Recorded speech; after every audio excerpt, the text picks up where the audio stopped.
Welcome back, ladies and gentlemen, to the Champions of the Future Round 5 here from PF International Kart Circuit in Lincolnshire in the United Kingdom. We've had a short intermission and we'll be back with the racing very, very soon. As you can see, rain has calmed down just a little bit. The track's still absolutely soaking wet, and for the drivers so far, the morning has been a very shaky start to the day for many drivers. There you can see on your screen qualifying heat A versus F for the junior category. We'll be heading out onto the circuit next, and we'll see some of the fastest drivers from qualifying taking to the circuit. And there on cue is Noah Baglin, the Prema Racing driver who did put it on pole. We caught up with him after time qualifying. Well, OK, junior qualifying practice group 2 here for the Champions of the Future Round 5 at PF International. Noah Baglin, fastest in group and now fastest overall, beating your fellow Prema driver, James Adegnostiadis. Noah, you know this track like the back of your hand. How does it feel to be back here in PFI? Yeah, it feels amazing to be on the top step for now into the heats on P1 in England, because obviously it hasn't been a track for a long time. And yeah, it's such a technical track. It was very hard to get the lap time because obviously I actually only got one lap because I rolled on the second to last lap to go behind the drivers. And yeah, luckily it worked out. So. Yeah, it worked in your favour then. So what does this mean for later on in the day? Of course, potential starting right up there at the front. You've done that before in the past. Is this just going to be another race weekend for you, or are there some nerves that are going to start kicking in? Well, I hope so. It's going to be the same as Christianstad. But yeah, I think nerves obviously going to kick in because of this is a home track. It's very hard because of the first, second corner. There's a lot of runoff on the second corner, but yeah, I think it's just going to be, if we start on P1 and we get pole position overall, I think it can be fairly easy. Excellent. Well, congratulations. Well done. We'll see you out there in those qualifying heats. Thank you.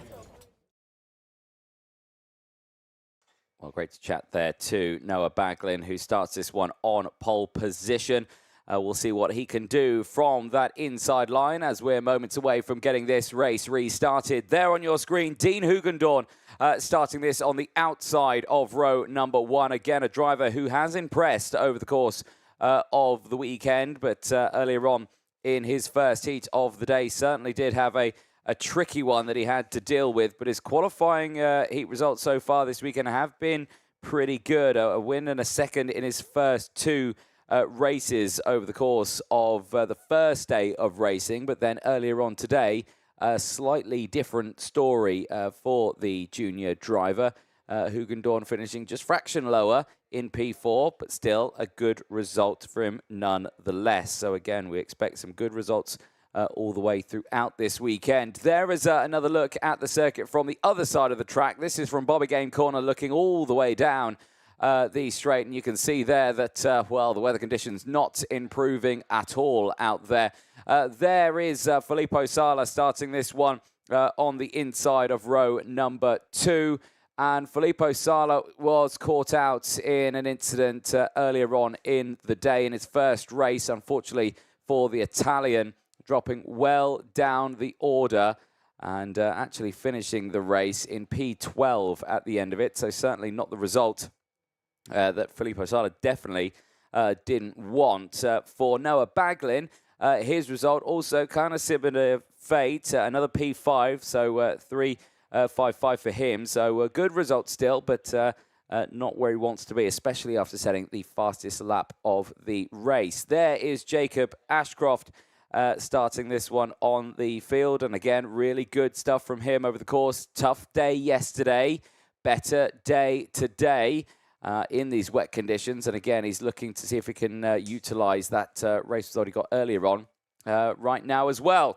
There is some of the hard-working marshals here at Trent Valley Kart Club at the PFI circuit. We could not go racing without them, and again they've been battling away with the conditions out there as well as everyone else, and they've been working super hard. And of course at the end of all of these races, there has been quite a lengthy cleanup operation after each and every one of them, which has certainly put things on the back foot here. We are behind schedule right now, but some contingency plans are in place to keep us on some form of a schedule. Engines fire up then, drivers head out onto the circuit. Let's take you through the full starting lineup for this one. It is Noah Baglin and Dean Hugendorn on row number 1, Filippo Sala and Jacob Ashcroft on row 2, Jarrett Clark and Kip Bolowski go from row 3, Asher Osteen and Aston Sharp go from row 4. Jos Mulden, Harrison Mackie on row 5. They'll have Mats Van Ruin and Luke Corner on row 6.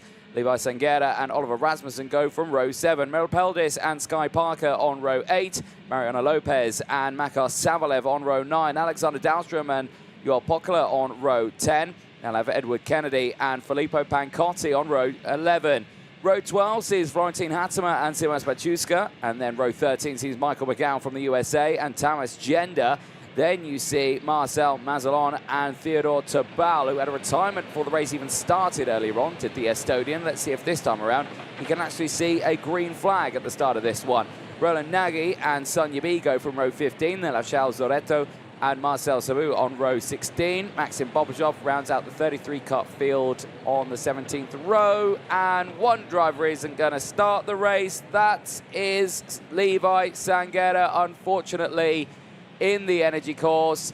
He will not start this race, and that is, well, it's a disheartening feeling there for the young Briton on the energy course. He will go no further, and he was due to start this one 13th on the grid on the 7th row. So again, you can imagine a real tense time at this point for him to see if he can actually make it into the Superheats tomorrow. I think he's on the cusp, but a DNS right now, that certainly will not help out his situation. Well, drivers ending their formation lap here. We're moments away from starting the second half of the day, and these races will go now all the way until about 6:30 this evening. It's a long old haul of races that we've got over the course of the day. 24 in total today. We had 18 yesterday. It's been an incredibly busy weekend for the drivers. And I've got to say, they've had to endure some conditions this weekend to really get them into this sort of situation. As you can see, drivers in the background there just struggling to get in formation. We've seen some interesting races over the course of this one. We've seen, long races. We've seen exciting races at the start. We've seen drivers who have just been slowly falling off the order left, right and centre. It's certainly brought a new dynamic to the field, but right now let's see what will happen after the lunch break. Into the tram lines, lights go green. We are racing down towards turn number 1, and it's a good start for Baglin on the inside. There you can see Filippo Sala's got through some cuts going to the outside. There you can see Hugendorn, Ashcroft and Bolowski taking to the grass on the inside, but they all rejoin. There is a spinner in the tunnel. Yellow flags around, and we'll try and find out who that is in a few moments' time. Jos Mulder's had a good start. He's up a fair few places. He's battling away. You can see their drivers clipping the curb, nearly mounting the rear bumpers of the drivers in front of them. But look at this at the start. Noah Baglin has found his pace that he had in time qualifying, and he has broken away here from the rest of the field. Filippo Sala right there now, having to defend right round the outside there. Goes Kip Bolowski. He won earlier on. He's looking to see if he can take another one right now. But the energy course just slams the door closed there, denies the chance of getting through. Does the likes of the drivers behind. So everyone trying to find their way through now. Ashcroft again on the back foot on this one. Still needs to gain those places. Not the end of the world. It's only the opening stages of this race. As down the inside goes the 41 of Jarrett Clark and gets through on the British driver there, and out of turn number 15 they go, side by side over the start-finish line. Hugendorn under pressure from Filippo Sala, and Sala goes back through. Hugendorn now will have to deal with his teammate Kip Bolowski right behind him as they head up the banking now for the second time of asking. It's Baglin from Hugendorn, Sala from Bolowski, Asher Osteen from Clark, Ashcroft from Sharp, Mackie from Mulder. 3 wide here, down into hairpin number 1. This never usually ends well in the dry conditions. This time, though, in the wet conditions, I think the drivers all thought, right, yeah, we don't want a part of this one. As, oh dear, Hugendorn getting a bit tangled up there on the grass, and now Jarrett Clark slides his way through. Ashcroft comes back. And now here comes Aston Sharp. Aston Sharp finds his way through and gets back up into P8 now. So good stuff for him. Here comes, again, down the inside, comes Bolowski, and through goes Sala as well. So Sala now trying to get back involved in this one. Asher Oshdin on the back foot has gone backwards in this order right now. So Baglin leads the way. Sala's still there in second place. Bolowski holds on to third. Asher Oshdin there in P4. Now you're seeing Jarrett Clark in P5 checking over the shoulder to see that he has got Jacob Ashcroft there in the energy course closing in, but it's still a little bit on the back foot. Procession heads up the hill now as we're on lap number 3 of 7. And right now, Filippo Sala putting in the fastest lap of the race. He's trying to close in on Baglin here, but now Bolowski's got at the run down the hill and does it under braking down the inside at hairpin 1. No drama there for the driver in the number 69. And he gains now 4 places in this race as he hunts down the Prema driver of Baglin in the race lead in towards the Fullerton S's. Baglin's holding a little bit tighter line into the corner there. You can see that there's definitely a drier line forming. It's not a dry line by any stretch of the imaginations, but there is no standing water on the part of the track that they're going through. You can see now, oh, Bolowski straight down the inside, and well, no time wasted there whatsoever. The traction that Bolowski had on the inside line there was superb, and Bolowski had no contest there to get through into the race lead. So Kit Bolowski now leads as we go on to lap number 4. Baglin there in second place. Sala, Oshdin, Clark, Ashcroft, Hugendorn at the moment still in that order. And right now, these drivers delivering as the conditions continue to improve here, which is good to see. Guys, I've been dealing with these ones as Baglin takes a completely different racing line there. And now Asher Oshdin is piling on the pressure to Filippo Sala. Sala now has to sweep to the outside. He's going to try and go the long way here, get the switch back. Oh, he just clips the rear bumper there of Jarrett Clark. No foul, though, in that move, but still just very close racing. He doesn't manage to capitalise on that one. He does lose out to Asher Oshdin. So Oshdin now up the positions, further down the order. Who's made moves? Filippo Pancotti up 5 places. Tamas Jenner up 8. Tabal up 8 places. Sunny Yi there as well. 8 places gained as well. So all good stuff here as Jarrett Clark sends it down the inside of Filippo Sala.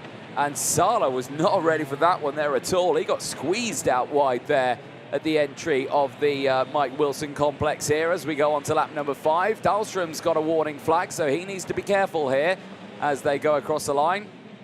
But it's still Bolowski leading from Baglin. Oshdin from Clark. Sala from Ashcroft. Hugendorn from Mackie. Sharp, Mulder, the top 10. Eyes on this one here. Baglin in second place is under pressure.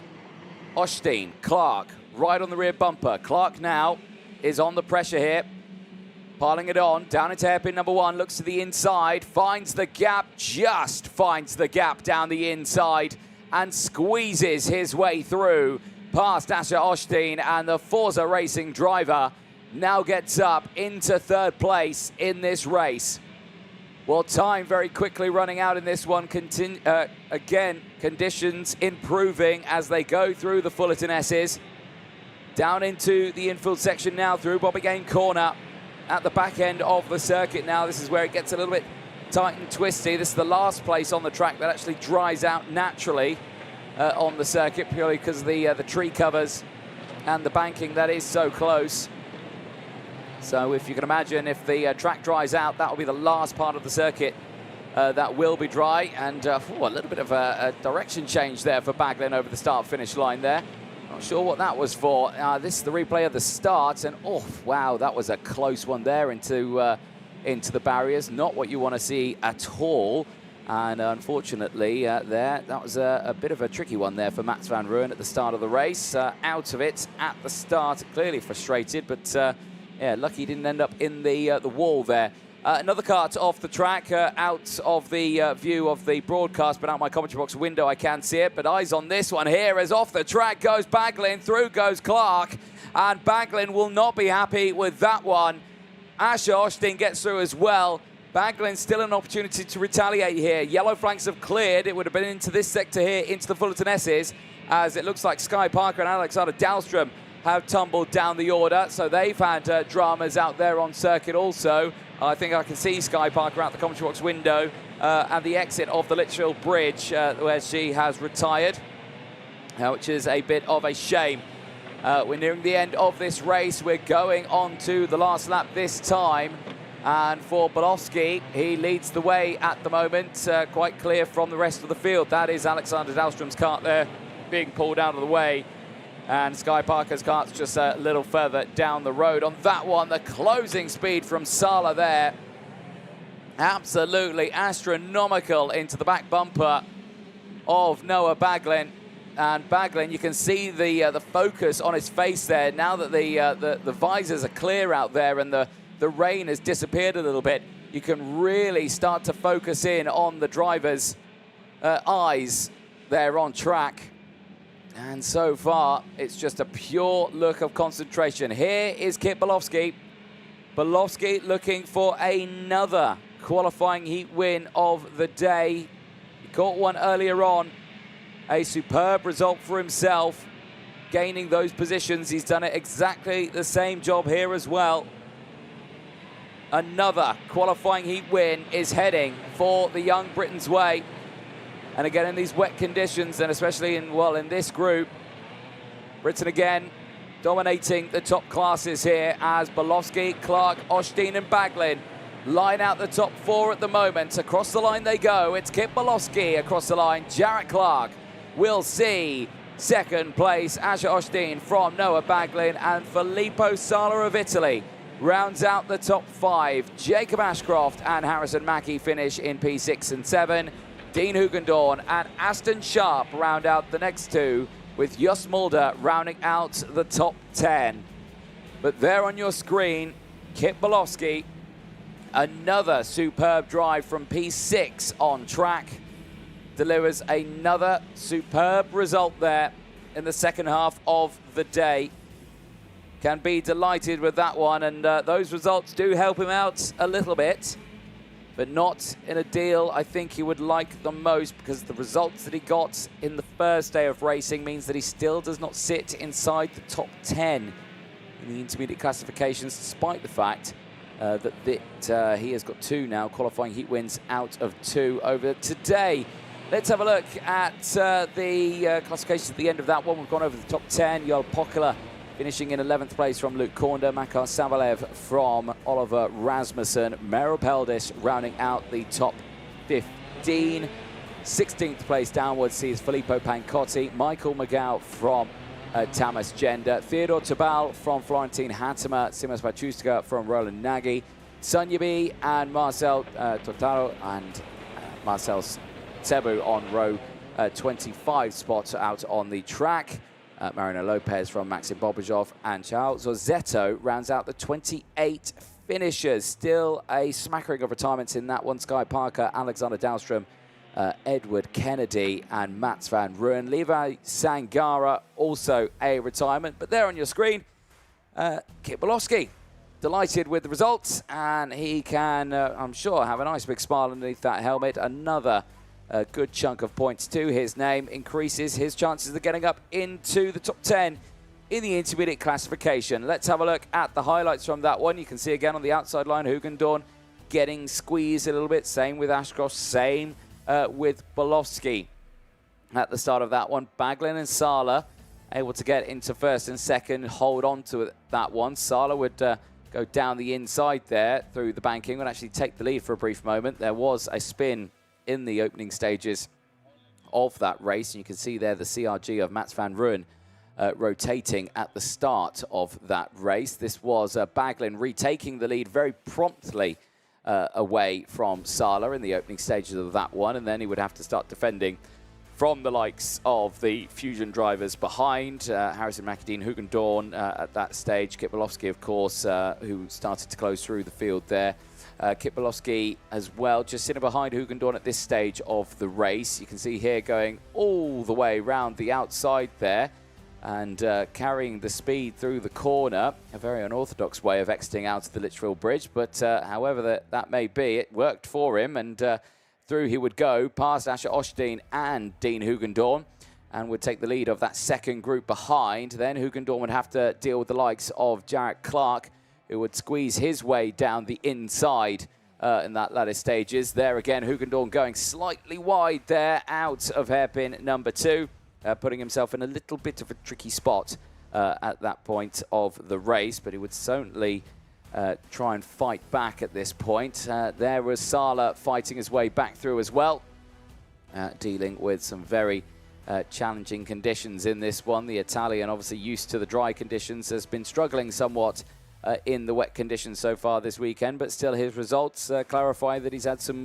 good races still nonetheless. And for Filippo Sala, that P5 is certainly improvement on the P12 that he got earlier on as well in the wet conditions. So certainly is on the charge back and getting used to it. Jarrett Clark as well, don't know how he found the gap here.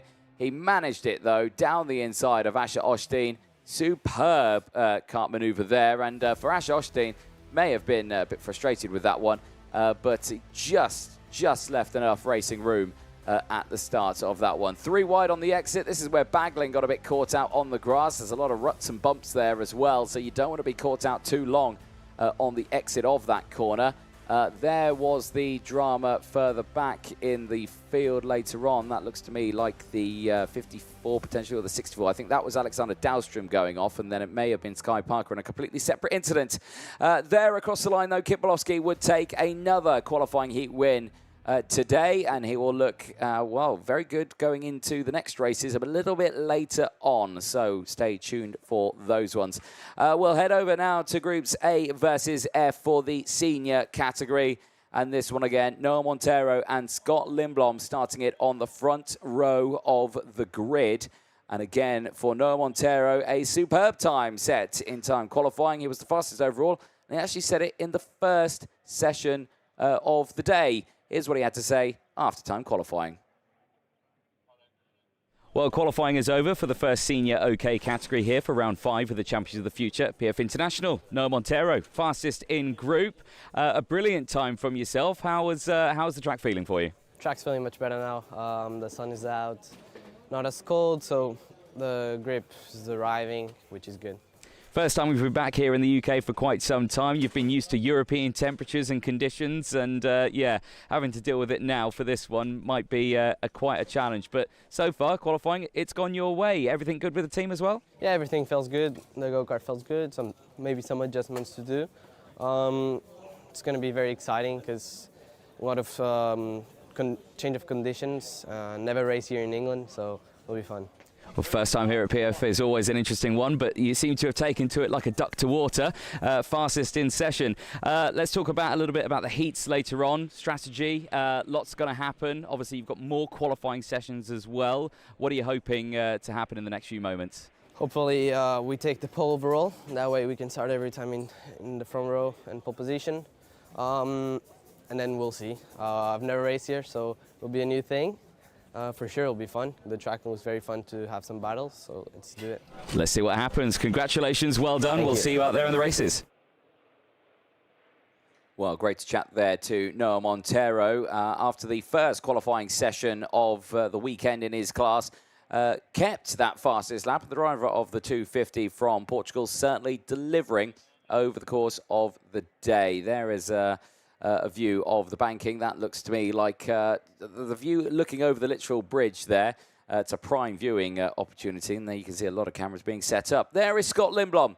And Scott Lindblom certainly had a good day yesterday. Couple of race wins. Today's been a little bit shaky. We saw him retire earlier on as well. So he's had the ups and downs, but the new junior Red Bull driver certainly has been performing very well this season. And again, we look forward to seeing what he can do in these next few races, as the seniors will be out on track in a few moments' time.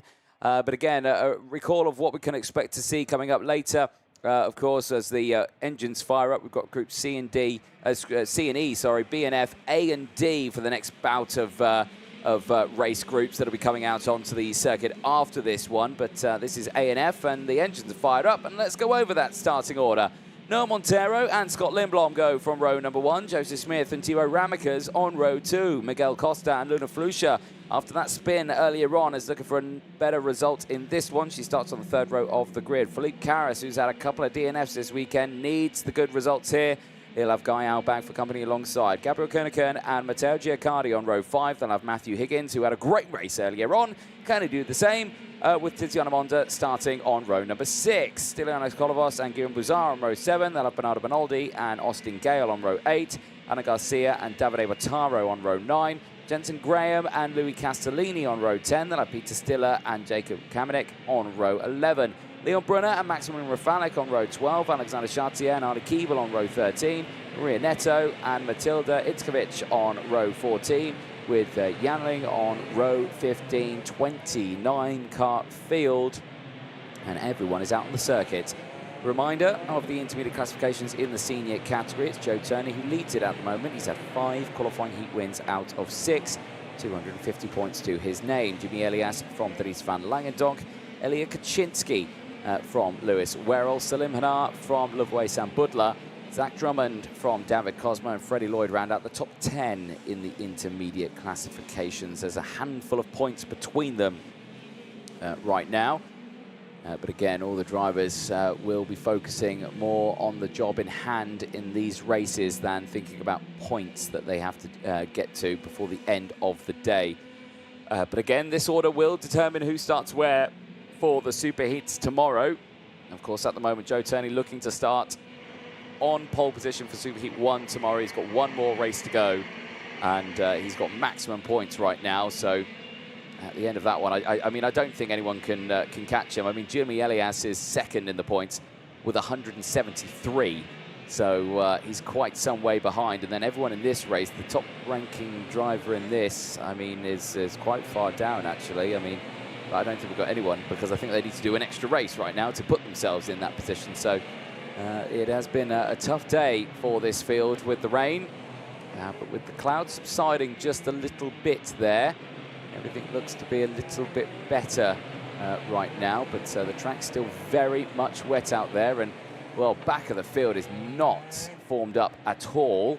The front is, though, however, and if the front's good, well, for me, I think we could be good here into the tram lines. Are we going racing? The answer to that is no. We are going round again. So that is our first false start of the weekend. Back of the order, not in formation whatsoever. So they do need to be careful with that one. Reminder of the championship standings going into this weekend. Timo Ramekers is the championship leader going into this round, 248 points to his name. Joe Turney with 223, so it's a good chunk of points behind.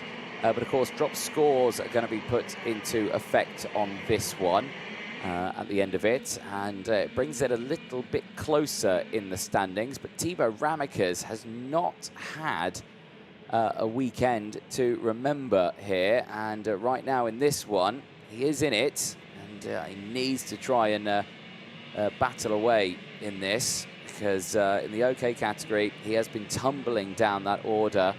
He does not sit anywhere within the top 10. He might not even score any championship points for the first time in a qualifying heats phase over this season. Now, the worst points he scored would have been from Kristianstad. He scored 1 point in the final, 15 points in the qualifying heats in the super heats phase. That's his worst points that he's had so far. But he's in line right now to not score any points, is Timo Ramekers, and that will really put him on the back foot in the championship. So he needs to dig deep in this one, needs to focus, and needs to try and get to the front of this order. This looks much better. Field is nice and calm, nice and slow as we head round the final corner now into the tram lines. Are we going racing this time? I think we are. Green flag and racing down in towards turn number 1. Great start for Montero, but it's a little bit wide on the exit there. It looks like some drivers may have got a little bit caught out on the grass going into the bridge. One driver definitely caught out on the grass there. It's definitely a CRG going off the circuit. The 367 there getting caught out on the outside. That is Gabriel Kernigan trying to get back on the inside line. I think manages to do so successfully and heads down the hill then for the first time. Is that Joseph Smith leading the way? It is Joseph Smith leading the way comfortably right now at the end of this first half of the lap. There you can see Noah Montero has slotted into second place, but where are the drivers behind right now? You can see Ramekers is there in third place at the moment. Scott Lindblom still there in P4, right behind. They're a very dramatic, different little racing line that we're seeing right there. One of the Forza Racing karts going very wide. I think that's Matteo Giaccardi up at the sharp end of the field. Oh, a clip of the curb there, unsettling the kart for Noah Montero. That allows Ramekers to close in just that little bit. And there, Scott Lindblom as well, pushing hard right now. But not hard enough, because here comes Matthew Higgins, sorry, I should say. Matthew Higgins coming through. So Matthew Higgins, again, another lightning start. 7 places gained, as unfortunately off the track is one of our drivers. That looks like to me that's Louis Castellini for the Charles Leclerc Racing Team. The driver not going any further, unfortunately.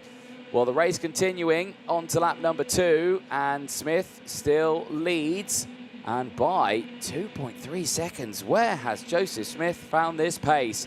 He has, he's not been at the sharp end for a lot of these. He's qualified well, he qualified very well overall. As round goes Flusha. Again, Luna Flusha has another spin. And, well, she gets out of the kart now, but there's still multiple karts going through her. She's not fazed by that at all. And, well, throwing the hands up in the air as well was Gabriel Kernigan. But, I mean, I can't sure he can put full blame there, but certainly that's not what you want to see at all. This is kicking off as well. Higgins has got up into second place. Matthew Higgins past Noah Montero, and is trying to close in on Joseph Smith now in the lead. Side by side in the background there as Bottaro gets past Costa. Costa on the back foot now, dropping down the order as through goes Davide Bottaro, who is up 12 positions in this race.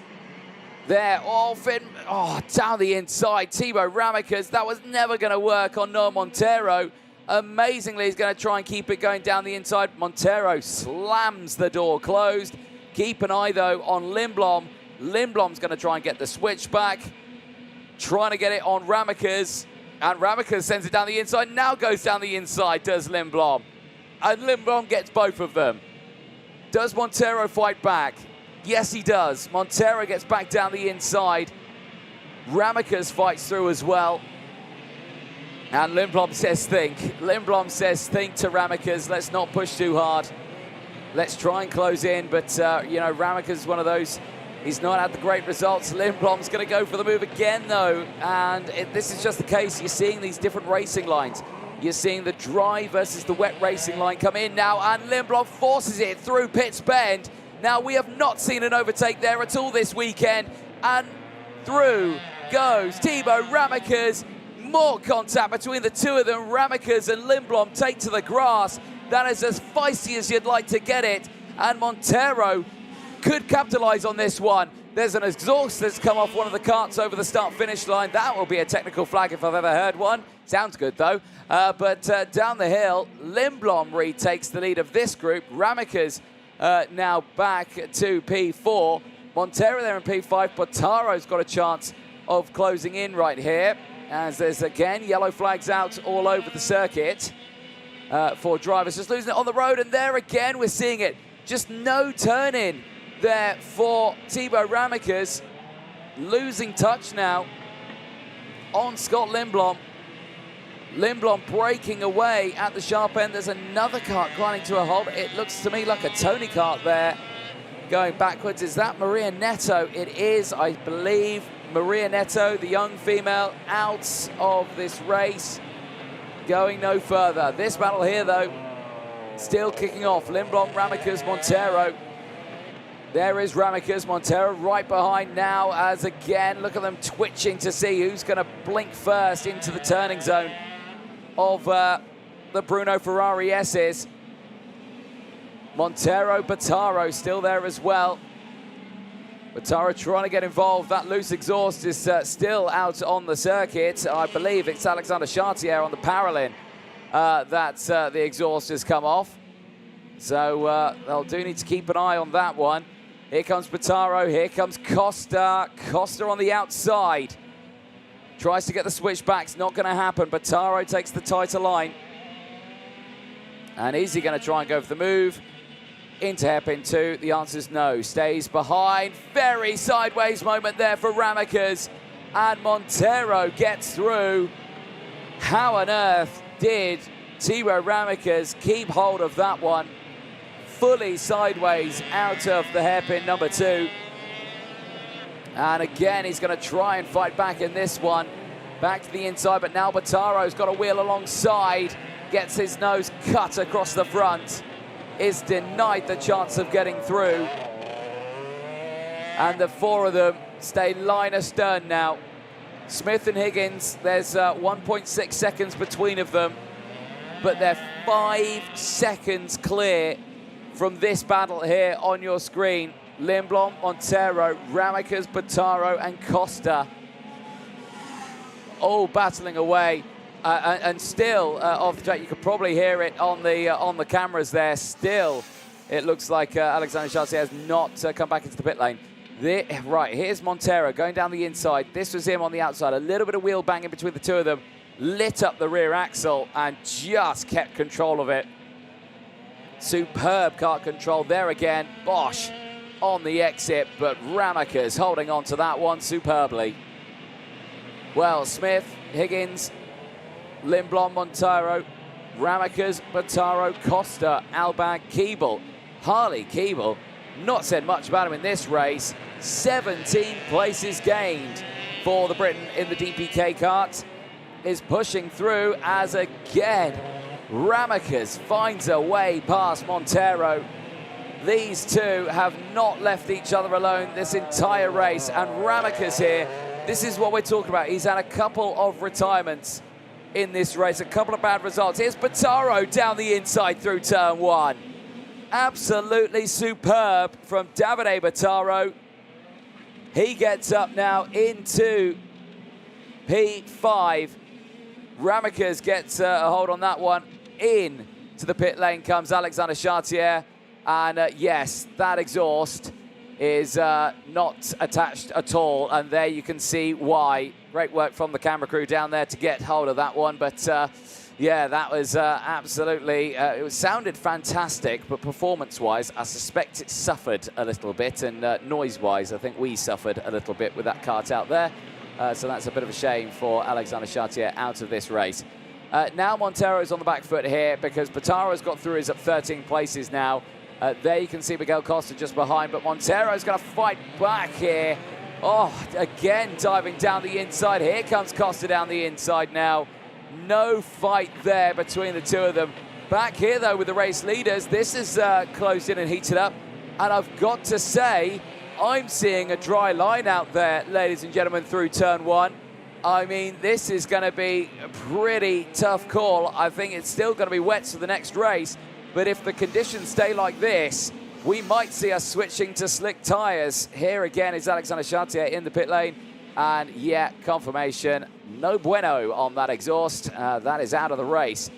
This one here, Smith and Higgins, though. First and second place. Higgins hand closed in. Dropped off again just in the background. Not able to close in just at this stage of the race. So again, we'll keep a close eye on this fight as they push their way through the chicane. Lindblom, Ramekers, Bottaro, Albag, Costa, Montero still there behind. Biggest movers though, Jensen Graham is up 10 places in this race inside the top 10. Harley Keeble is the top 10, 16 places gained. Guillaume Bouzard, 3 places gained. Giacardi and Callis there in 12th and 13th. Kamak, Stiller, Brunner, all up positions in this as well. Garcia holding on to 17th place. On to the final lap then that we go. Can Higgins get past Smith on this lap? You can see the dry line, it's starting to form now. You can see drivers starting to stick to it. You can see it there very clearly out of the exit of the tunnel and onto the banking. But it is very, very slippy out there still. over the bridge. There's no line formed here at all. And you can see Higgins there. He's still taking the wet line. He got on the power nicely there, and he's got to run down the hill here. Can he go for the move for the race lead? He's going to look to the inside. Here is Matthew Higgins on this final lap. And the Energy Course driver takes the lead of this one. Smith is going to try and retaliate here in the victory lane. Oh, but Higgins hangs him out to dry. That's British karting at its finest there from Matthew Higgins, denying the chance of retaking that one. It's a carbon move of what we've seen time in, time out here at every race I've commentated on at PF International. If you've got that inside line, you hang the driver on the outside to dry, and you just hold on to it. And Higgins knows how to do that well, and he has held on to this lead. He claimed it on the last lap. Matthew Higgins confirms his win. Matthew Higgins across the line, 10 places gained, takes the win in qualifying heat A versus F. Smith finishes in second place, then ahead of Scott Lindblom. Ramekers from Davide Battaro, Harley Keeble from Guy Albag, Miguel Costa from Jensen Graham, Noah Montero finishing inside the top 10. Montero at the end of that one tumbled down the order. It's a big shame there for Noah Montero. Driver who started this one on pole position, finishing in P10, and not the result he wanted at all in this one. A smattering of drivers there accumulating on the infield of hairpin number 2. But for Matthew Higgins, a certainly well-deserved race on that one, pushing his way through the field, 10 places gained. Biggest mover on that one, though, Harley Keeble, take a bow, the Briton for DPK Racing, 21 places gained, finishes in the top 5. But it's Higgins from Smith, Lindblom, Ramekers and Keeble, Battaro from Albag, Costa and Graham, Montero the top 10, Bazar from Giacardi, Caddis from Kamenek, Stiller from Brunner, Garcia from Gale, Rafalik from Bernaldi, then it's Kolovos from Jan, rounding out the top 22. The retirement, Alexander Chartier with that exhaust in 23rd place. Matilda Itzkovic, not sure what happened to her, unfortunately finishing in 24th place. Tatiana Monza and Maria Neto, next two retirements from that race. Gabriel Kerniken, Luna Flusha, of course, coming together at hairpin number 2, and Louis Castellini, also a breakdown out on circuit. Not the result they would have wanted. Let's take a look at the highlights from that one. And Montero starts initially, good getaway. There you can see running wide, Joseph Smith actually got the whole shot there, round the outside through the banking, almost off the track. There you can see one of the CRGs going straight off the track at the first stage, but everyone holding on to it quite nicely. Then the battle really starting to kick in. Lindblom, Ramekers, Battaro, all fighting in that sharp end. They would close in on each other, having an absolutely superb race in this one, but Ramekers would be there in third place in the early stages. There you can see the rest of the drivers just trying to make their way up through the field, but you can see they're just trying to squeeze 2 or 3 wide through the Fullerton S's. Never will work. This was Matthew Higgins making his way through the field there, pushing his way up. There was the first retirement, Louis Castellini, at the start of that race. There was Flusha, an accidental spin, and, well, unfortunately for Gabriel Kerniken, nowhere he could go, and just collecting Luna Flusha, meaning both of them out of the race. Lindblom getting through, Montero and Ramekers. This battle raged on for a fair chunk of time, and all the way throughout it, these three were just losing time on the drivers up ahead. The first and second finished half a second apart from each other. Lindblom finished 7 seconds further down the road at the end of that one. That was a huge moment. That could have been a near spin for all 3 of them out of pits, Ben. And again there, Ramekers just slamming the door closed. You can see how much they were just fighting the carts here to try and hold on to the track position. Brilliant racing. But all the meanwhile, they were losing touch with the drivers up ahead, and Battaro was closing in. This is the oversteer moment. Big lock of oversteer there for Thibaut Ramekers, but certainly delivering it well. Then you can't hear it on the replay, unfortunately, but certainly you would be able to see it when he came into the pit lane. Alexander Chartier, unfortunately, his exhaust off the cart at the end of that one. Through went the treble 2 of Davide Battaro, he would reclaim a nice chunk of positions. But this was the move here from Matthew Higgins to the race lead. It was then this moment here going into hairpin 2 that confirmed his position. But across the line, it would be Matthew Higgins taking the win after gaining 10 places from Joseph Smith and Scott Lindblom rounding out the top 3. Well, good to see that from the drivers in Heat 28 of the weekend. We'll now turn our attention to qualifying Heat C versus E. Back to the juniors for their race. And in this one again, pole sitter, a very good time in qualifying. Rocco Coronel put himself in a prime position for the start of these races. We caught up with him after his qualifying session. Well, for the junior category, Rocco Coronel, fastest in Group 3 here for the Champions of the Future at PFI. How's the track feeling for you out there? Quick time, really strong performance. How are we feeling?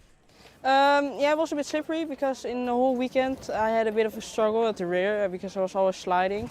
But now this session was okay because I warmed my tires better and I just set the lap time behind someone. I get a hold up a bit in the last sector, but yeah, it's still a good time that I made.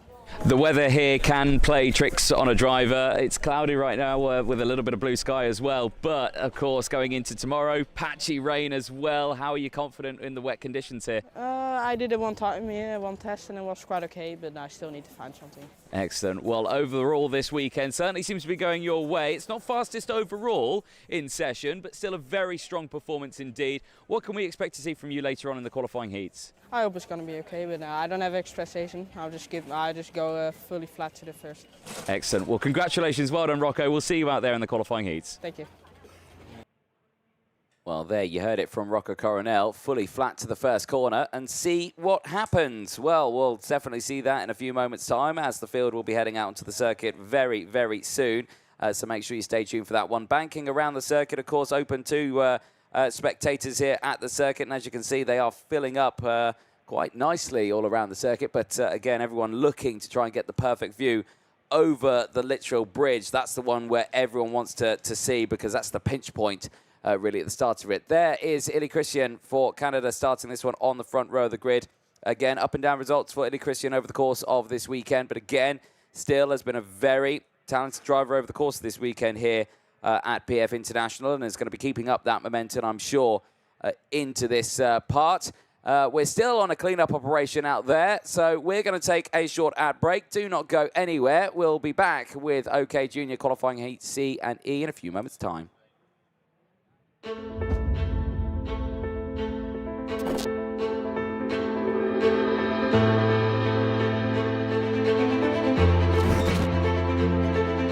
Racing Spirit was born out of the need to create a clothing line that could embody the passion and the experience that OMP gathered and cultivated working alongside the most successful racing teams of the last 50 years.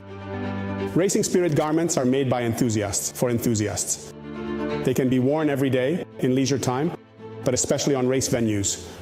From the paddock of the hottest Formula One races to the service parks of winter rallies in all weather conditions. Racing Spirit offers a complete range of clothing and accessories for men and women, designed and developed in Italy, combining aesthetics, comfort, and functionality. Because of these features, it is the brand of choice of several prestigious motorsport outfits and organizations. Racing Spirit is the meeting point between high quality and Italian style, as well as the introduction of sustainable materials and innovation, such as the use of graphene. Racing Spirit offering comes with 4 options: cutting-edge designs and customization techniques. Lifestyle is a line of garments ideal for everyday and leisure wear, with refined style and innovative materials. Crew are custom garments of the highest quality that strengthen the visual identity of the team or organization. For instance, the choice of Skoda Motorsport and Dallara. Corporate is a full custom designed clothing line for sizable organizations, such as Toyota Racing Development. Finally, the Teamwear line for maximum creative freedom uses sublimation printing technology derived from OMP's racing experience. Similarly to the other Racing Force Group brands, Racing Spirit shares the same DNA of competing to be the first and ultimately become the reference in the market.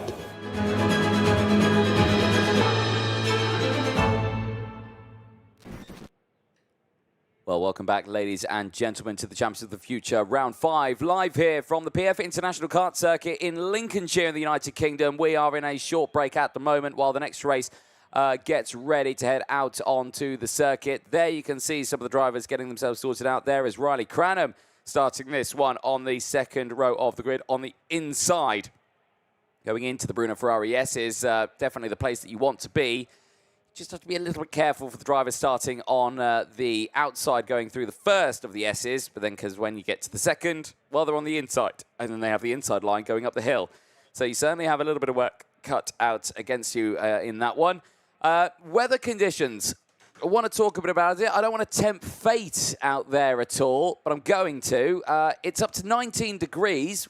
It's warming up, and the clouds are getting lighter, but it's still very cloudy. And it's still very wet out there. I have been told as well, everyone has still gone for wet tyres in this one. No one has gone for the slicks, but I can tell you right now, at the end of this race, maybe the next one, we could see slick tyres out there. Let's take you through the starting order. Rocco Coronel and Ili Christian starting this one on pole on the front row of the grid. Riley Cranham and Henry Domain go from row 2. Zach Green and Ian Kraling on row 3. Samuel Woolley and Nicholas Schaufler go from row 4. They'll have Zhang Jose and Daniel Kelleher on row 5. Jesse Phillips and Paul Andriotis on row 6. Endo Arata and Boris Lyson go from row 7. They'll have Lewis Islin and Alex Malota on row 8. Armin Carrier Osman and Bruno Greek round out row number 9. Victor Rad and Manuel Maguez go from row 10 and the top 20. Thomas Badir and Zhao Zijun round out row 11. Nat Johnston and Max Endicott go from row 12. Bautista Panetta and Enzo Ruggiero round out row 13. They'll have Mateus Witwer and Fastao Naldo on row 14. Victor De Alencar and Oscar Gallin go from row 15. They'll have Mark Pilapenko and Dean Pedersen on the 32nd spot on the grid on row 16. Taking a close look at the track right now, and you can see it from these pictures here. A definite dry line is forming. Drivers will have to, well, work on coming off the racing line here to try and dry. Look at that there through turn 1. Look how much there's a clear line through turn 1 there. And especially here out through the banking. This one dries the first. This one dries quickest on this circuit because there's so many different racing lines. Even over the bridge now, we're starting to see it. We didn't see that midway through and even on the last lap of that last race. We didn't see that at all, and now you really started to see it here. Down this back straight in towards this one, and there, that's a key move there that you're seeing from our driver starting in that one, Henry Domain. He has just drastically gone into the wet part of the circuit there to cool the tyres down, because I think he was going, these tyres are getting a little bit toasty already. So I suspect drivers in the next one may have to start thinking slicks, and with that becomes a new problem, because that racing line, well, there's only one of them, and it's only a single file one. So when you have a 2x2 rolling start into the Bruno Ferrari S's when half the grid's on slick tyres, that's where it becomes a little bit challenging for the field. But let's see what happens with this one as the drivers are getting ready for starters' orders. Past the red line, from this point onwards, there is no overtaking permitted. They should be in 2x2 rolling start formation, to which they are. Everyone is on wet tyres. Half the track is starting to dry. The rest of it is still absolutely soaking wet as we go racing in qualifying heat C versus E. Lights go green, and it's Rocco Coronel who gets the lightning start off the start-finish line. Everyone goes through, and instantly you're seeing the drivers who had the inside line through turn 1 capitalize. You see Coronel, Cranham, Green, Woolley all go through. The rest of the drivers in the background there just all fighting for position. So Riley Cranham there in the Sodi kart, there in second place, trying to close in. Through comes Zach Green into third. He's had a brilliant start. Henry Domain in P4 has to try and fight back, but now they're in the single file formation as Domain is under pressure now from the Kart Republic just behind. Through, trying to get past his Ian Kraling, the German driver, on the back foot, and actually loses out to Ili Christian, who's not had a good start at all and has tumbled down the order a little bit. So Ili Christian on the background, but off the track goes Riley Cranham. Very wide there out of the Fullerton S's, and through goes Zach Green. Zach Green now into second place and is already hunting down Rocco Coronel. We saw Zach Green have a brilliant race earlier on today, really pushing himself through in the wet conditions. Are we seeing it now here? Down the inside, still side by side here, back through goes Daniel Kelleher. Krayling in the 59 has gone backwards now. Illy Christian back through on the inside, not able to get the move done in this stage. So let's keep an eye on the field now as they head back down in towards hairpin number 1. Big gaps opening up at the front here already. Coronel in a league of his own right now. Green and Cranham, well, hopefully they think about working together here at this point, but I don't think they are. As you can see, the field behind are all closing in, and no, Cranham gets through on Green, and Cranham now wants to go for it. Look at that. Did you see how much he turned in there? The initial flick into the corner, rotating the rear of the cart round, and even, well, rotating carts is something that Schaufler's definitely doing in the background there. Off the track at the Fullerton S's and loses out on a position there to Daniel Kelleher. Kelleher goes through, and Schaufler now will have to fight that one back. We'll have to dig deep here. Back onto the start-finish straight they go. Green again, looking out of the slipstream in the background there. Looks like the Cali cart of Samuel Woolley is having a good little scrap with Lewis Islin. Islin through on the inside there through Pitts Bend, as the whole train behind all closing in now as well. Eyes on this one though. Christen not out of the woods just yet, as Krayling is still trying to find a way past. Over the bridge they go. Multiple different racing lines there that we're seeing from the drivers. But at this stage, everyone nice and calm. Nice big oversteer moment again there from Cranham and Green, showing they're really pushing it here. And you can see there that actually Coronel was off the racing line a little bit there, and you can see how much time he just lost out. Cranham holding on to that inside line as much as he can, is having a superb one here, closing in beautifully. Now there's yellow flags out. Unfortunately, out of the race goes the number 22 of Zhao Zijun, unfortunately. The Ricky Flynn driver trying to get it restarted. That's the exit of hairpin number 1 off camera at the moment. Coronel, though, is under pressure as, well, in this race, we've got another exhaust that's come off. There is Zhao Zijun's kart getting unceremoniously dragged out of the way. We'll try and find out who that exhaust is off as well, because they're going to be out of this race with a technical flag. Coronel, Cranham going for it here. Cranham with the fastest lap of the race now, 1:05.8. The speed difference now versus earlier on is dramatically different. Remember, we were seeing Joe Turney going around in one of his races, breaking away from the rest of the field, and he was doing 1:14s. We're now doing nearly sub 1 minute. If that's not a green flag to put slick tyres on in the next race, I don't know what is, because looking at the entirety of this track here, there is a definite dry line forming all over the circuit, but it's going to make it challenging. And there you're starting to see drivers thinking, right, my tyres are overheating now, and they're taking to the wet part of the circuit to cool the temps down as much as they can. So again, if we don't see slicks in the next one, I'd be amazed. Here though, out across the bridge, Cranham has closed in now. He is going to go for the move. He adjusts his radiator there. He's going to try and cool his engine down a little bit more, lifts the cover up on the radiator up to the top. Tries to get as much cooling as he can there. And again, you can just see how much he's the different styles going into the corner. The victory lane here on the Kart Republic chassis versus, of course, Riley Cranham on the factory Sodi kart is a really different driving style. So it's a very violent turn in for Cranham. You see how much he tucks it in.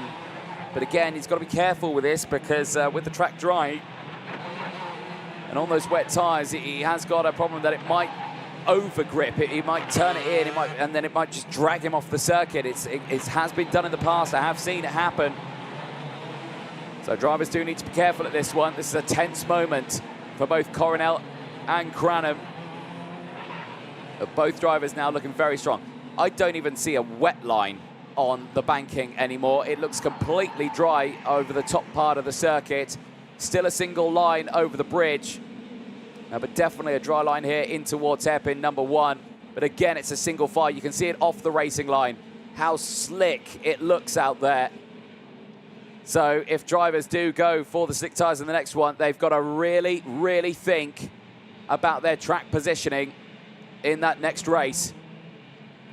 Cranham still yet to find a way past. Coronel has pushed and pushed and pushed in this one. He has certainly shown he's got the pace here on that victory lane kart. One of the satellite teams here this weekend using the Kart Republic chassis. But as Dino says, it's one big family in Kart Republic. Across the start-finish line, we go on to the last lap of this race. As we cut back here, this is a little further back. 12 from post 5, Marshall. Copy and warning 80. 80 warning flag, please, post 5. Well, there you go. Warning flag going out there to Alex Malota on the Gillard chassis after going wheel to wheel there with Endo Arata in the Tony kart. So for the Ward Racing team, well, let's see if anything comes from that, apart from, of course, that warning flag that we've just seen. There, a look at your qualifying heats at the moment. Anagnosiadis leads it. Schaufler will head up to 3rd with this one. Kraling and Coronel bump themselves up as well, 5th and 6th for them. So Coronel with this win certainly helps himself out. But you're hearing the tyre squeal now out there. These wet tyres are being tortured on this drying circuit, but we've seen that the Maxxis tyres, the wet tyres, they do handle dry conditions a little bit well out there, but across the line, it will be Rocco Coronel taking his win in these changing conditions. Cranham crosses the line in P2 from Zach Green. Henry Domain finishes in P4 ahead of Daniel Kelleher. Ian Kraling finishes in P6 ahead of Nicholas Schaufler. Armin Carrier Osman from Tristan, or Ili Christian, I should say. And Paul Andriotis rounds out the top 10. But there, Rocco Coronel, I can imagine, now needs to think, what can we do in our next race? Because with the track drying, I suspect we're going to see some slicks in the next few moments here. But I'd love to be a fly on the wall on that dummy grid right now. But we'll talk about that a little bit later on, because the full results there at the end of that race. Phillips finishing in 11th place from Endo Arata, Boris Leisen from Bruno Grieg, Alex Malota rounding out the top 15. Zhang Jose from Bautista Panetta, Victor Rad from Manuel Maguez, Pastau Naldo from Oscar Gallin, Sam Woolley from Mark Pilapenko, Max Endicott from Matej Vitva, Dean Pedersen from Nat Johnson, Thomas Pradier from Enzo Ruggiero, Victor De Alencar as well, finishing in 29th place. Ruggiero rounding out the 3 finishers. 2 retirements in that race, Louis Islin and Zhao Zijun. As the conditions improve here, the drivers who are managing to finish these races is also improving, because so many have struggled with the wet racing conditions here. But like I say, we're not out of the woods yet. The track is drying, but clouds loom all over the circuit. Here is the highlights from that race. And again, good getaway for the majority of the field. Everyone trying to hug that single dry forming racing line out there. You were seeing everyone tucking to the inside there. You saw the Soda Cup pushing through in the back section there. That was Boris Leisen trying to get the moves in the early stages of that race. Daniel Kelleher going very wide there in the number 62. And also going very wide, Riley Cranham as well, dropping him down to 3rd place. He would have a little bit of a boring race at the end of that one. He would finish P2. Certainly would have to fight back in that one, though, as Kelleher sent it down the inside of Billy Christian. Again, Christian not having the results I think he would have wanted on this one, dropping to 9th place in that for the Canadian. Martin Carroll 166 coming up to post 8 now. Sounds too loud. 166. So confirmation there. Louis Islin, the loud kart, and I'm loving the honesty of that one, of saying it sounds a bit loud. No, they sound atrocious when the exhaust comes off on their karts, but yes, they sound absolutely amazing though still. Across the line though, Rocco Coronel takes his win of the weekend, but let's see what happens Let's see what happens in the next one. And I'm being told by the powers that be that all the karts in the next session have gone for slick tyres. Now, there is one driver missing from that race, is the number 358 that is missing, which is Gabriel Stilp, of course. We saw him retire in the last race earlier on yesterday. But this young man here on pole position, Freddie Lloyd, a brilliant qualifying that he had over the course of time qualifying. He put it fastest in Group 3 and puts it on pole for Group C. Here's what he had to say after his time qualifying. Well, the last qualifying group for the senior category is done and dusted, and here at PFI for the Champions of the Future, it is our man Freddie Lloyd who puts it on top. Freddie, what a brilliant time for you, really strong performance, and how does it feel to be on top in such a prestigious class here in the UK? Yeah, it's such a relief after we were working so hard through practice. The track went off a bit towards us, so it's quite hard. I couldn't get that overall pole, but after that I'm quite happy. So go through the heat, see if we can do well, maybe win the final, we never know, just see what happens. Sun may be shining today, tomorrow could be a different story though. We know how unpredictable the weather can be in the UK, and are you braced for all weathers you might get? Not bothered really, know the track quite well, Englishman, should be all right. Excellent, I love the confidence then. Let's talk about the qualifying heats, of course. You'll be starting right to the front of that one. Going into the Bruno Ferrari S's, it's very, very tense, it's very fast. Are you feeling like everything's going your way? The Fusion team backing you well? I don't know, see how it is really, can't really say much now, just gotta wait and see. Excellent, well let's wait and see how it goes. Congratulations, well done. Freddie Lloyd, we'll see you at the top. Thank you. Well, Freddie Lloyd there, a man of many words, and, well, he's put his words where his mouth is, because he's done very well over the course of this one, and he starts it on pole position. And how is he going to deal with a half-drying track with this one? Jacob Micallef starts alongside David Walter and Dries van Langendonk, Gus Lawrence from Jimmy Elias on the third row of the grid. Finn McLaughlin and Sada Matsui round out row number 4. They'll have Olin Gali and, well, no, Gabriel Stilp, he will not be there on the 5th row. Emilio Coivisto and Lewis Gilbert go from row 6. We saw Gilbert earlier on take a win on track. I need to double check and make sure, see, did he actually win that one? Radek Vavra and André Dupé round out row number 7. Alexander Bodorev from Dominic Simic on row 8 as a kart has not fired up on the grid, and that is Radek Vavra. Gets going now, that's all good. Back to the grid on this one. Bondarev and Simic on row number 8. Noah Wolf and Ian Eichmans round out row number 9. Jensen Burnett and Vivek Canthan go from row 10. And the top 20, Simona Bianco and Fred Green on row 11. They'll have Mark Brovko and Marcus Shilkunas on the 12th row of the grid. Levi Ardim and Roland Cooklane on row 13. They'll have Alain Cosset and Nico Hanalate.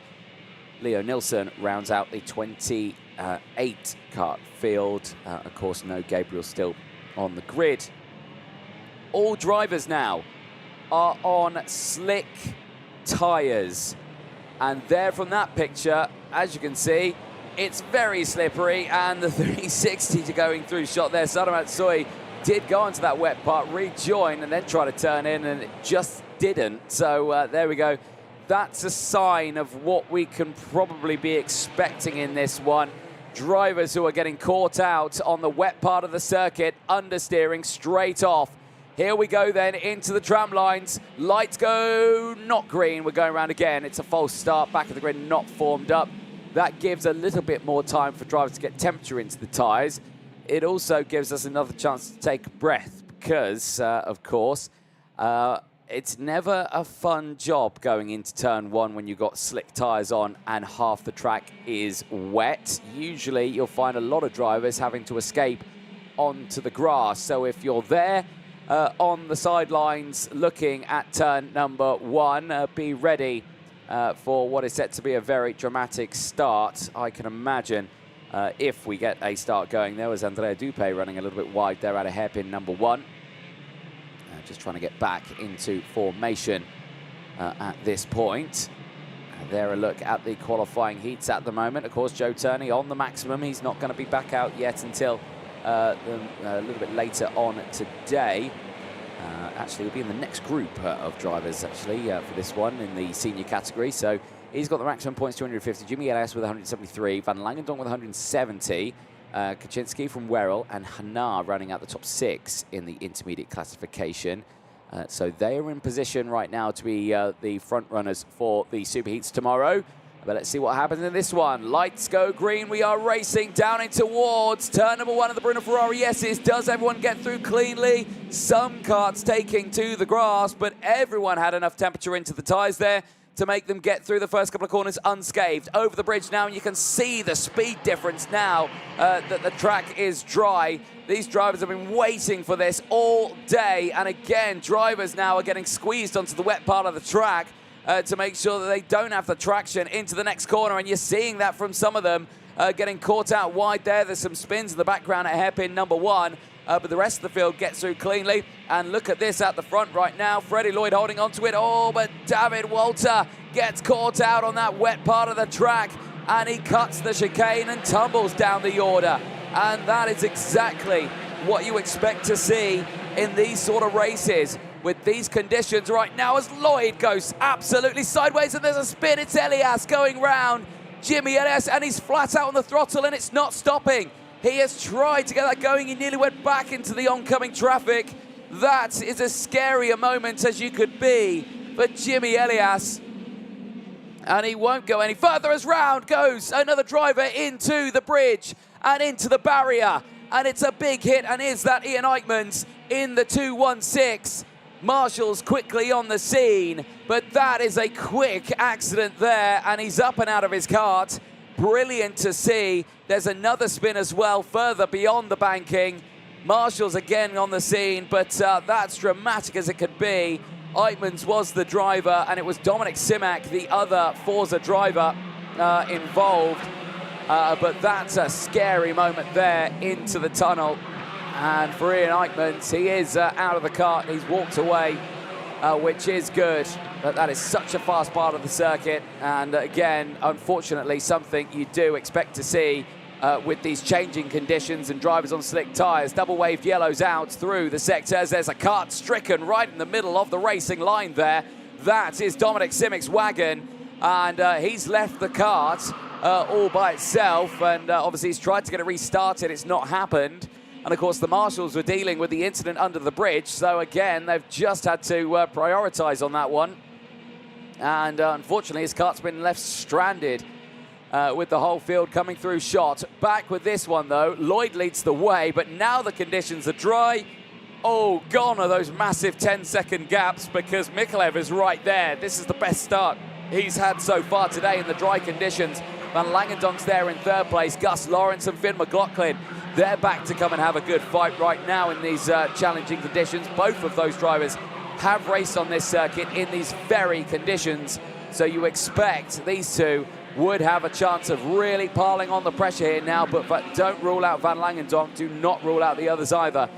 This is the race start. The driver going wide there, I think, is that Emili Koivisto at the start of that one, or was it Nico Lanalate? No, Lanalate is tumbling down the order. It was Koivisto at the start of that race, with the replays on the left-hand side of your screen. The live feed still on the right-hand side. There is Jimmy Elias running wide here. So that's where he's got the first bit of water on the tyres. Now he comes through a lot of exit curb there, picks up the water, gets back on the throttle, and you can see it just goes round. Watch his rear tyres here. He's fully lit the throttle there. He has full throttle, and it's just not stopping. He's feeling, no, I'm not going to press the brakes. I'm going to floor it. That was as close as you could be there on the exit. Then the whole field coming through. It's just an absolute cluster of karts at this point. And there you can see the moment under the bridges. There was the first one for Dominic Simak. But for Ian Eichmans as well, there was his big damage, and you can see there slight bit of pain there in the shoulders for Ian Eichmans. So we do hope he is okay, but we can see him, he's standing there at the marshal post, so looks like he's all okay. Back out of the bridge, and there you can see Lloyd has run a little bit wide there. Now Mikalev, Van Langendonk, everyone, they've just closed in. It's one big group right now. There's been no change between them. But we can imagine who out of them is going to make the first move. And it's going to be here. Mikalev going for the move down the inside into the Fullerton S's. Denied. Lloyd slams the door closed and says, no, you're not going for it there, because I know that if we go side by side, we're both not getting through the corner. And that is rightly done there for Lloyd to slam the door closed there on Mikalev. But Mikalev will give it another attempt here. As you can see, the speeds have massively increased. We're going sub 1 minute now in the lap times. 57 seconds, but the fastest driver out there comes from further down the order. It's actually David Walter, who started on the second row of the grid, who did get caught out on that wet part of the track earlier on. Now it's starting to kick off now between the drivers, as there's a cart off there into the Mike Wilson complex, and driver recovering out of the way. It's Nico Hanalate who is out of the race, but back here with this one, Finn McLaughlin has got up into third place now. So McLaughlin's got past Galley and Gus Lawrence. Mikalev has gone backwards as well. Now it's just Van Langendonk and Lloyd who are up ahead. Lloyd and Van Langendonk, two drivers formerly in junior category earlier this year, and of course last year, because Dries Van Langendonk, who's currently the leader of the championship in the OK junior category, has sacrificed that championship win as he sets his sights on his senior career in the OK category. And of course, the pre-round, the warm-up for what is expected to be a very challenging weekend next weekend here at PFI. But Lloyd leads from Van Langendonk. McLaughlin has closed in though, as we are on lap 7 of 9. And right now, Dries Van Langendonk is going to need to learn the dry/wet defensive line around PF International. This one's a tricky one, because there you can see through the Fullerton S's, it's still very wet there offline. The same here through Bobby Gain corner at the Mike Wilson complex. This is the last place on the circuit where the track dries, purely because of the tree cover, the signage, everything like that. It's really close to the circuit. It's a very moist part of the track. There's a lot of moisture in the air still in that part with all the trees, so the track dries not very quickly. Gus Lawrence is trying everything he can to try and get past Oscar Gallin, Olin Galli, I should say, but he can't find a way through at the moment. He's going to look again onto the bridge, denied the opportunity to get past this time around. Back out they go down the hill, and let's see what happens here, as again McLaughlin on the rear bumper here. Dries Van Langendonk, who was in the juniors all the way through, he was racing in juniors in this category in Kristianstad a few weeks ago. He's now stepped up into the seniors. He has never raced against these drivers he's got against now. He is in with the big drivers now. He's in the senior category. And well, as you can see, Finn McLaughlin getting a little frustrated about that matter as well, because Van Langendonk is doing a brilliant job defending this position. But of course, McLaughlin's saying to himself, thinking, why are you doing that? Because Lloyd's getting away. Let's try and close in on him. Let's try and work together. These are the sort of things that, you pick up in the senior category, a much different kettle of fish. As again, McLaughlin's going to try and get the switchback here onto the bridge. It's not going to work out for him. Stays right there behind as they go over the literal bridge. Down the hill they go. Is this going to be a lunge to the inside? Defensive goes to Dries Van Langendonk. McLaughlin gets squeezed to the outside. He cannot get the switchback. The wet racing line is there. He would not be able to put the power down. He just has to stay single file. He could potentially get the move down the inside here, but I think he's going to back off it on the final lap. I think he said, right, okay, fair enough. You have this. I'm not too bothered. I'll be happy with a third place. And I suspect we might see McLaughlin drop back a little bit here off the rear bumper, just thinking, right, I'm not going to stress these tyres out too much now in this last lap. Let's start to cool them down here, as across the line, Freddie Lloyd will take another qualifying heat win for Freddie Lloyd in the senior OK category. He steps up now to third in the intermediate classifications. For Dries Van Langendonk, he steps up to second in the points with that P2. And Finn McLaughlin as well. A good result, but still does not sit within inside the top 10 in the intermediate classification, so has got a bit more work to do over the course of this one. But Freddie Lloyd from Van Langendonk, McLaughlin from Olin Galli, Gus Lawrence from Jacob Mikalev, Lewis Gilbert from David Walter, Jensen Burnett and Alexander Bondarev round out the top 10 11th place downward sees Noah Wolf, Marcus Shilkunas from Vivek Kanthan, Fred Green from Simone Bianco, who rounds out the top 15 out on circuit. 16th place downward sees Emily Koivisto. Then it's Radek Vavra from Roland Cooklane, Mark Brovko from Andrea Dupe from Levi Arin, and Sara Matsui, who rounds out the 22 finishers in that race. Retirements, there were many of them in this one. Again, understandable. You've got slick tyres on a drying circuit for the first time.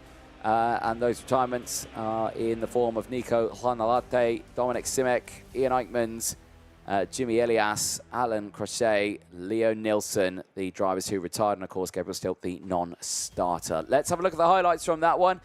And to be fair, in towards turn one, the whole grid actually had a good getaway. Got a little bit spicy later on, though, through turn number one as drivers trying to carry the speed. There was Emilio Koivisto running wide at the exit of hairpin number 2, with Lloyd taking the lead.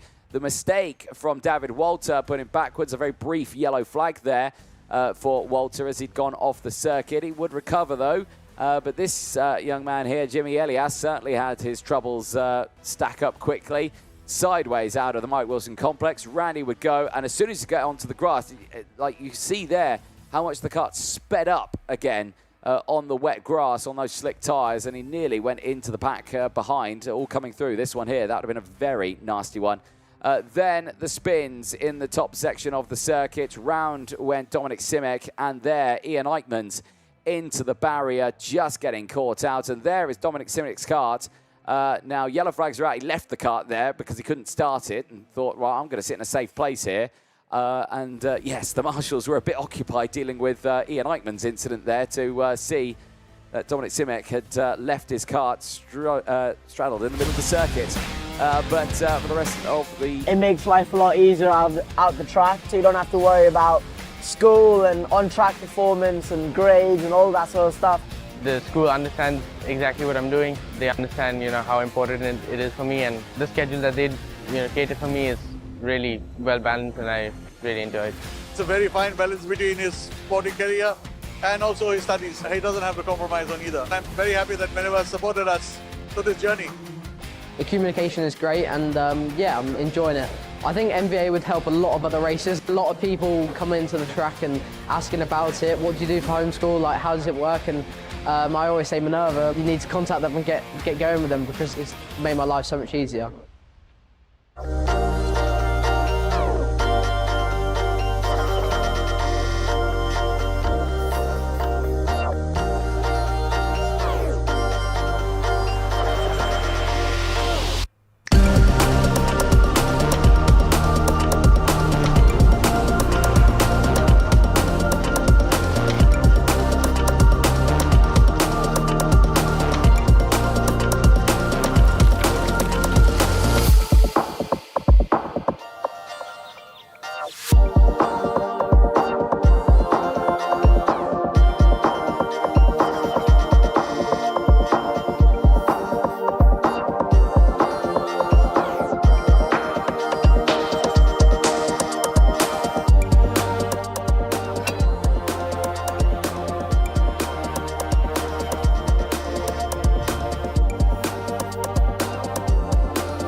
Racing Spirit was born out of the need to create a clothing line that could embody the passion and the experience that OMP gathered and cultivated working alongside the most successful racing teams of the last 50 years. Racing Spirit garments are made by enthusiasts for enthusiasts. They can be worn every day in leisure time, but especially on race venues. From the paddock of the hottest Formula One races to the service parks of winter rallies in all weather conditions. Racing Spirit offers a complete range of clothing and accessories for men and women, designed and developed in Italy, combining aesthetics, comfort, and functionality. Because of these features, it is the brand of choice of several prestigious motorsport outfits and organizations. Racing Spirit is the meeting point between high quality and Italian style, as well as the introduction of sustainable materials and innovations such as the use of graphene. Racing Spirit offering comes with 4 options: cutting-edge designs and customization techniques. Lifestyle is a line of garments ideal for everyday and leisure wear, with refined style and innovative materials. Crew are custom garments of the highest quality that strengthen the visual identity of the team or organization. For instance, the choice of Skoda Motorsport and Dallara. Corporate is a full custom-designed clothing line for sizable organizations, such as Toyota Racing Development. Finally, the Teamwear line, for maximum creative freedom, uses sublimation printing technology derived from OMP's racing experience. Similarly to the other Racing Force Group brands, Racing Spirit shares the same DNA of competing to be the first and ultimately become the reference in the market.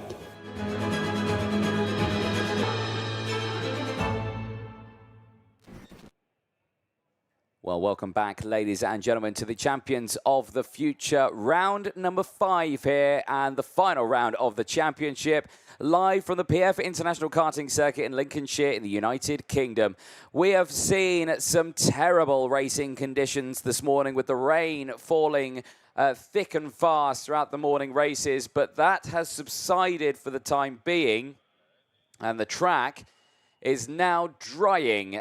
There is a lot of wet standing water still out there, but as you can see, everyone has gone for the slick tyres, meaning we are ready for some dry racing for the second time, as we've just seen the seniors go out, also with dry tyres. But it's OK Junior, Heat B versus F.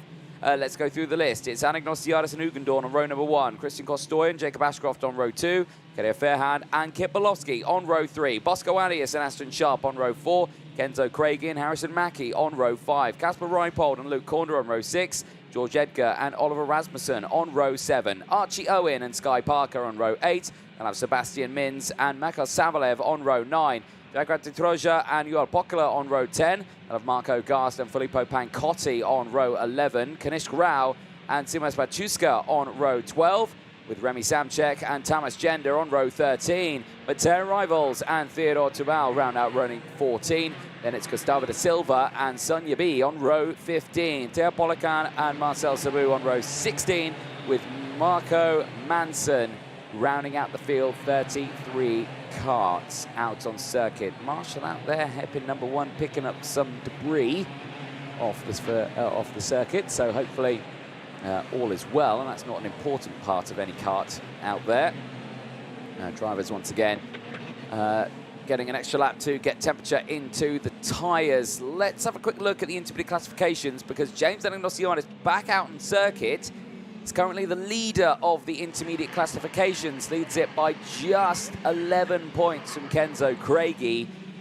Nicholas Schaufler third, with Christian Costor, Arjun Kraling and Rocco Coronel running out the top 6. Costor and Kraling joint 184, Coronel 182. So again, it's very close in the intermediate classifications, and we do expect those to chop and change as the racing goes on. And we expect the racing to get ever faster and more competitive now that that track is starting to dry out. And again, I'll keep fingers, eyes and toes crossed that it stays like this and only gets faster and faster as the day goes on. Well, here, drivers are formed up, ready to go. They'll cross the red line here, denoted by the massive red line on the circuit, and of course the cones. From here, no overtaking is permitted. You should be in 2x2 rolling start formation. Are we like that? Well, we are at the front. We're not in the middle or at the back. And, well, it's a bit of a shaky one, but let's see if we're going this time. There should be no gaps in that grid. Everyone, just Constantine is up now nicely into the final corner. Are we going green and racing? Yes, we are. Down in towards turn number 1. Great start then for Anagnostiadis. Holds on to the lead. Drives on the outside, getting swamped onto it. But there's a coming together. And, wow, how close to the barriers could you be? It looked like Kenzo Craigie went all four wheels up in the sky there, and I thought he was going straight for the barriers, but amazingly he landed and just avoided hitting the barriers there, and he's still in this race, but everyone's still going. There's no spinners there at all, but that was very, very close there for the drivers. Rest of the field coming through now in towards hairpin number 2 and into the Fullerton S's. For the first time, front of the field a little bit spread out right now as James Anagnostiadis has broken away. So again, even in these conditions here, he's enjoying the kind of half and half that he's getting right now. Kenzo Craigie still in a good spot here at the moment. Everyone going through right now. Who is this energy course that's made a brilliant start here? Now, is this, no, it's Jacob Ashcroft. So it's the Excel Motorsport card / energy course. That's pushing himself forward. There you can see he's now going for the move in towards second place. And through goes Jacob Ashcroft on Christian Costoya. And he takes P2 as they head down the hill now for the second time. Into the braking zone of hairpin number 1. No chance for an attack again from Costoya. Stays behind. And Ashcroft now can finally have a chance of closing in to Anagnostiadis, who's in the lead of this race. Now, we were seeing over the course of this day, are we going to be starting to see some different tyres coming into play in this one? And the answer to that is yes, but a little further back in the order on this one, we're seeing new tyres. Remy Samchek and Marco Gast have gone for a brand new set on, I believe, as you look at it, the left-hand side, or as the driver's on the left-hand side, as we look at it, it'll be the right-hand side of the kart. But certainly he has put a fresh set on for 2 of them, so we could see them make a way through the race. So Marco Gus, number 47, where is he currently at the moment? He has gained a fair few places, I believe, but we'll have to see a little further down. In fact, no, we haven't gained a few places. He's currently in 33rd place, so he's right at the back. Remy Samchek, however, there he is, 19th place, 6 places gained. So his deployment of tyres on the left-hand side has helped him out quite nicely, and he's making his way through the field right now. Jacob Ashcroft is closing in here on James Anagnostiadis. Now, Anagnostiadis has had some good races in this first half of the day with the wet conditions. He struggled yesterday, a couple of 6 places in the dry. Now with the changing conditions, is still okay. But here, Ashcroft, well, he's feeling a little bit more confident here around the PF International Circuit with half the track still wet, half of it still dry. And he is closing in here. Costoya is falling into the clutches of Harrison Mackie. Mackie now sets the fastest lap of the race, sub 1 minute, 58.428, showing that the track is very much there. And that's the beautiful thing about the PFI circuit. It does dry out pretty rapidly on the specific racing lines, and there you can see off the racing line still very, very wet, and the debris as well that is on the infield there on the drivers. Here's Anagnostiadis and Ashcroft, the data from them, both of them on used slick tyres. These will be tyres that they deployed yesterday and their first qualifying heats when it was completely dry, 23 degrees and absolutely lovely out there. This is Costoya and Mackie. Mackie's closed in. Could be going for a move this time around. Costoya, who's still in his original starting spot here, has not gained or lost any positions, but he might be about to lose here. P3 to Harrison Mackie. Mackie, who had a pretty dismal day yesterday with a couple of retirements, today is going to look like he's going to make up for it. Down the inside, gets through and into P3 now. Can he close in to Jacob Ashcroft and James Anagnostiadis further up the road? We'll have to wait and see. In through the Fullerton S's now. Again, you've got to be so committed here with your power, where you hit the brakes.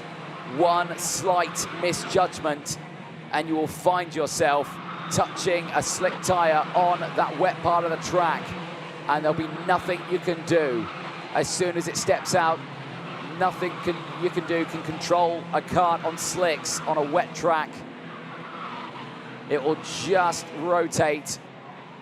And right now, for Anagnostiadis, he continues to hold on to this lead. Ashcroft is becoming more under pressure from Mackie now than he's putting on the pressure to Anagnostouliadis.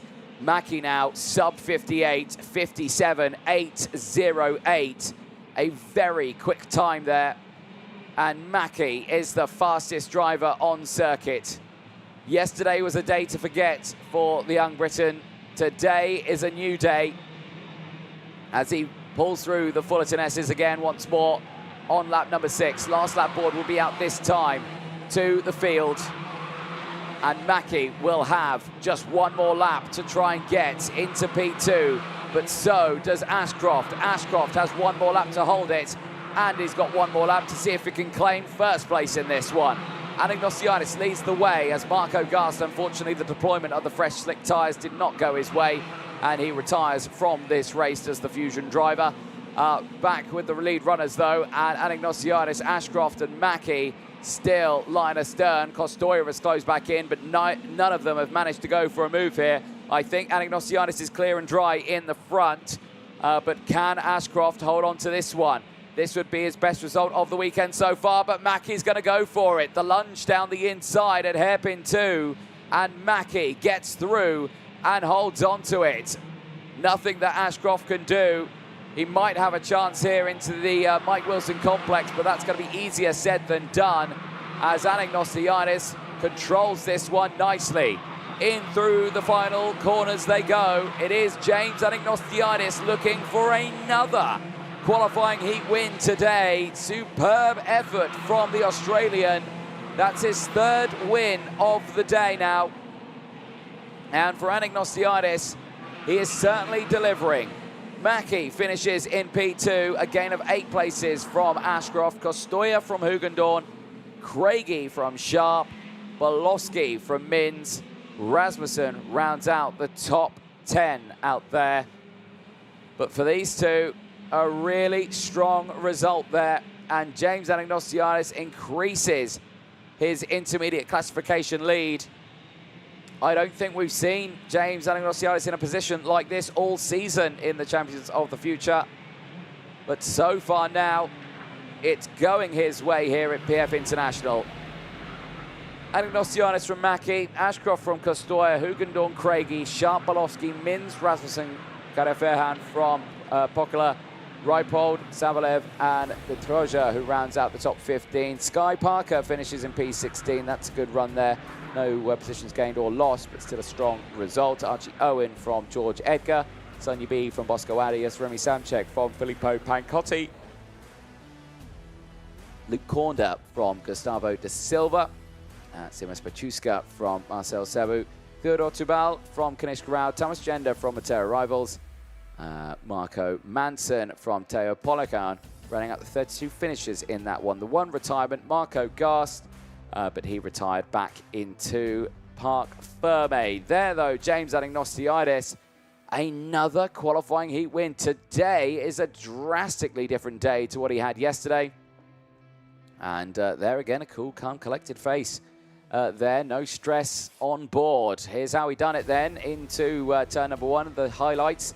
Straight away, no drama at the front of that one, just breaking away. There was the moment. Kenzo Craigie up on all 4 wheels. This shot really showing it, and missed out on that barrier by millimeters. Absolute millimeters at the start of that race. A very scary moment nonetheless. Rest of the field, though, great exit for the rest of the lap. Through the banking then. Ashcroft making the first move. He would get up into 2nd place. It was Ashcroft's best race, I think, so far this weekend with this one. Mackie later getting the move done as well, getting through past the likes of Costoya. They would all close in on each other. There is Marco Gast, unfortunately, and yeah, you can see those tyres smoking with the waters coming off them. Temperature was in them, but the deployment of the fresh tyres not going his way at all. Later, though, there you can see Mackie just getting the job done and squeezing past, but James Anagnostouliadis taking the win from Harrison Mackie, and Jacob Ashcroft across the line. They would be 1, 2, 3. Right, well, more races coming up. We'll be heading over to the senior category in a few moments' time. We're going to take a short ad break. Don't go anywhere. We'll be back with qualifying Heat B versus F very soon. MVA is a multi-award-winning online school for pupils aged 10 to 18. We offer a flexible, personalised schedule, allowing students to learn on their own terms from anywhere in the world. A dynamic weekly timetable includes assemblies, e-learning, live lessons, one-to-one mentoring, and after-school clubs. Our high-performance club is specifically designed to support elite athletes. Specially trained mentors give weekly one-to-one sessions and report on academic progress and well-being. With over 300 pupils from 30 countries worldwide, MVA has redefined what's possible with 21st century learning, making it the perfect solution for balancing training and competition schedules with a world-class education.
Welcome back, ladies and gentlemen, to the Champions of the Future, live from PF International Kart Circuit in the United Kingdom. Weather is brightening up. It's fantastic to see, and I think the mood is lifting around the venue here as the next race is about to take to the circuit. It is the senior category, qualifying heat B versus F, and this time, can Joe Turney make it a perfect streak of victories? He is looking to start on pole position for Superheat 1 tomorrow, and can he do it from this position? He starts on pole position, but it's a tricky situation now because it's a half-wet, half-drying circuit, but it's only getting faster as the day goes on. And I'm going to say it. Do I dare say it's getting a little darker out there again now? It'd be a real shame that we'd see that one. There is Scott Lindblom starting on the front row of the grid, the driver of the 304, starting right up there at the sharp end. He has taken a couple of heat wins again, one of the latest drivers to join the Red Bull Junior program, and you can see that denoted by his brand new helmet design there. Good to see. He's still got his old Scott Lindblom livery on the top there, but now adorned with the Red Bull logos on the side.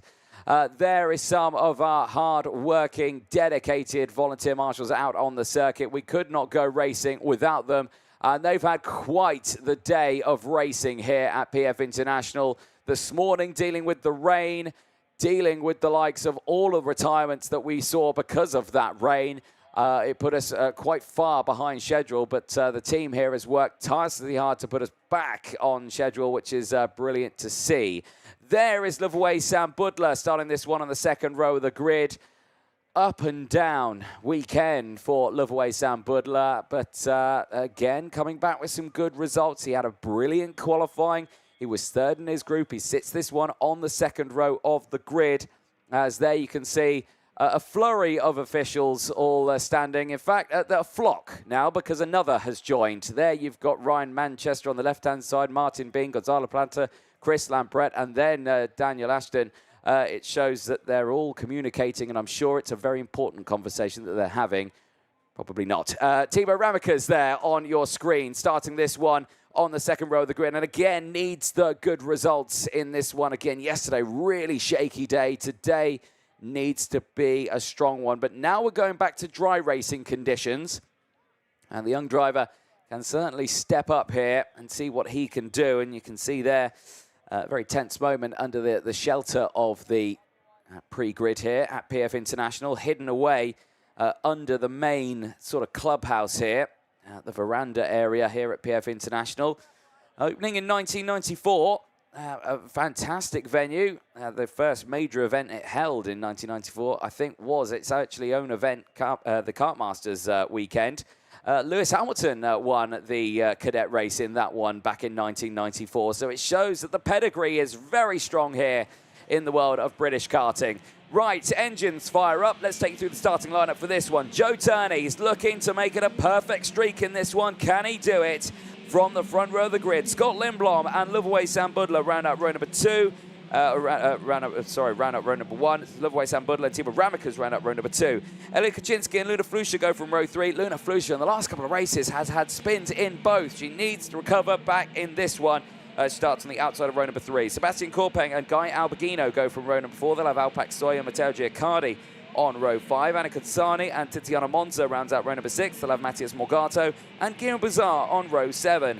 Timo Jungling and Austin Gale go from row 8. But who is this being pushed back into the pit lane? It is Guy Albag, who should be starting P8 on the grid on the 4th row. Now he's got a lot of work ahead of him here. Now that's Flusha's mechanic who's come across now to assist, as well as a smattering of other Kart Republic technicians in there as well, all wanting to come in and assist Guy Albag to get him started.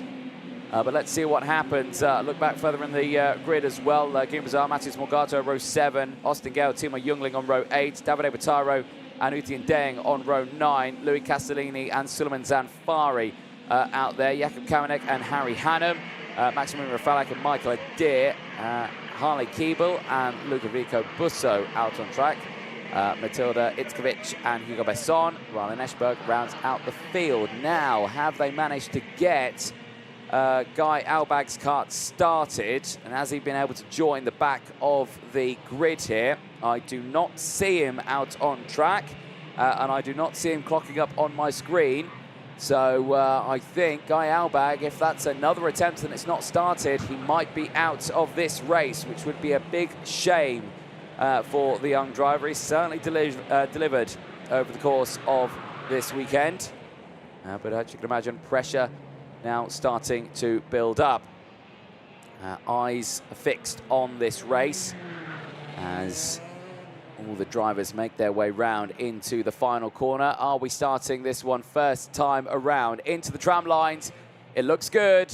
Lights go green. We race, and it's a good start then for Joe Turney at the front of this one. The rest of the field tries to squeeze through. It was a shaky start the last time around. Does everyone get through cleanly this time? The answer to that is yes. It is a good getaway, but everyone there just trying to find a piece of track to themselves as down the inside goes Scott Lindblom for the lead on Joe Turney, and this is the first time that Turney has not led a race, and now through goes Loveaway Sam Budler. His teammate slides into second place, and Joe Turney's on the back foot. A sea of sparks fly out the back of the karts as they exit out of hairpin number 1, and there you can see it is Timo Ramikas trying to fight through the field as well, but Scott Lindblom takes the lead of this one as everyone closes in behind. You can see Luna Flusha closing in. The Mercedes-backed young female driver certainly pushing in this one.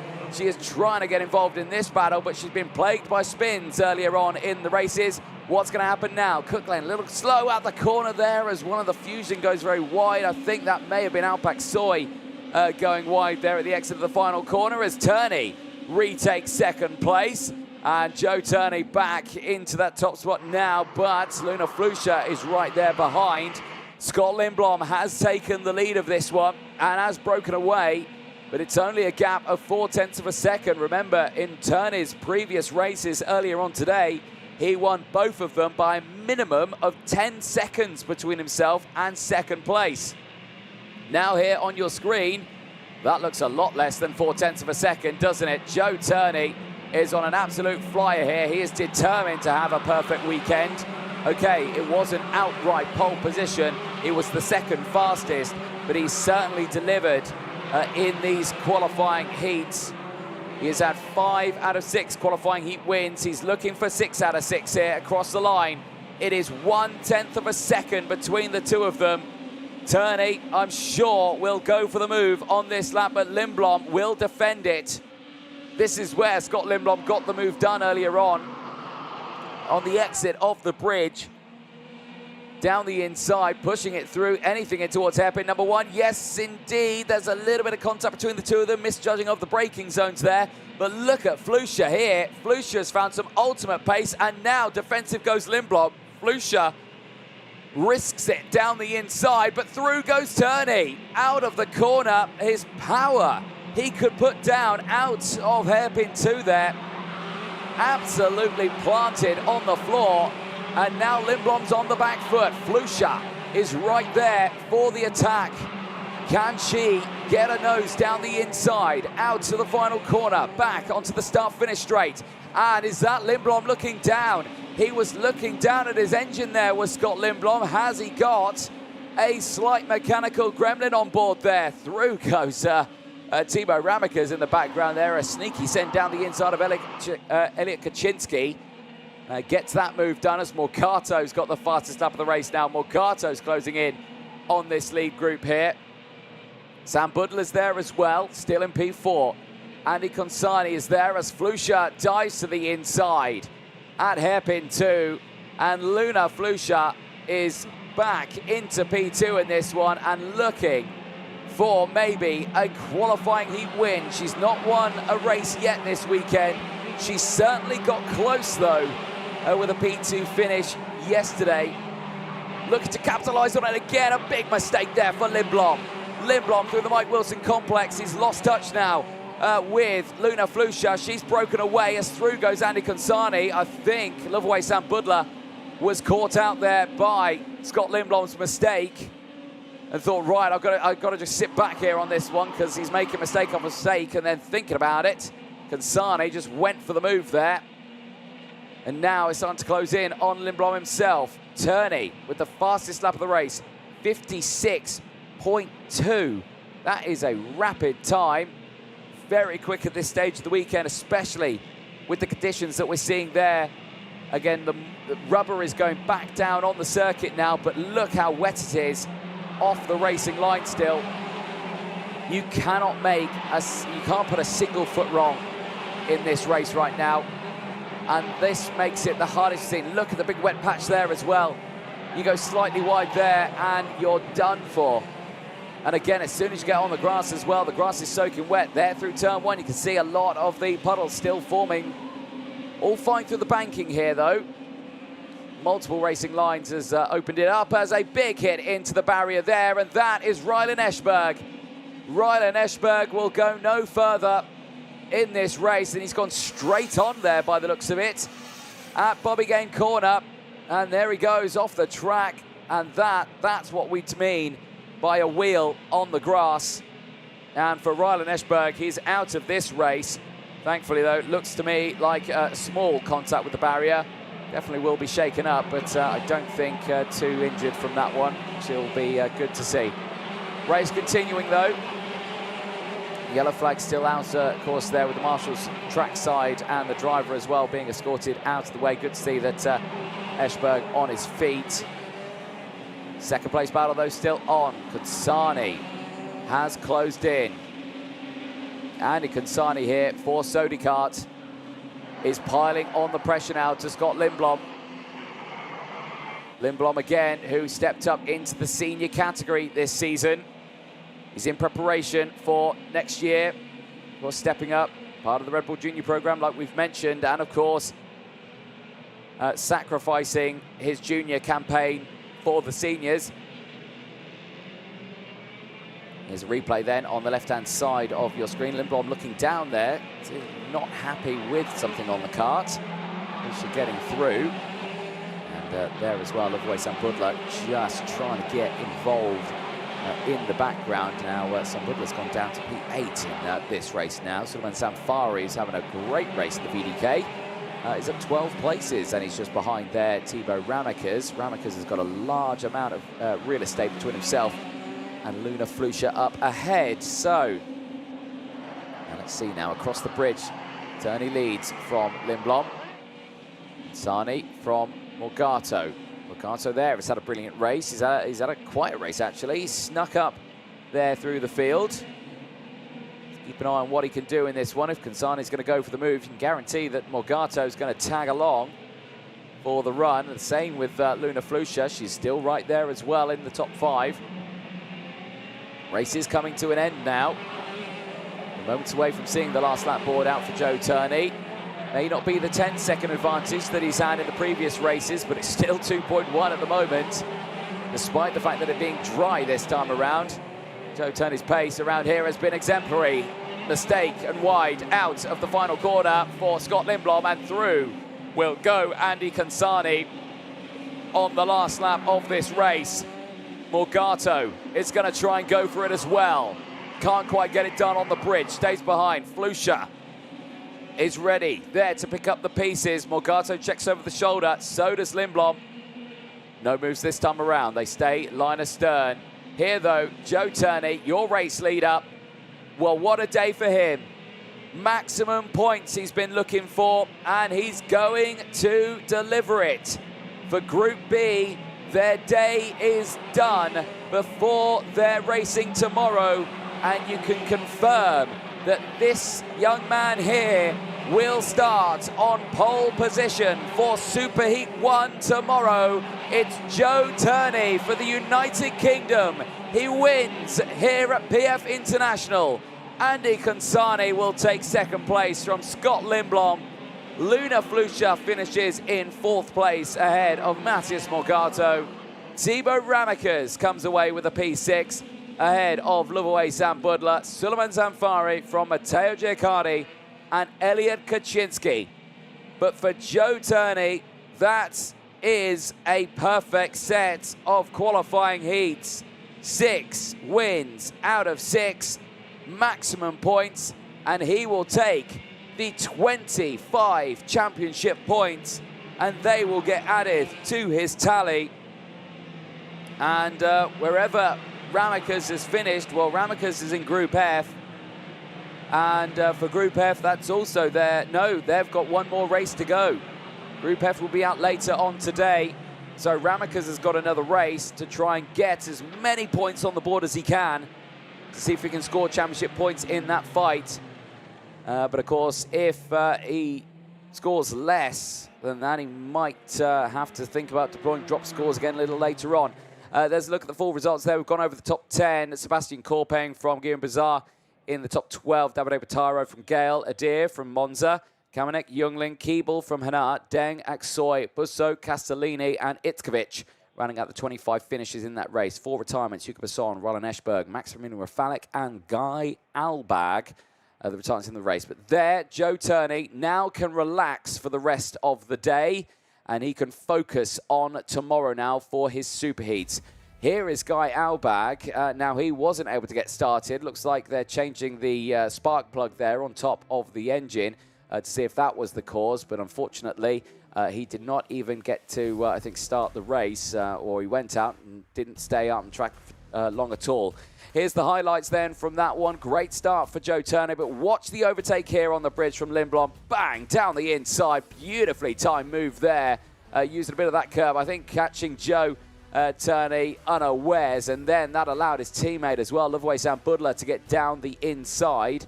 That would certainly change later on, though. Turney would fight back going in towards the banking section on lap number 2. Kaczynski running wide, a little bit of contact there with Thibaut Ramekers. That put him on the back foot. Some sparks flying out from underneath as well. Big moment there in the background. I think that was Alpak Soy in the Fusion going a little bit wide. There was Joe Turney going back down the inside, retaking second place, and would later close in on Lindblom. This was the moves here. You can see Lindblom on the inside line, suffered on the exit. Turney with the power, could get it down. Watch it here. Despite the fact that he had Luna Flusha going down the inside, was not fazed by that, pulled out, got the move done. Actually, before they even got to the braking zone, had the job done before the Fullerton S's. So Joe Turney from there then went on to claim a win 3 seconds ahead from the rest of the field. But the battles behind still raged on. Lindblom and Luna Flusha line astern.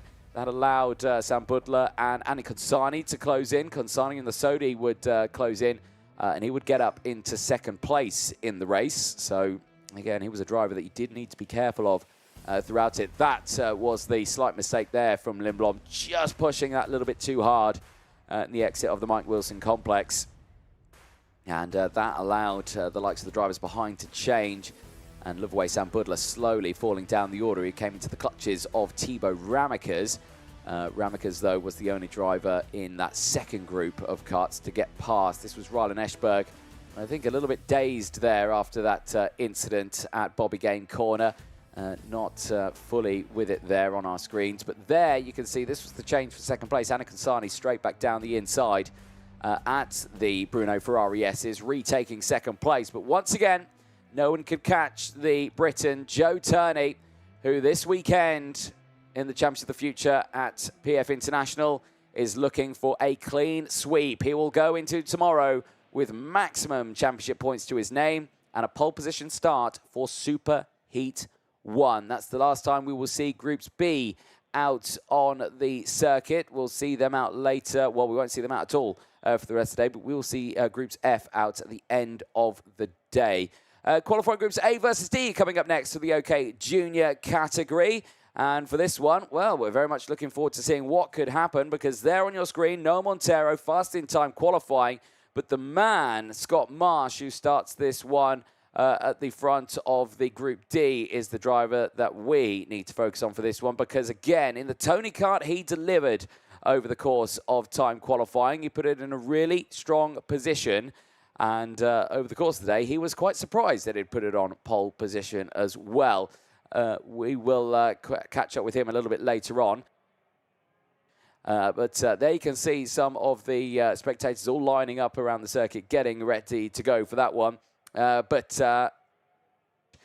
let's see if we can have a quick look at when we caught up with Scott Marsh at the end of yesterday, as he put it fastest in his group in time qualifying.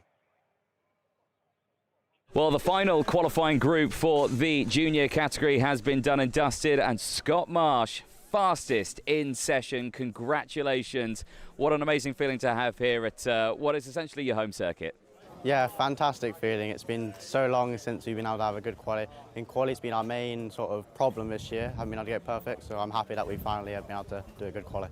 It's finally nice to see something other than a Kart Republic on the top step. We're now seeing the green colours of a Tony kart back at the sharp end of a field.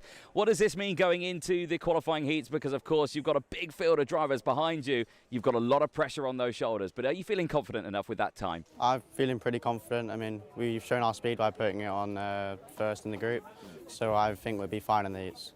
Talk us about this weekend. We're back in the UK. The sun is shining, but again, we're expecting some rain across the weekend. Are you just looking for it as a whole? Do you think the team's got what it takes to really push you forward? Yeah, I think we've definitely got what it takes, and it's a bit of a surprise for it to be sunny in the UK, but we can see what we can do in all conditions. Excellent. Well, congratulations. Great to see you at the sharp end of a qualifying group once again in your categories, and we'll see you out there in the qualifying heats. See you next time. Thank you. Well, welcome back, ladies and gentlemen, to the Championship of the Future. Great to chat there to Scott Marsh, who starts this one on the front row. And there you can see Marshall's getting a brief track walk in, one they can, to make sure the circuit is nice and clear. Of course, here in the UK, we've got some of the finest marshals, I think, from around the world. And there you can see getting lined up, ready to go for this one. Again, big thanks to the marshalling teams out there on the circuit, of course, making sure the drivers stay nice and safe out there and keeping the track running at its full potential. There, Filippo Sala. Gone is his wet helmet. The dry helmet's back out. And that means only one thing. He is focused and dialed in this one, as I always think he's about 2 seconds a lap faster when he puts on that helmet. The beautiful shiny carbon fibre there with the pearlescent blue and purple livery on that kart. But we are moments away from getting this one started. Let's see what happens in this one. MVA is a multi-award winning online school for pupils aged 10 to 18. We offer a flexible, personalised schedule, allowing students to learn on their own terms from anywhere in the world. A dynamic weekly timetable includes assemblies, e-learning, live lessons, one-to-one mentoring, and after-school clubs. Our High Performance Club is specifically designed to support elite athletes. Specially trained mentors give weekly one-to-one sessions and report on academic progress and well-being. With over 300 pupils from 30 countries worldwide, MBA has redefined what's possible with 21st century learning, making it the perfect solution for balancing training and competition schedules with a world-class education.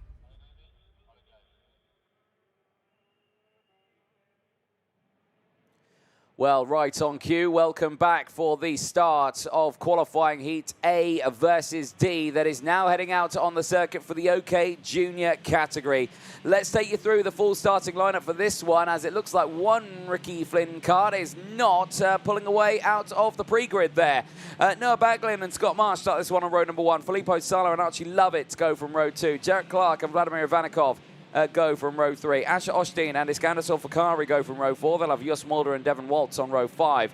Mats Van Ruin and Clarika Walczek round out row 6. They'll have Levi Sangara and Toby Gale on row 7. Mera Peldis and Turner Brown on row number 8. Mariano Lopez and William Collegia go from row 9. They'll have Alexander Dahlstrom and Yuri Levar rounding out the top 20 on row 10. Edward Kennedy and Benjamin Magnac round out row 11. Then it's Florentine Hattemer and Christian Blandino. Then it's Michael McGowan, Evan Purcell, Marcelo Muzelon and Louis Cochet. Roland Nagy from Oscar Pereiro in the top 30 on row 15. And there on your screen, it's quite clear to see that is Turner Brown, who has now got going on track, which is good to see. Row 15, like we were saying, Oscar Pereiro and Roland Nagy, Charles Rosetto and Zachariah Dole on row 16. Maxim Bobajov rounding out the field at the back of the grid. Not a good qualifying for Maxim Bobajov, and yeah, big shame to not see him right up at the sharp end of this one. But we'll wait to see what happens as the day progresses. We are halfway through the second half of the day, and so far in this one, the intermediate classification sits as so. James Edingnostiadis with 262 intermediate classification points. Kenzo Craigie from Christian Costoya. Dean Hugendorn from Nicholas Schaufler, Ian Kraling from Rocco Coronel, a fair hand from Jarrett Clark, and Scott Marsh, who rounds out the top 10 in the intermediate classifications out there. There you can see dry line very much forming. Tyre temps are vital at this point to get up to the optimal operating window. And drivers are going to have a really tough time of doing that there. You can see quite a bit of debris there on the inside or the exit of the Fullerton S's, where so many drivers have unfortunately gone grass tracking over that chicane when they've not quite made the corner. As, oh dear, one driver trying to get into formation there, but that was past the red line. Now, I'm not sure if he overtook there past the red line or if it was just alongside as they were going through. We'll have to see if we can get a replay of that later on and see what was what there. But at the front, all looks good as we get ready to go. And there's a hand up from Baglin, who starts this one on pole. Is he good to go? I think so. And we are green and racing as we get going racing as the field fans out there at turn number 1. Brilliant stuff there. Everyone gets through the Bruno Ferrari S's for the first time of asking. Nicely done from the field there. Filippo Sala in second place has utilised that inside line as drivers scramble for positions in the background. Down in towards hairpin number 1 for the first time. And it's a good getaway then for the field. Everyone looking comfortable right now. Scott Marsh there in third place. Has only lost out on one position as the train forms. Jos Mulder on the outside line there has tried to gain a place, but I think he's actually lost out on 1 or 2 places in the background there through the Fullerton S's for the first time. Some drivers getting a little bit squeezed there onto the grass, but the rest seem all fine and clear. Eyes on the top 3 right now, and all is good as we exit out to the Mike Wilson complex, back onto the start-finish straight. Let's count them through. It's Baglin from Filippo Sala.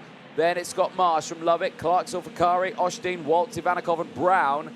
as they go through. Again, look at that. They fan out 3 wide. Here comes Sala down the inside, and he takes the lead. Marsh goes through as well. Baglin down to 3rd.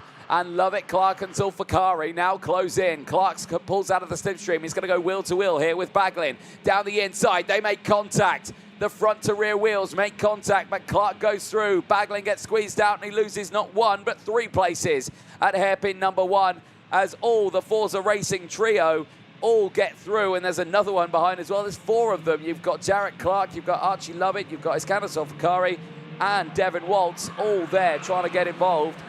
But right now, 2-horse race here. Filippo Sala, who gained the lead there on this lap, now has Scott Marsh breaking away with him. 3 wide here in towards the pitch bend. Whew, that was never going to end well if they'd stayed 3 wide. Here as Baglin's now under pressure. Through goes Asher Osteen. Power, that CRG looks absolutely immense there down the start-finish straight. No drama at all. And there's a big coming together on the banking. And I think they're all still going there, but a massive amount of contact. Not quite sure who was involved there. It looked to me, it was kind of a light liveried cart, maybe one of the Forza Racing, possibly Iskander Zulfikari's tumbled down the order. Mariano Lopez on the Paralin might have been the driver he got caught up with. There's more coming together this here. 2 of the Forzas off the track of the hairpin number 2. Look at this, we've gone from races earlier today with nothing, and now we see massive incidents on the infield straight. Jos Mulder off the circuit. Merrill Peldis is off the circuit as well. And as well, there's another one trying to break away. Now, the numbers just disappeared from me there, but I'm not sure who that was. Was that Michael McGowan, the Koski?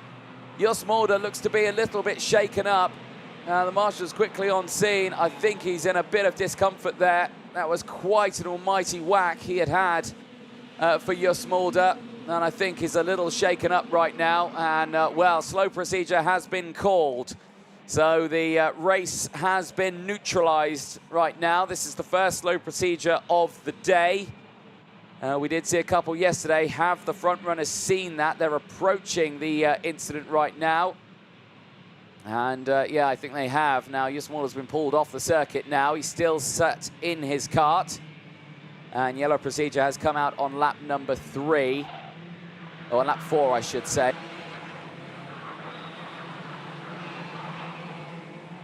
Do as a driver to just slowly bring that pace down. You have to think all the way throughout this. You've got to think of the safety of everyone here as, oh, there, Archie Lovett just getting pulled out of the slipstream there, trying to keep up the speed. And, right, the pace has really dropped down now. So Sala now controlling this one pretty comfortably for the field. And right now, let's just see how they get this restart going, because, of course, the first protocol is to make sure the driver is okay. And I can see from my position, Jos Mulder is still sat in his kart, being seen by marshals and medical crews at the moment. So let's have a look at the replays. There was the first incident that we saw on track, and I think that may have been the Paralin of Mariano Lopez getting tangled up in one of the incidents. Then everything getting caught up here in towards hairpin number 1. You can see it all in the background, a big group of karts being started by this one. The 2 drivers getting caught out with each other, not what you wanted to see at all, and backwards would go, a lot of them. Iskander Zulfikari, one of them, who went tumbling down the order because of that incident. Rule number 1 of racing, don't hit your teammate, and that just happened out there.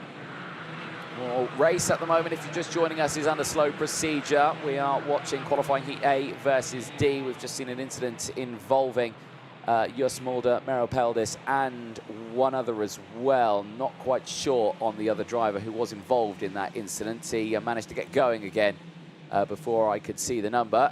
Good to see that Jos Mulder is up and out of his kart, and he's walked to the relevant safety of the marshal post at hairpin number 2, which is good to see, but that is a heavily damaged kart that he's got there out on track, as at the moment we still remain under slow procedure. And, that Paralin right at the back of the field, William Kalesia, did I spot off the corner of my eye? That's a very, very loose side pod there. Here's the replay there, and oh, blimey, yes, that's not what you want to see at all. It was the 96 Paralin. It was William Kalesia was the other driver.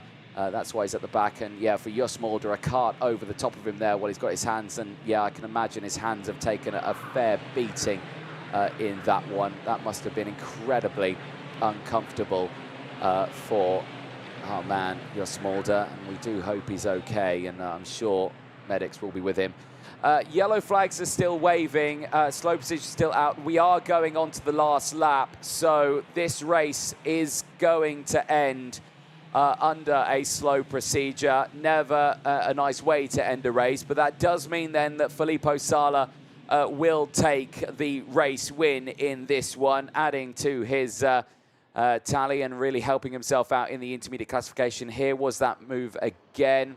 Jos Mulder on the outside, goes through, clips there the 93 of Benjamin Magnac for the Forza Racing. He goes over and gets caught out as well there by the number 21 of Klara Kowalczyk, who tried to get out of the way there, but there you can see it all happened so fast at hairpin number 2, and we do hope that Jos Mulder will be okay, and we do see him out later on today, but I can imagine he's got some bruised hands there because, of course, it is risky with that one. You know, a lot of safety goes into these karts. Of course, the FIA really pushing kart safety within the modern era of karting, but it always falls down to that one. If you do get a kart go over the top, those fingers are exposed on the top of that steering wheel, and they are prone to damage and danger. But the drivers continue to persevere here as the checker flag goes out, and Filippo Sala takes the win ahead of Scott Marsh, Archie Lovett and Asher Osteen.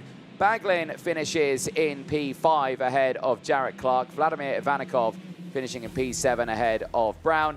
Then it is Gale from Cochet, Magnac from Waltz, Van Rooyen from Kowalczyk, Sangara from Magal. Then it's Hattemer from Dahlstrom, Purcell and Muzzlon rounding out the top 20 on field. But yeah, like we were saying, never a nice way to end the race, but for Filippo Sala, that is a good result for him.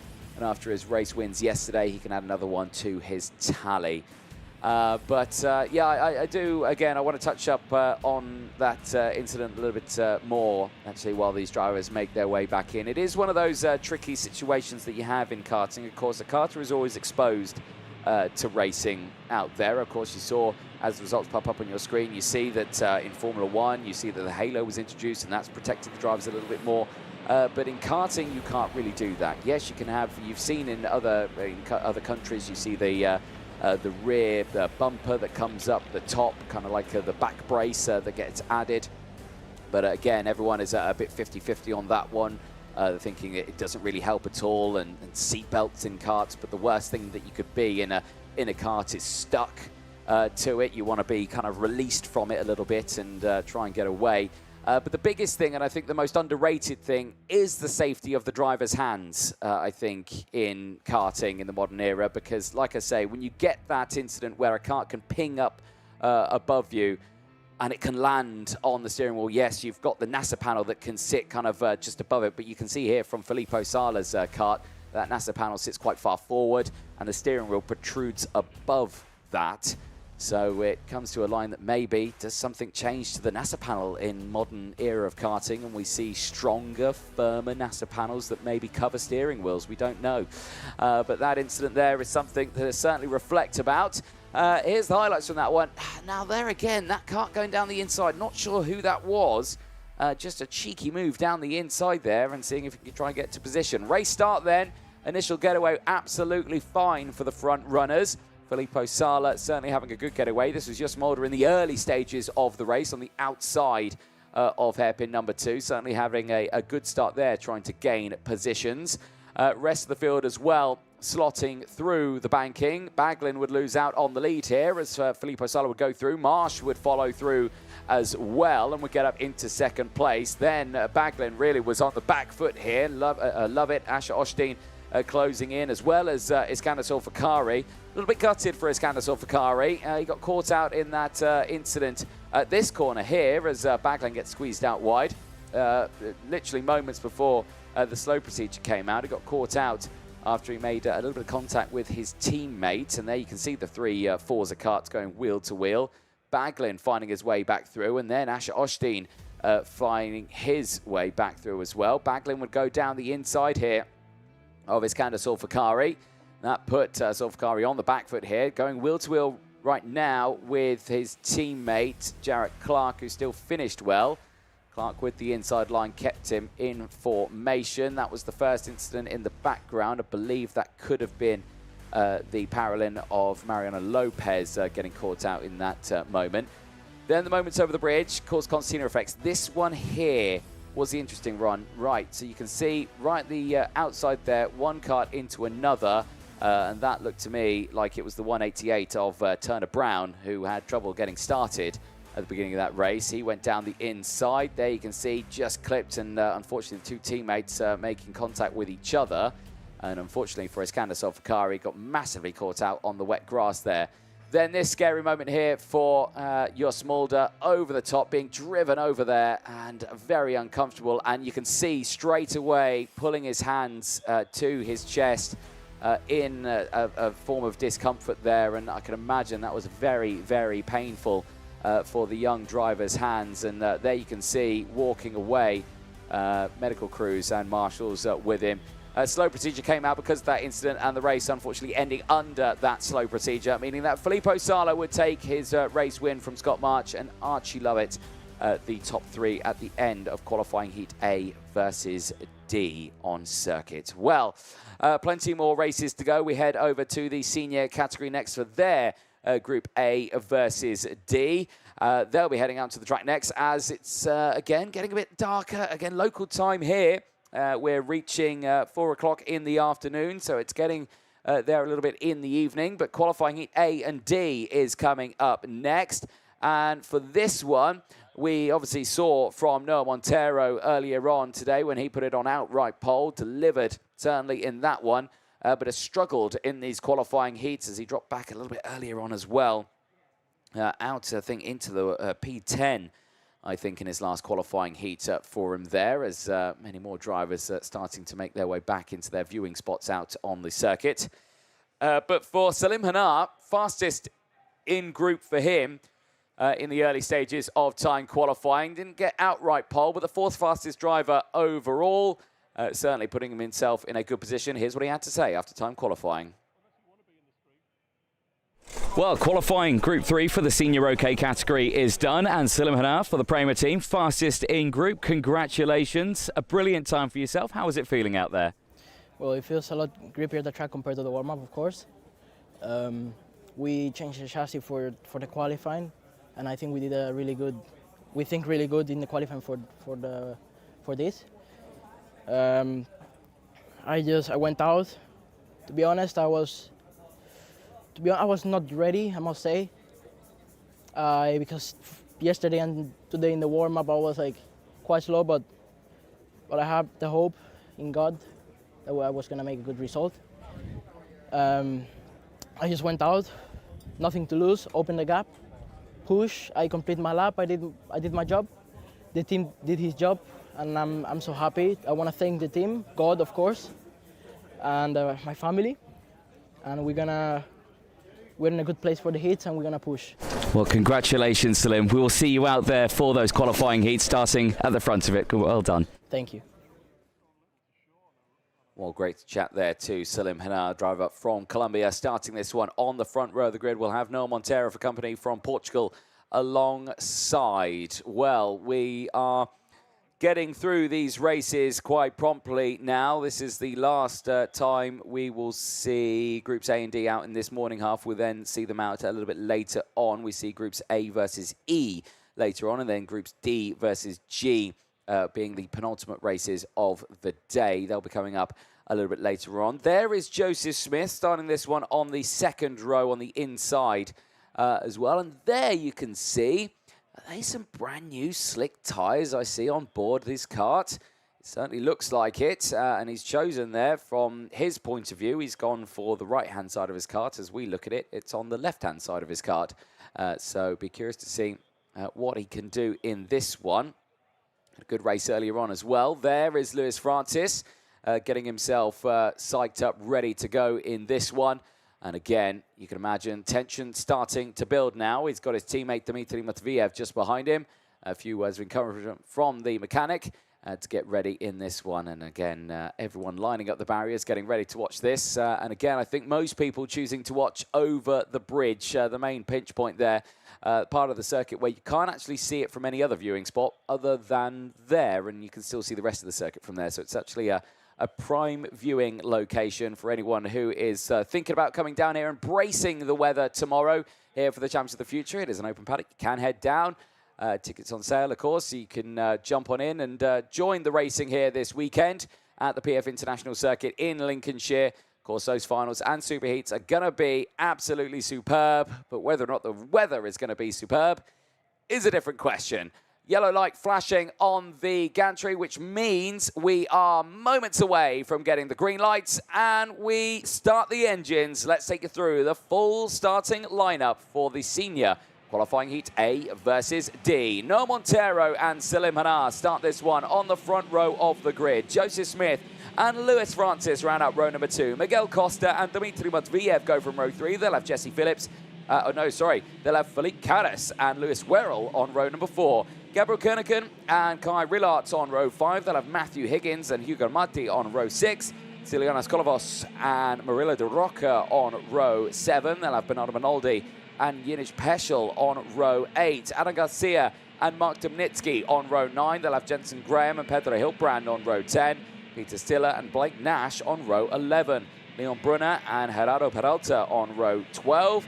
Alexander Chartier and Daniel Ginchard on row 13. Now, Ginchard, we saw earlier on in the wet conditions, push his way through the field. He finished inside the top 5. Can he do that again, though? Now the track is dry. Maria Neto and Tai Maia round out row number 14, and Yang Leng round out row number 15. 29 drivers in this race. Again, throughout the day, we've seen the ups and downs, and in the intermediate classifications, we've seen a multitude of things. Now, I'm going to throw in a curveball here, because Joe Turney, who we saw win earlier on, had 300 intermediate classification points. He's not going out again today.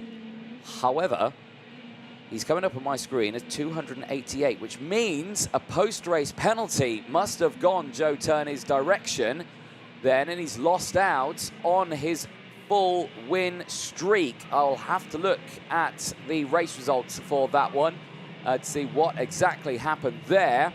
So does that mean he's not fully safe here right now? Because he's got 288, so I need to work out the position that will have put him to get those points, because he's lost out on 22 points, I think he's lost out on that one, or 12 points, I think he's lost out on that one. Yes, 12 points he's lost out. So that would put him right down in the order a little bit. So that's a hefty penalty that he's picked up then for Joe Turney. So that's put him a bit of a tricky spot here now. Could someone now beat him for pole position for that superheat? Right, the front of the grid kind of went, then they brought it back. Now they're going to go again with green light and racing. Montero gets away well. Look at the fighting that Salim Hanar has had to do on that steering wheel there to get the temperature into the tyres, and held on to second place through turn number 1. Beautiful stuff there for the Colombian driver, who holds on to P2 then as they exit out of the bridge and down in towards turn number 6 and 7 as they get in towards the hairpin number 1. You can see Montero still leads the way. Hanar there in second place. Joseph Smith there in third. Where is Lewis Francis? He's still there, P4. Francis has an opportunity here to really gain the positions right now. Is he going to push hard in these early stages and gain them? Right now he's just going to stay there. His teammate behind him. Dmitry Matviev is under pressure. Constantin Reflex is kicking in. As Miguel Costa is under pressure just behind. Miguel Costa, you can see there, the gold liveried helmet coming through. We're on the victory lane. Going through the shot. Nice shot there as they go through. He's got Werrell right on that rear bumper. So it is Montero from Salim Hanar Smith from Francis, Matveev, Costa, Werrell, Higgins, Karas from Kerneken, the top 10. Here comes Smith down the inside. Siliminar sees him coming, gives the racing room, but through goes Francis and says thank you very much. Not one, but 2 places gained there into second place.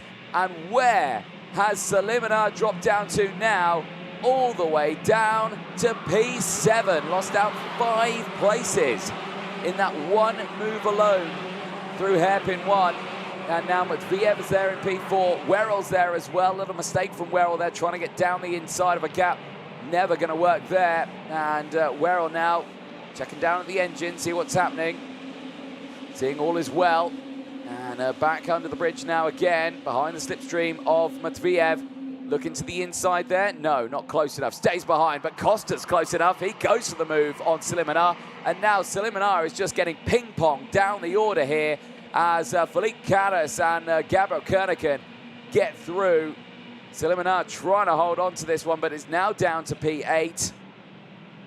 And those drivers really getting involved in this one. You can see them there closing in under braking. The 367 of Kerneken trying to hold on to that position as through goes now Matthew Higgins. Matthew Higgins gaining those places is now up into a good position. Kerneken has tumbled down the order on my screen, and I can see why.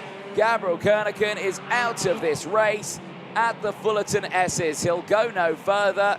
He walks away from his wagon, and that's his race over. Francis here has got pressure as down the inside goes Joseph Smith, and he moves up into the race lead. Smith, into second place, I should say. Smith now wanting to close in on Montero. Montero at the moment has got a gap of 0.8 of a second. It's good, but it's not the biggest gap. Could expect that gap to come down as this race goes on. So, Matveev, Costa just behind. Costa with a big dent in that front nose cone there. That is a big shunt he's had in this race. Just be careful that's not been dropped when he heads back into Parc Fermé. But again, we'll have to keep an eye on that one as he gets through anyway. Higgins, though, up to P4. This was a good race we saw from Higgins earlier on. Pushed his way through the field in the wet conditions. He's doing it now in the dry as well. Certainly pushing his way through on the banking. Replay here. Down the inside, is this how Gabriel Kerneken went round? Didn't see much from that there. He was on the outside into the corner. Let's see what had happened there as Werrell goes back down the inside. Gets past Higgins as into the pit lane, unfortunately, comes the 282 of Jensen Graham. The VDK racer going no further. And big shame for him in this one. Montero leads still. Smith from Francis. Werrell and Higgins have switched places now. Werrell up to P4. Higgins P5. Costa, Matveev, Hanar, Karas in down positions right now. But inside the top 10. Kai Rillart still holding on to P10. See him there just in the background. Hugo Marti close behind in the train. Top 11 very close. Hiltbrand then leads the next group of drivers as Blake Nash has had a terrible lap on this one. I think Blake Nash has actually had a problem out on circuit because he has tumbled down the order and he is now sitting in 27th place and he's no longer clocking up on my screen. So I believe the American Blake Nash with the Tony Kart Racing team is out of this qualifying heat. Will not be happy with that one. Eyes on this. Smith has closed up to Noah Montero. The battle for the lead is on here on lap number 6 of 9. Out of Bobby Game Corner they go into the Mike Wilson complex. We don't usually see many overtakes here.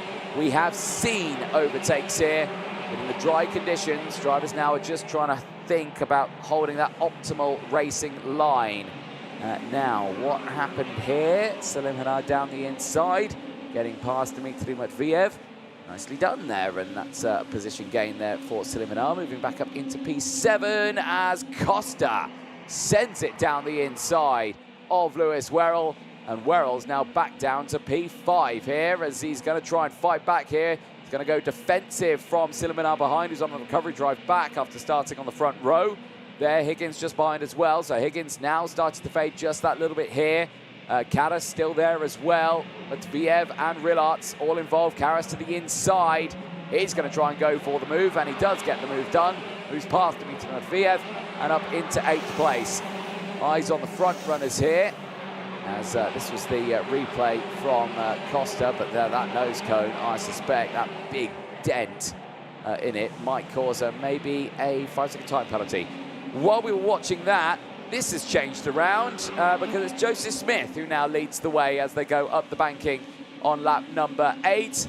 And with the last lap board coming out this time to the field, Smith now needs to try and defend for the rest of this lap and the last remaining lap, especially as well as Lewis Francis is starting to close in just that little bit behind. Keep a close eye on these three. Now, because I can imagine all the way throughout, they will just be holding that little tighter line here and there. But Smith right now just needs to focus. Get this kart to the end, not push it too hard in some of these corners. Yes, okay, you're leading. Your gap's not that great. This is not the time for those little micro mistakes that we have seen from a multitude of drivers running too wide at that very corner there and clipping the wet piece of track. Last lap board comes out then for the field. Smith, Montero, Francis, Costa in the lead of that one. This one here though, Higgins, Hanar further back in the field. Karas, Werrell, Matviev, Rilarts in that second group. This is Joseph Smith going for the race lead. This is hairpin number 2. Nicely done, just down the inside, no drama there at all. And yeah, gets that race lead. Montero doesn't even fight it, and yeah, understandable. Montero, I think, just happy to get a second place result here on this final lap. He's not going to fight back. In fact, I don't think he can fight back. He's dropped off by quite some way now, has Montero. And Francis as well, sitting there in 3rd place, is just going to sit back now and let this unfold. Final lap and checker flag is at the ready. Joseph Smith, he sees it for the Victory Lane team. A superb victory for the young Briton. Montero comes away with 2nd place, only dropping the 1 spot from his starting position of pole. Francis finishing in 3rd. From Miguel Costa, Matthew Higgins in P5, up 6 places. In the intermediate classifications then, Smith moves up to 3rd in the points, 207 to his name. Siliminar bumps up into 7th, Higgins into 8th, Werrell into 9th, but no one has been able to touch Joe Turney or Dries van Langendonk for the time being in their categories. Well, the field will make their way back to Parc Fermé. Here's a look at the full classifications on your screen. Well, there you can see top 5 have already been over. P6 Siliminar from Fleet Karas, Lewis Werrell from Dmitry Matviev, Kai Rilarts there as well, Hugo Marti from Indus Peschel, Peter Hiltbrand from Bernardo Bonaldi, Marilla De Rocca from Stylianos Kolovos, Alexander Chartier from Peter Stiller, Alan Garcia from Maria Neto, Ty Meyer from Mark Domnitsky, Daniel Ginchard in 23rd place from Gerardo Peralta, then Leon Brunner and Jan Lang rounding out the 26 finishers, 3 retirements, Blake Nash, Jens Graham and Gabriel Kernigan. There on your screen though, Joseph Smith, delighted with that result, and that is a race win for his name. He can be delighted with that one. He makes his way back into Parc Fermé, but it's still, again, a long way to go. He sits there 3rd in the points. He's looking primed and ready to get going for this one in the senior category. Let's have a look at the highlights from that race. And again, for the field, a good getaway. And Siliminar, amazing kart control there, able to hold on to P2 in the early stages.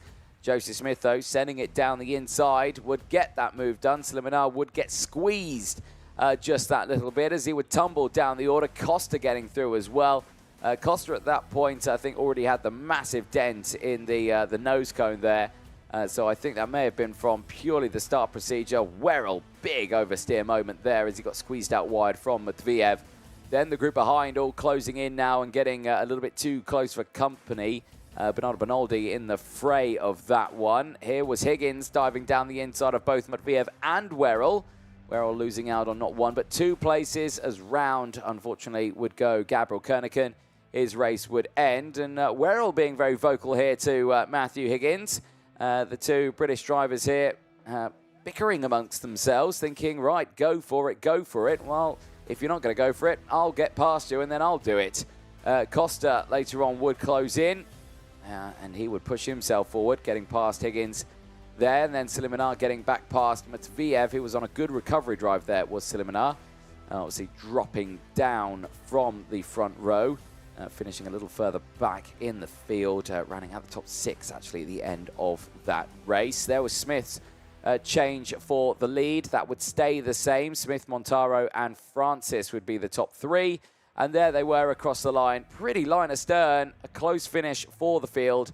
But for Joseph Smith, Montero and Francis, they end their race well with a 1-2-3. We're going to take a short ad break. Don't go anywhere. We'll be back with the OK Junior qualifying heat C versus G coming up next.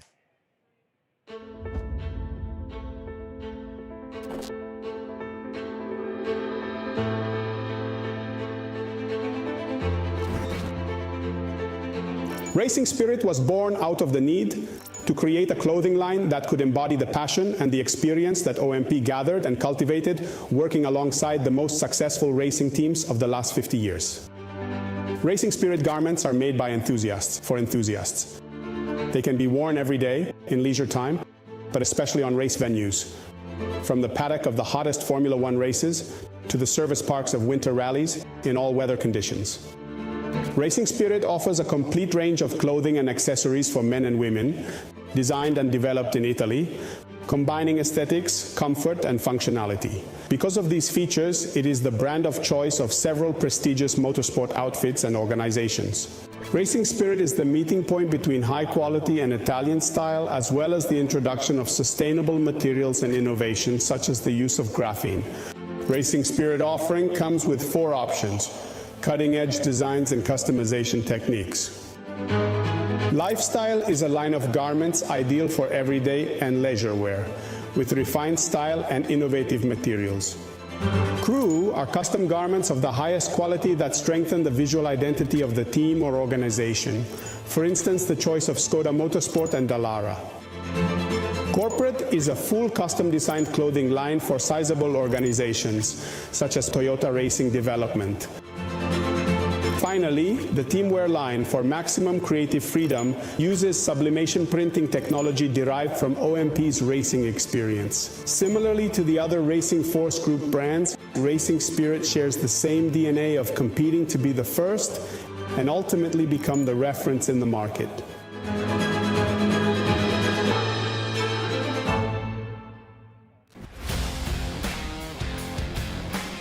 It makes life a lot easier out the track, so you don't have to worry about school and on-track performance and grades and all that sort of stuff. The school understands exactly what I'm doing. They understand, how important it is for me, and the schedule that they, created for me is really well balanced, and I really enjoy it. It's a very fine balance between his sporting career and also his studies. He doesn't have to compromise on either. I'm very happy that Meneva has supported us through this journey. The communication is great and yeah, I'm enjoying it. I think MVA would help a lot of other races. A lot of people come into the track and asking about it. What do you do for homeschool? Like, how does it work? And I always say, Minerva, you need to contact them and get going with them because it's made my life so much easier. Well, welcome back, ladies and gentlemen, to the Champions of the Future, live here for round 5 at the PF International Karting Circuit in the United Kingdom. Next race is coming up very soon. OK Junior qualifying heat C versus G. That'll be taking it to the circuit. And this will be the last time that, well, no, we won't see it. We'll see both these drivers out again later on. Group C will be right out at the end of the day. Group G, of course, we're going out with Group D later on. Now, it's been a lovely day leading up to this moment. Of course, we had a lot of rain at the beginning of the day. That was horrible. It cleared. The track got nicer. There's dark clouds looming over the circuit, yet, however, we're not seeing any rain on the radar there. But the UK is famous for the weatherman being wrong.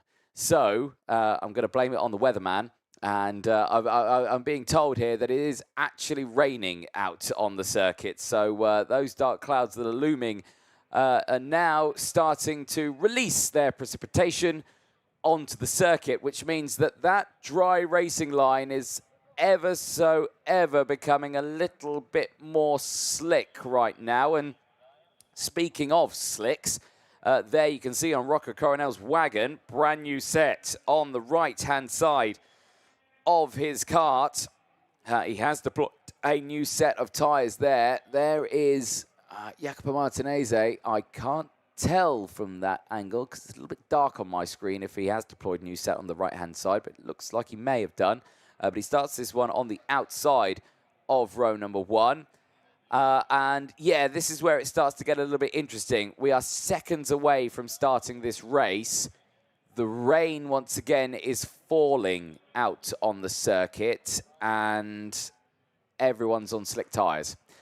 This is where it starts to get a little bit interesting for the drivers right now, as, well, spectators line the hills and line the banking area ready to watch this next race. As the green flag goes out, we are going to be racing with these drivers, but the rain starting to fall once again with the field on slicks. Let's see what happens.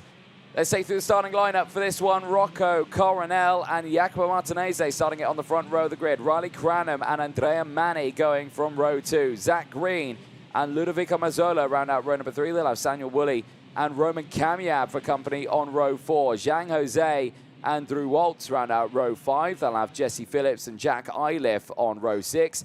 Endo Arata and Augustus Toniolo will go from row 7. Lewis Islin and Sana Z will round out row number 8. They'll have Alan Carrier Osman and Vanessa Shilkanate on row 9. Victor Rad and Jean-Mathieu Rousseau will go from row 10.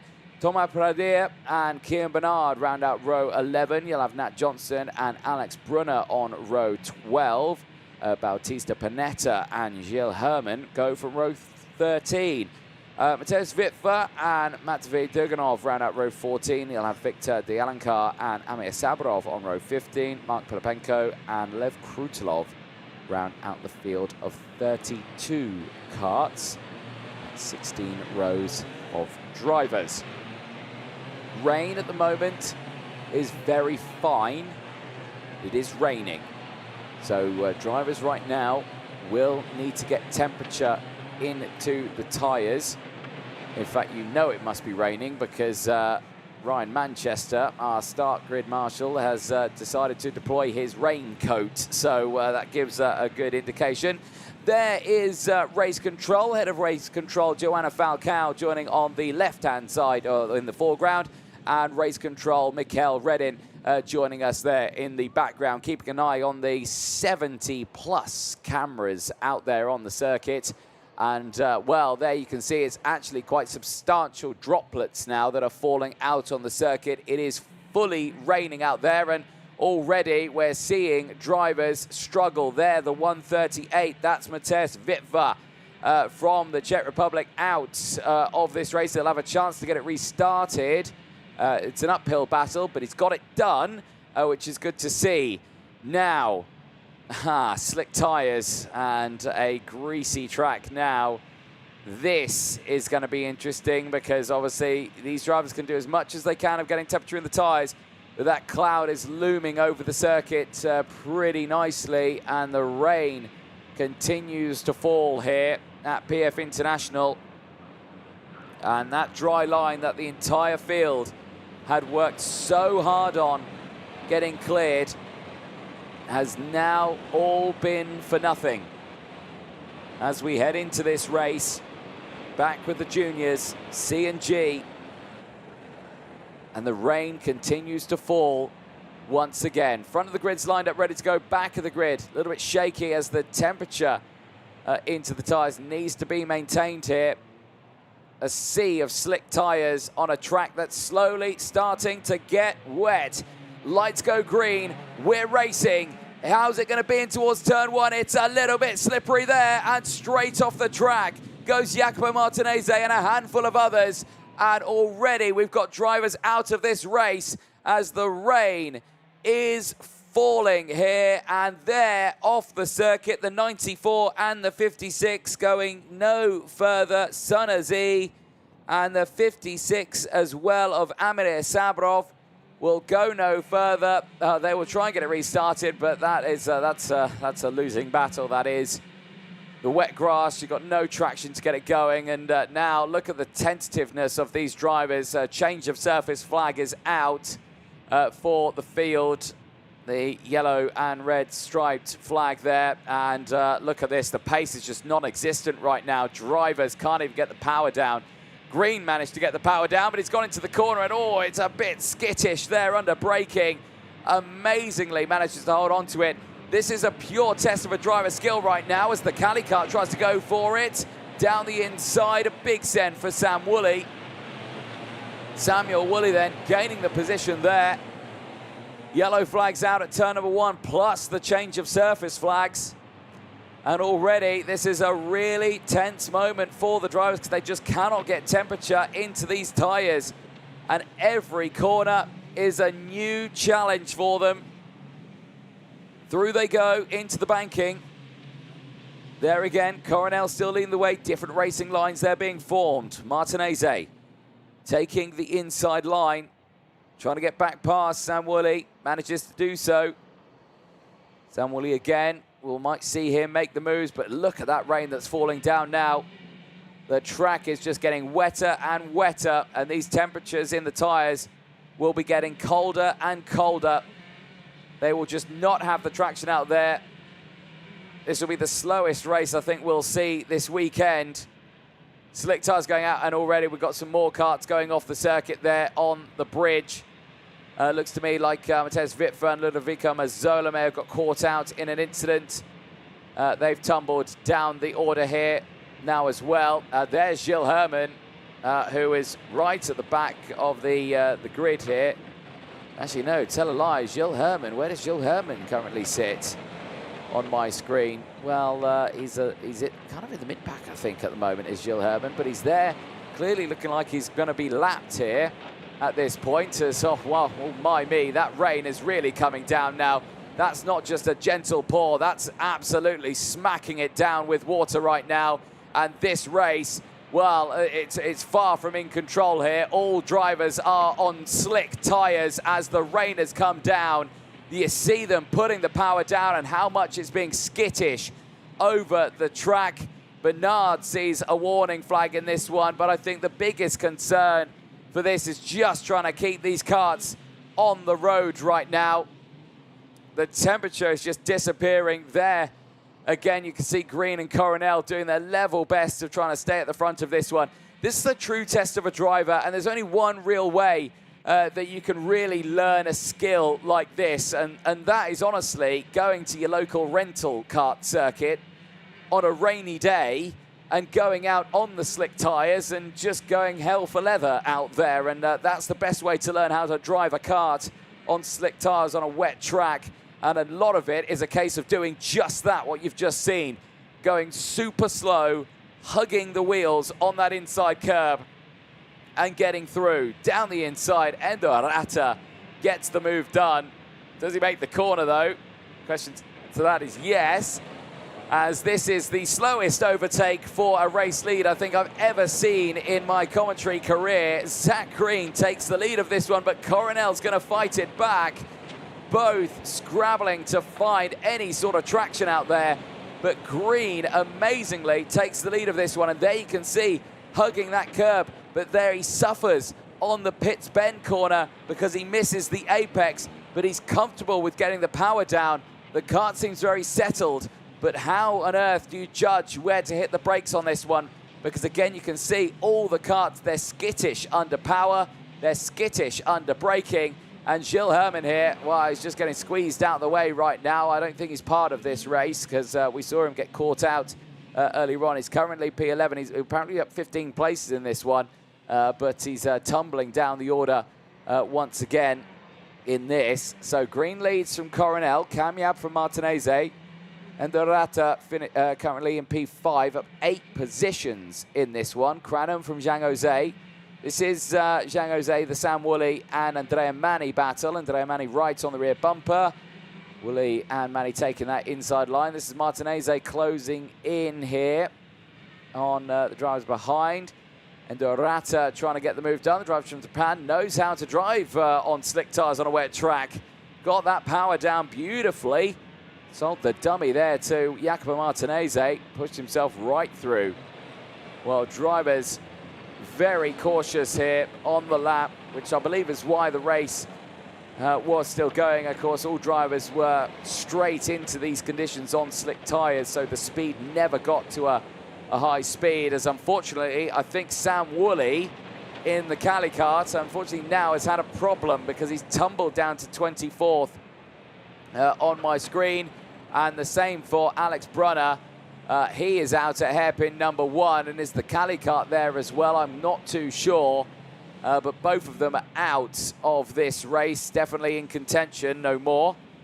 As well, Green has broken, I don't know how he's done it, but he's broken away from Coronel. He's got a gap of 2.5 seconds, 2.7 seconds, I should say, from Coronel, and all of them are on slick tyres. Kamyab now has closed in to Coronel. Coronel, who's just not finding the right traction levels here. Remember, latest on the brakes, and oh dear, it's going straight on for Coronel, and he makes contact with the barriers, and he is out of this one. He will try and get it restarted, and that's what we mean. It's so easy to lock up in these conditions when you've got the slick tyres. Danny, get it restarted. I don't think he can, or if he can, it's slowly coughing into life. Is it going to go? Take a seat if it is. It is going to go. But Rocco Coronel now drops down all the way behind Thomas Pradir in P22.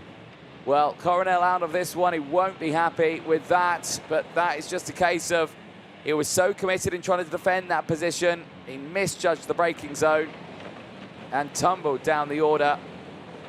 There's another kart off there as well. Is it one of the Hangman Racings? Was it one of the Forza Fusion karts there? It could be Mark Pilipenko off the track. Here is that moment again, just trying to hit the brakes, turn, not going to happen. Oh, and bang, into the barrier, engine stalled, and now out of the kart straight away, not giving up. He knows there's an opportunity in this one, but the problem is that a big train of karts then came past him right now, and then unfortunately for him, he tumbled down the order there and finished, well, he's currently now sitting, where is Coronel? Back in 18th place. So that's where he sits right at the moment. So he's gained a few positions. Yellow flags are out at the first corner through the Bruno Ferrari S's. More drivers have had dramas there as Jacopo Martinez down the inside of Riley Cranham. Holds on to that position. Cranham's going to sweep to the outside. Here's the racing line that we see in the wet conditions, getting on the power early, but when you've got the slick tyres, you get on the power and it just kind of side drifts outwards here. Hooking that inside curb again through the Fullerton S's, utilising them as much as you possibly can as we are going on to the last lap of this race. Very, very soon. Back down the inside. Cranham gets it. Martinez, though, on the outside line, has the power. Can he get that car back down the inside? Yes, he can. Good stuff there between these two.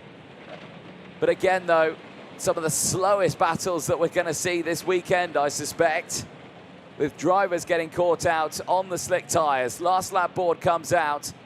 Green leads the way from Roman Kamyab. Here is Kamyab on your screen. Second place for him at the moment. He's trying to close in on Zach Green. But Green right now breaking away perfectly at the front. He makes his way through the bridge now at 4th place in this race. Endo Arata has impressed as well. He's really pushed himself through in this one. The driver from Japan in the 144. 10 places gained in this race in the challenging conditions. Certainly utilising his card out there. But judging by the fact that the hoods have come down out in circuit as well, the rain has stopped, so the track again is getting faster once more. So that brings us to the question of the next race. Are we going to see slicks or are we going to see wets out there? Because the track is wet, so you expect to see them. But if it stopped raining, to which it looks like it has, how quick is that track going to dry? But that's later on. Zach Green right now started this race P5. He leads the way. He gained 4 places. And now he looks to take a qualifying heat win here in qualifying heat C versus G. It is Zach Green promoting himself up to 6th in the intermediate classifications ahead of Jarrett Clark. Rocco Coronel does still gain places in the IC, but only sits P8. Jacopo Martinez finishes in P9 with 199 points. But there on your screen, Zach Green in probably the slowest race that we have seen so far this weekend. Has a great race on that one. Superb kart control. Bring that kart to the end. And there you can see, just trying to keep the temps in those tyres.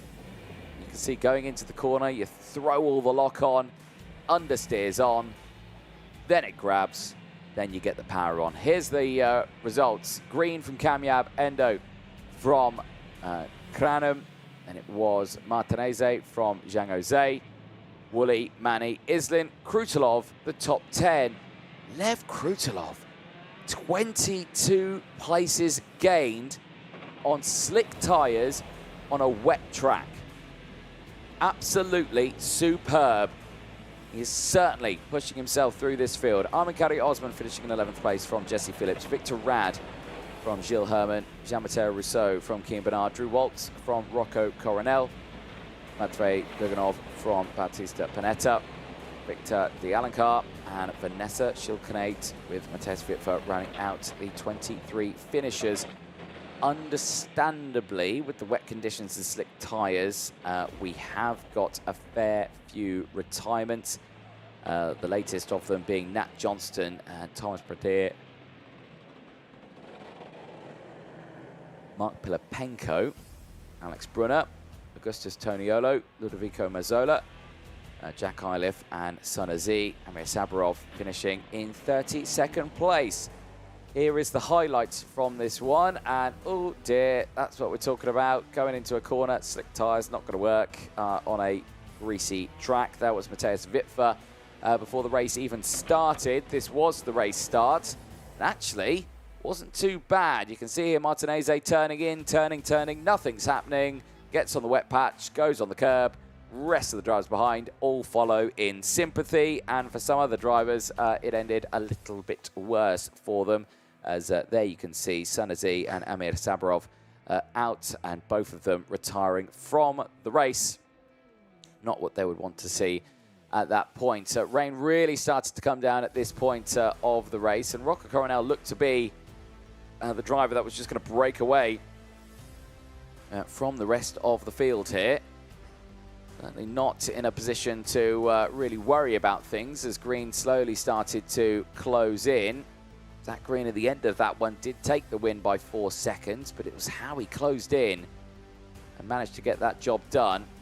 There on the Cali kart though, Daniel Woolley certainly having a good race, and he was actually fine. I think he ended up with a transponder issue on his kart, as a very unfortunate incident there for Ludovico Mazzola on the bridge. He would be out of the race later on in it. There was Sam Woolley trying to get his kart down the inside. Later the Sodi kart though of Riley Cranham retaliating there on Roman Kamyab. Kamyab though would get up into 2nd place. Now there was Gilles Herman. I don't know how he ended up there. He must have missed out on half the circuit. As you can see, the driver scrambling for traction as they put the power down at the exit of the final corner on the start-finish straight. Green slowly starting to close in at this point. Everyone now just choosing what racing line do you go for. Do you go for the outside? Do you go for the tight inside? And you can see there for Samuel Woolley, it worked out to take the long way around the outside there for hairpin number 1.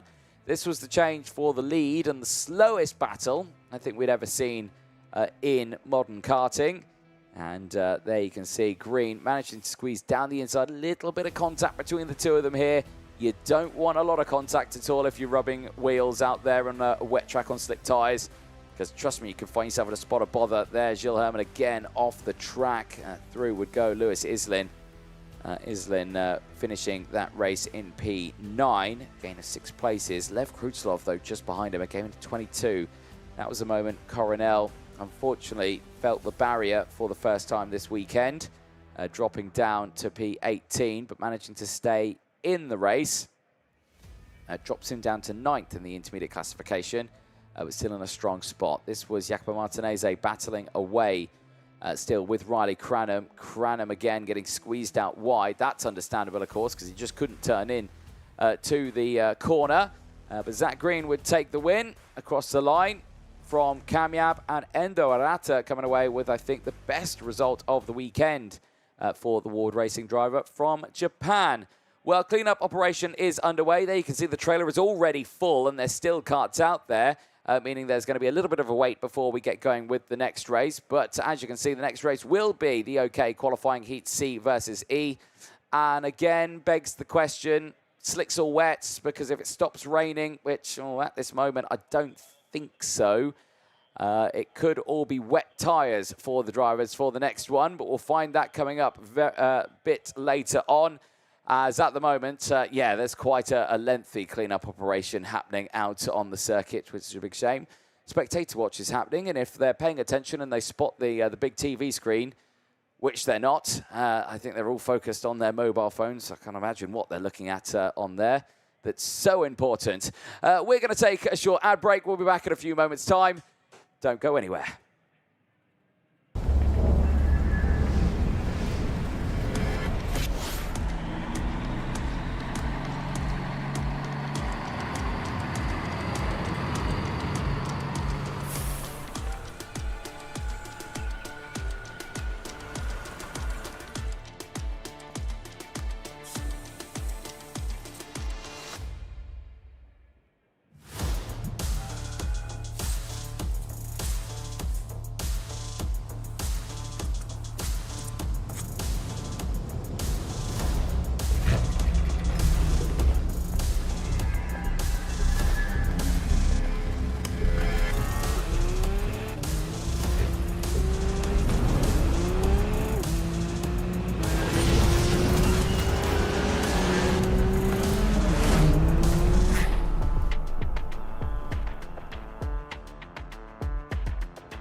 It makes life a lot easier out the track, so you don't have to worry about school and on-track performance and grades and all that sort of stuff.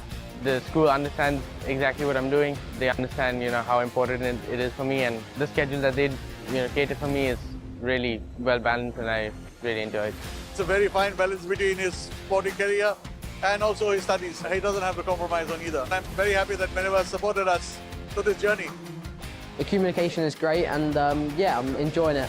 I think MVA would help a lot of other races. A lot of people come into the track and asking about it. What do you do for homeschool? Like, how does it work? And I always say, Minerva, you need to contact them and get going with them, because it's made my life so much easier.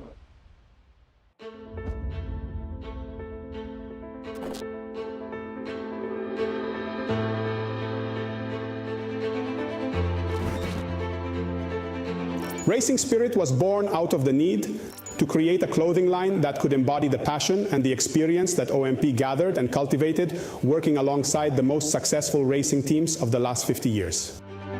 Racing Spirit garments are made by enthusiasts, for enthusiasts. They can be worn every day in leisure time, but especially on race venues, from the paddock of the hottest Formula One races to the service parks of winter rallies in all weather conditions. Racing Spirit offers a complete range of clothing and accessories for men and women, designed and developed in Italy, combining aesthetics, comfort, and functionality. Because of these features, it is the brand of choice of several prestigious motorsport outfits and organizations. Racing Spirit is the meeting point between high quality and Italian style, as well as the introduction of sustainable materials and innovation, such as the use of graphene. Racing Spirit offering comes with 4 options: cutting-edge designs and customization techniques. Lifestyle is a line of garments ideal for everyday and leisure wear, with refined style and innovative materials. Crew are custom garments of the highest quality that strengthen the visual identity of the team or organization. For instance, the choice of Skoda Motorsport and Dallara. Corporate is a full custom designed clothing line for sizable organizations, such as Toyota Racing Development. Finally, the Teamwear line for maximum creative freedom uses sublimation printing technology derived from OMP's racing experience. Similarly to the other Racing Force Group brands, Racing Spirit shares the same DNA of competing to be the first and ultimately become the reference in the market.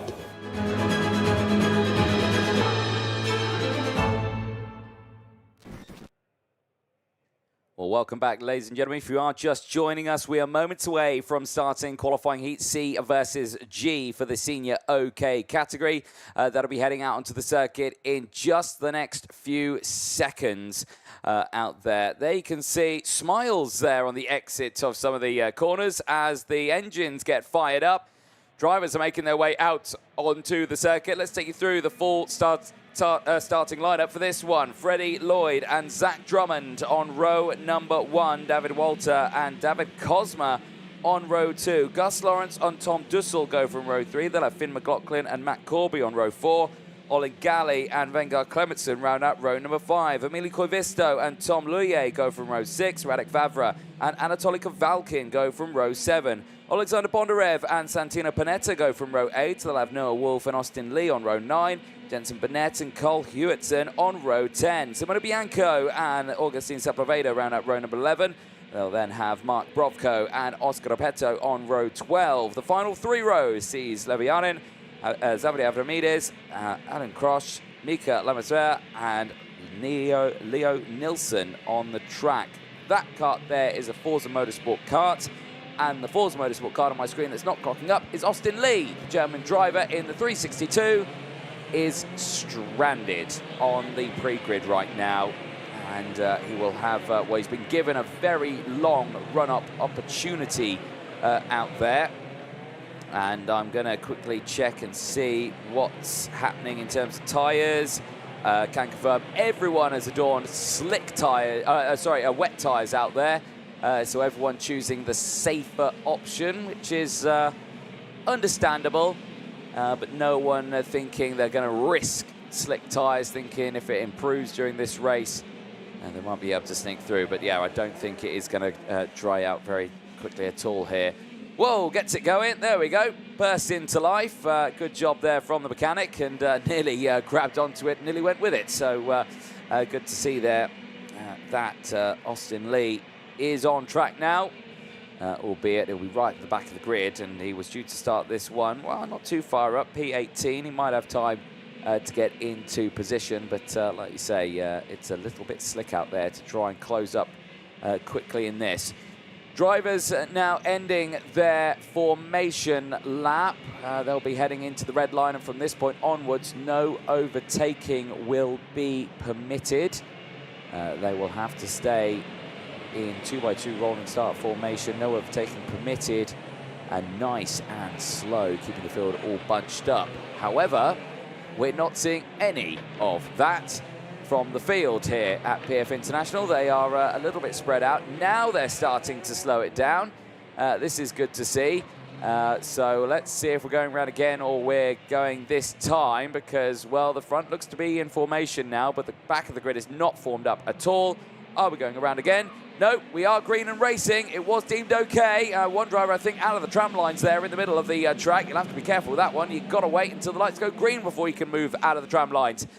Rest of the field making their way up the hill now through the banking. A little bit of debris getting kicked up there in the background, but it is a good getaway then for the front row. Freddie Lloyd leading the way. David Walter holding on to second place. Now, we saw Walter, unfortunately, have a little bit of a moment in these very sort of conditions earlier on, as there Gus Lawrence is trying to get down the inside of Zach Drummond in hit hairpin number 1. That's not worked out, stayed behind, and he's lost out on a big chunk of time there. Yellow flags have come out, and it looks to me like one of them is the Van Amersfoort racing cart of Noah Wolf out of the race, and also Sepp Leveda as well in the DPK, but that's a Falcon that I can see off the track there. That's the 271. Is that Emilio Coivisto?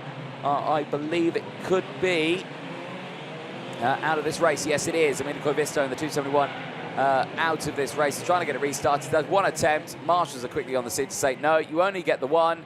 And frustrations kicked in, unfortunately. That's off camera. I'm talking about that out the commentary box window. Now, back with the race runners here at the front. Drummond pulls out of the slipstream. Purely for a defensive purpose, potentially, as Lloyd leads the way from Walter and Gus Lawrence. Drummond from Galley, and then it's McLaughlin, Luye Dussel from Cosma, Panetta, Clementson at the moment. All the drivers making their way through the bridge for this one. This is a good start for David Walter, is up 1 place in this race, but Gus Lawrence, who's up 2, is looking to make it 3. Switchback here, down the inside of the braking. Can it stop? Yes, it can. Nicely done there for Gus Lawrence, and he moves up into P2 now, pushing himself forward, actually moving himself up into 5th in the intermediate classifications. Checking over there to see his mechanic was Freddie Lloyd, seeing what the situation is. Maybe his mechanic signalling, saying, right, you've got Gus behind you now, and I've got to say, he's looking quick, is probably the words he's saying, but David Walter's looking quicker here.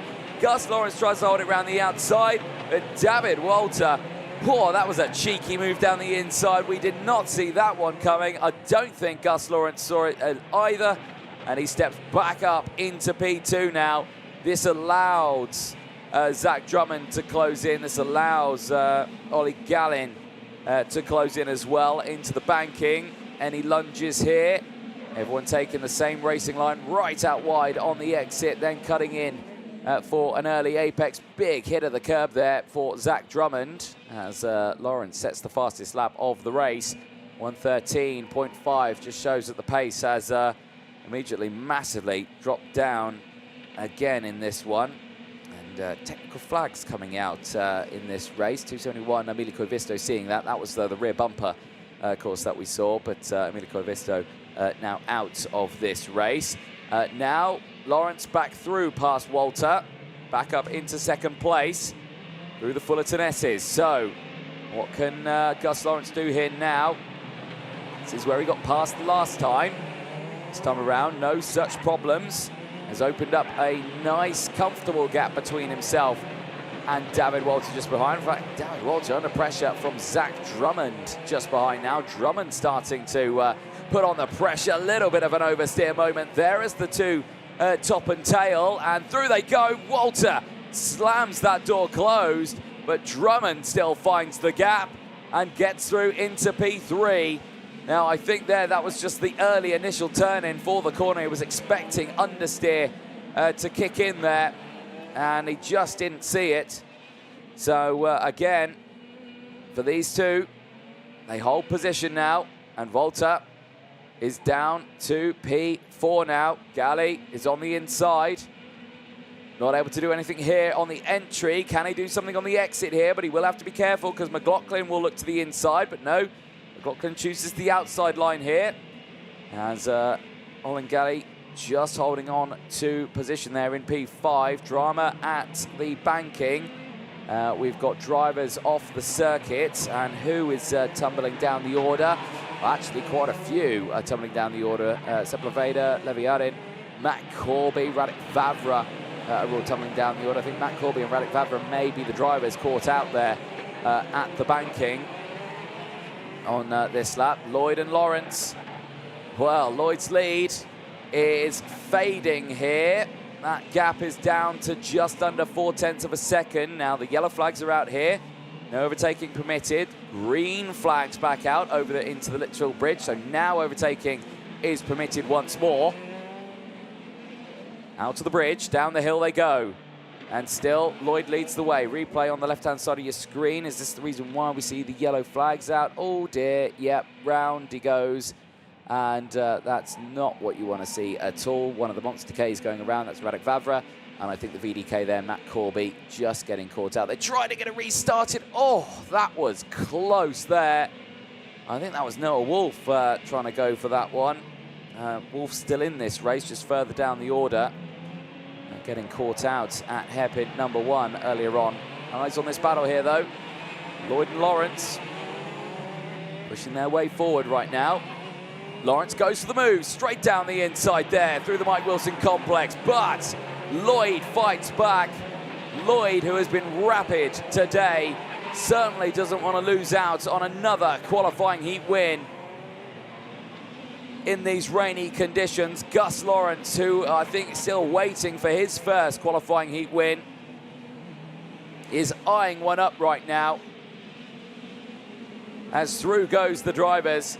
Lloyd, Lawrence, Drummond, still super close out there. Drummond now with the fastest lap of the race, showing that maybe the track's getting a little bit fast again. Once more, we're down to the 111s.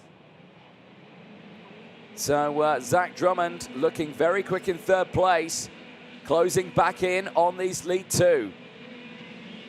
Lloyd, Lawrence, Drummond, 1, 2, 3. McLaughlin there in P4, has got the train of Galley and Volta behind. Further back in the field, just quickly in this one, Oscar Opeto is up 12 places into P12.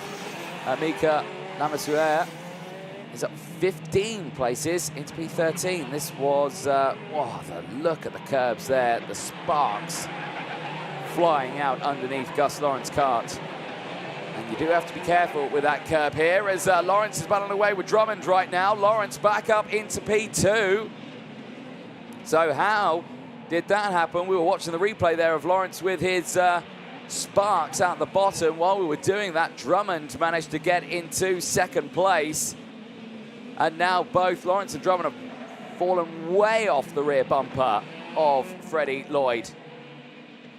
So now McLaughlin has the chance to close in. Not able to do so just yet. He's still got Olin Galley right on that rear bumper. Bondarev comes away with a warning flag in this race, so he does need to be careful. You don't want too many of those in this one. So he's pushing himself forward, though. We'll see what happens in the rest of this race. Lap 7 of 9. Still Lloyd, Lawrence, Drummond at the moment, but eyes are fixated on this 2nd place battle, watching them through the Mike Wilson complex here. So technical, so demanding on a driver.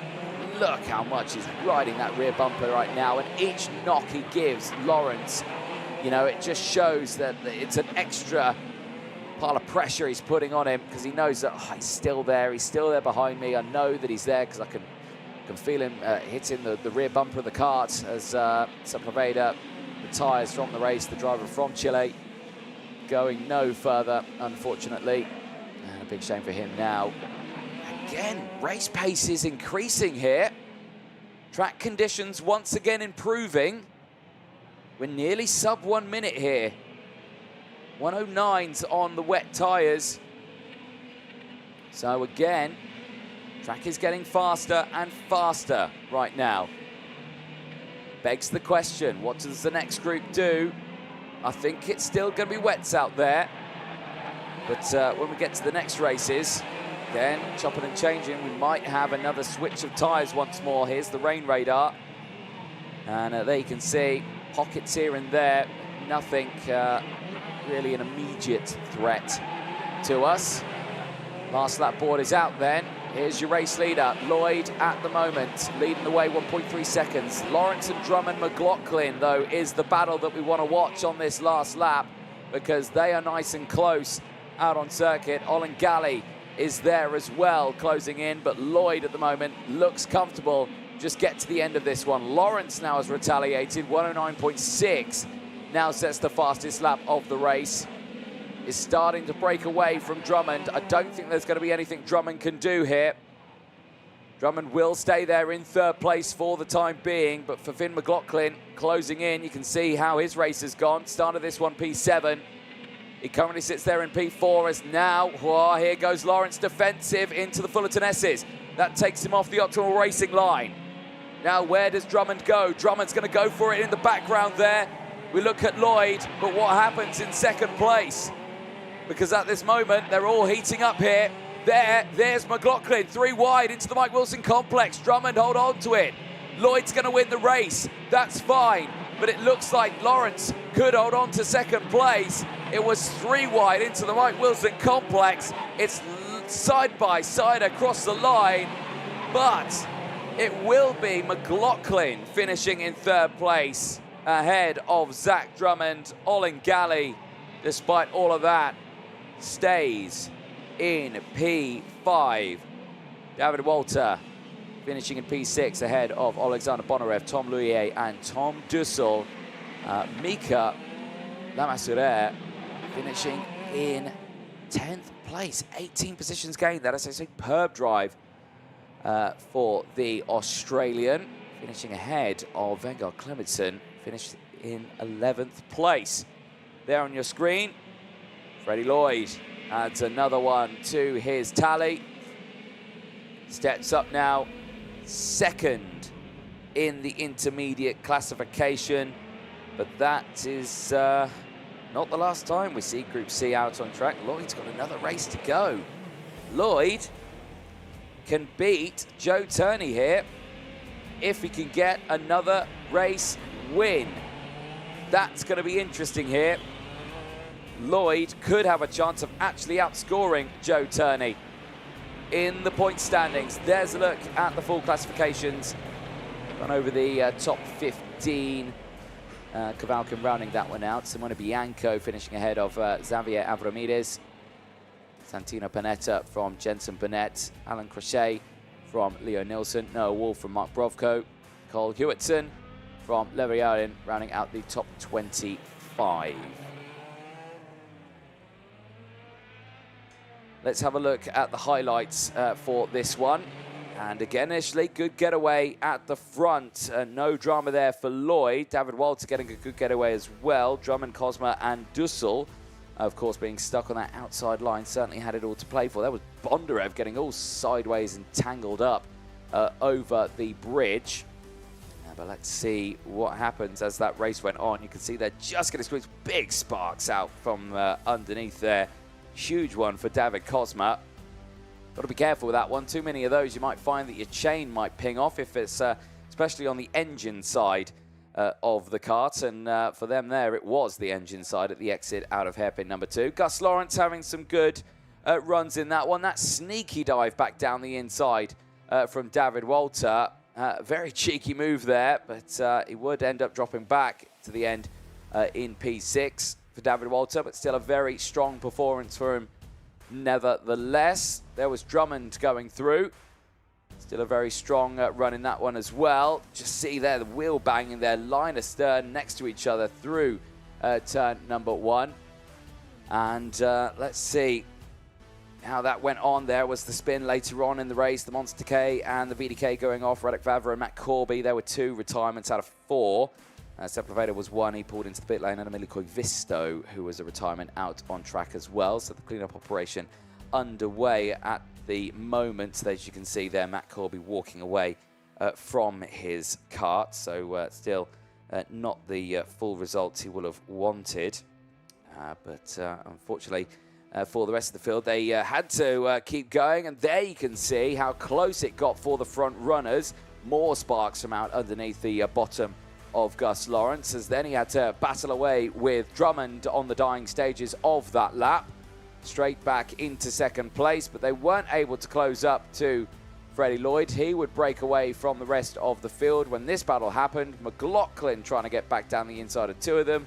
3 wide at some of the tightest parts of the circuit. But McLaughlin was just able to hold on to third place out on track, but still an excellent result for the Irishman. Well, cleanup operation underway. We're a few moments away from getting the race back out on track. We're going to take a short ad break. We'll be back in a few moments' time.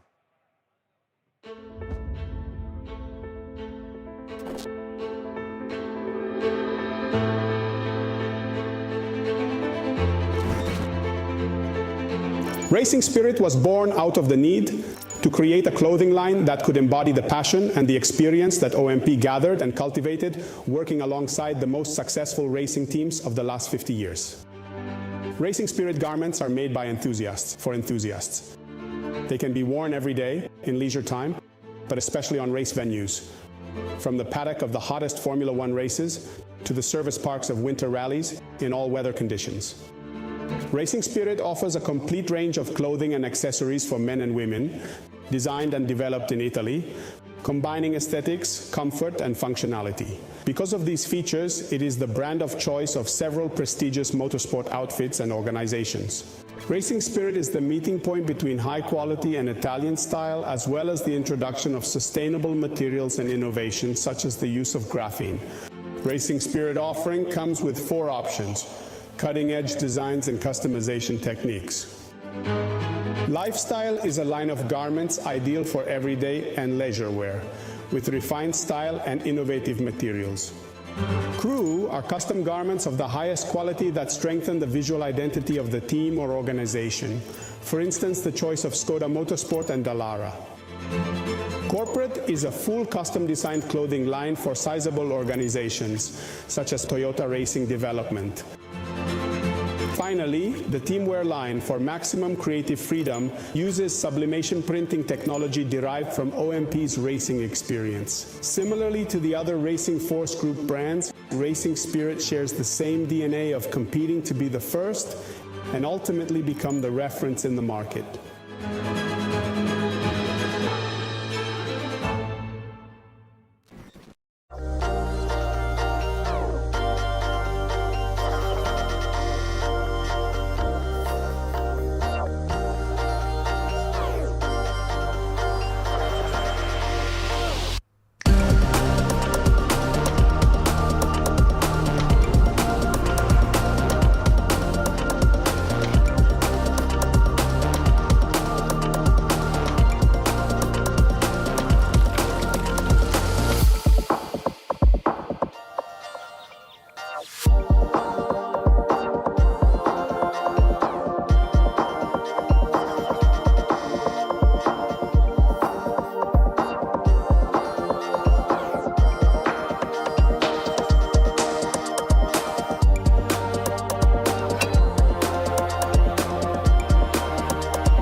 Well, welcome back, ladies and gentlemen, to the Champions of the Future. If you are just joining us, OK Junior qualifying heat A versus E is heading out onto the circuit. And, well, in between that time and then, the rain has started to come down just that little bit more. And we have got all the drivers out on the wet tyres right now, but I have had information coming in that one driver may have not chosen to go for them. But we'll go over that a little bit later on, because let's go over the full starting lineup. Noah Baglin and Ili Christian go from row number 1. Filippo Sala and Henry Domain on row 2. Jarrett Clark and Ian Kraling round out row number 3. Then it's Asher Osteen and Nicholas Schaufler on row 4. Jos Mulder will not be taking part in this race. The 136 has withdrawn from this one. Daniel Kelleher will be starting on his own on row number 5. Mats van Ruin and Paul Andriotis go from row 6. And Levi Sangara and Boris Lysen round out row number 7. Melder Peldis and Alex Malota on row 8. From Mariano Lopez and Bruno Kriek on row 9. Alexander Downstrom and Manuel Maguez go from row 10. Edward Kennedy and Zhao Zijun round out row number 11. Florentine Hattemer and Max Endicott on row 12. Michael McGow and Enzo Ruggiero on row 13. Marcel Musalon and Fastanado round out row number 14. And it's Roland Nagy and Oscar Gallin on row 15. Drivers running for cover there. Not sure who that was. It looked like it was a green kart, and was that a Jamie Green racing kart I was seeing out there? Well, we've got a VDK not clocking up. We've got a Ricky Flynn not clocking up. No such luck with a Jamie Green racing kart not clocking up at all. Rain really coming down now. I'll finish the grid, though. The last 2 rows, Clau Zorzetto, Dean Pedersen, and Maxim Bobajov. Now that's a wheel coming off there. And that is a Ricky Flynn that's actually spinning around. So the Ricky Flynn that I was seeing was Zhao Zijun that is not clocking up. So that would make sense then. And that is the problem. You see that last-second decision to switch tyres. And, well, if you miss a bolt here or a nut there, you put a lot of risk on the wheel falling off, and that's exactly what we're seeing there. And that, I think, is not an axle failure. It's not a hub failure. I think that is purely a wheel that's just not been put on correctly, and it's just pinged off there because you saw how quickly it just rolled off the cart there, which is a big shame.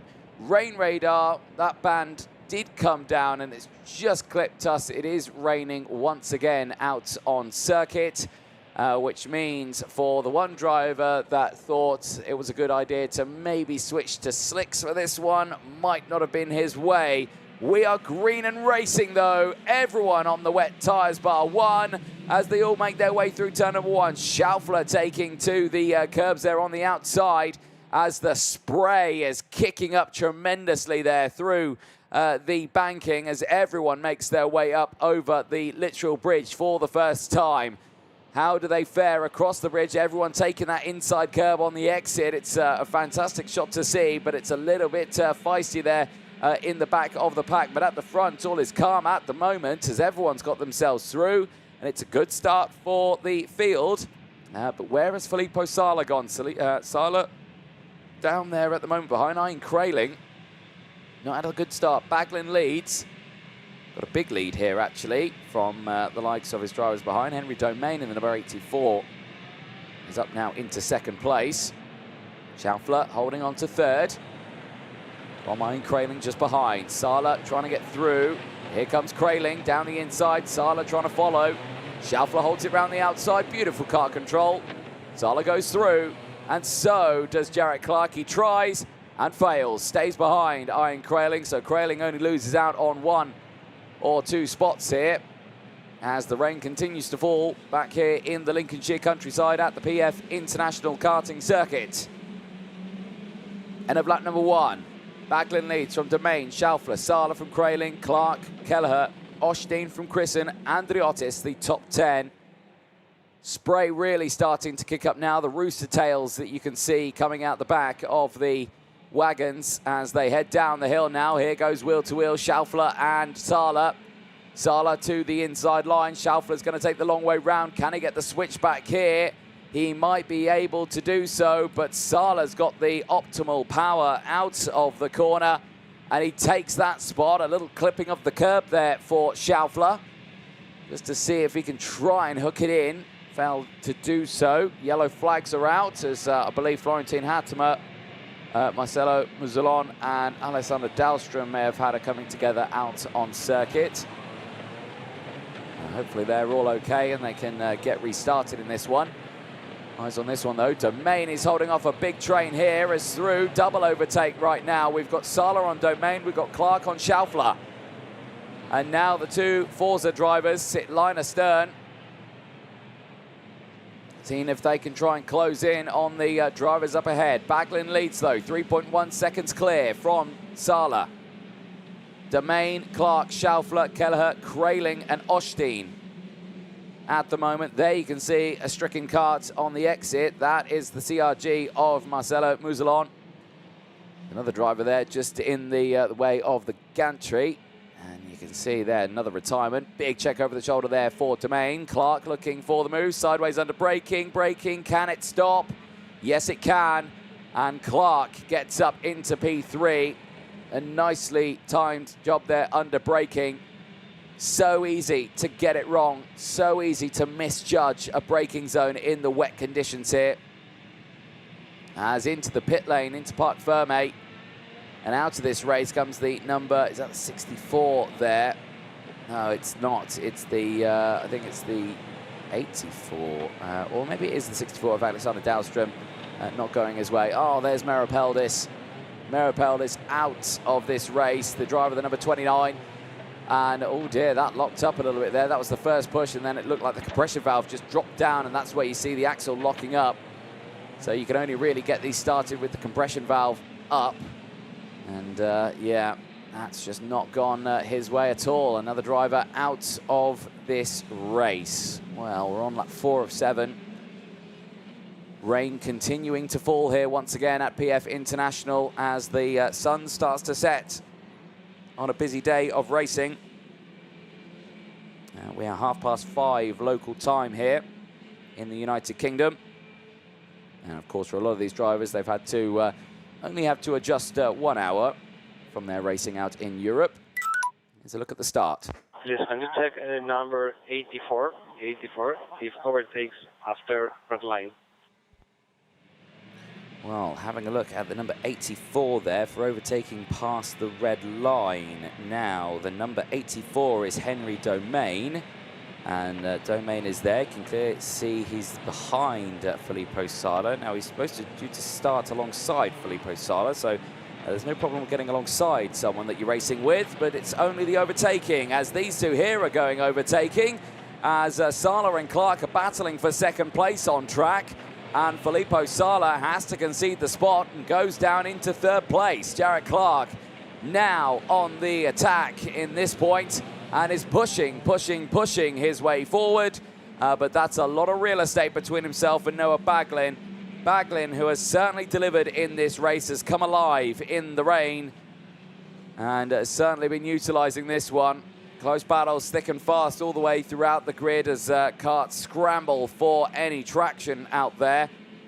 The field is still pretty spread out. You've got the leaders going in towards hairpin 1. Drivers at the back of the grid currently going around the Bruno Ferrari S's. So, again, you've got the field pretty spread out right now. As Schaufler is on the rear bumper of Domain. That battle's happening at the moment. Baglin is clear now. Clark and Sala. No problem between them now. That battle has simmered down, but this one here, Schaufler, is looking eager to try and get past behind. Now, can he do that? And Schaufler is going to go for the move down the inside there of the Mike Wilson complex. Cannot find the gap just yet. Stays behind, takes the different racing line, gets on the power. Look at the closing speed here, going down into the final corner. Nicely done there from Schaufler. Can he maintain that, though, down the start-finish straight? No chance of doing it here, down the start-finish straight. Too risky in these conditions. Stays behind. Maybe up through the banking, maybe into the bridge. Are we going to see anything here? I don't think so. The rain is really starting to fall now, once again. As there you can see the drivers starting to accumulate multiple retirements in this one. So we're on lap 6 of 7. Last lap board will be coming out this time to Baglin, who is in the race lead. So it's Baglin, Clark, Sala, Domain, Schaufler, Kelleher, Osteen from Kraling, Grissom from Greek at the moment in the top 10. Biggest movers in this race. You have to go down to Oscar Gallin for the Koski Motorsport team. He is now up into P16, 14 places gained for the American. Looking at very strong out there on the circuit. For the Polish driver for the Koski Motorsport team. There, though, Noah Baglin controlling this race is 1.9 seconds clear as, oh dear, tumbling down the order. That's Alex Malota going no further. Now, that is a big shame for him. And again, that could be costly of getting into those superheats or where he starts in the superheats. He's gonna give it a good go, but that's not enough speed to get it restarted. And yeah, it's just not going to happen. It's slippy out there, and it's a fair try there for Alex Malota, but it's just not going to happen. Final lap board then is out. Baglin from Clark, Sala from Domain, Schaufler closely behind. But at the moment, well, they're all kind of pretty spread out right now. It's all a bit of a calm race. Domain is in the closest pressure, though, from Schaufler and Kelleher just behind. That's the closest one. But, well, Baglin there, did it look like he was checking the time there on his watch?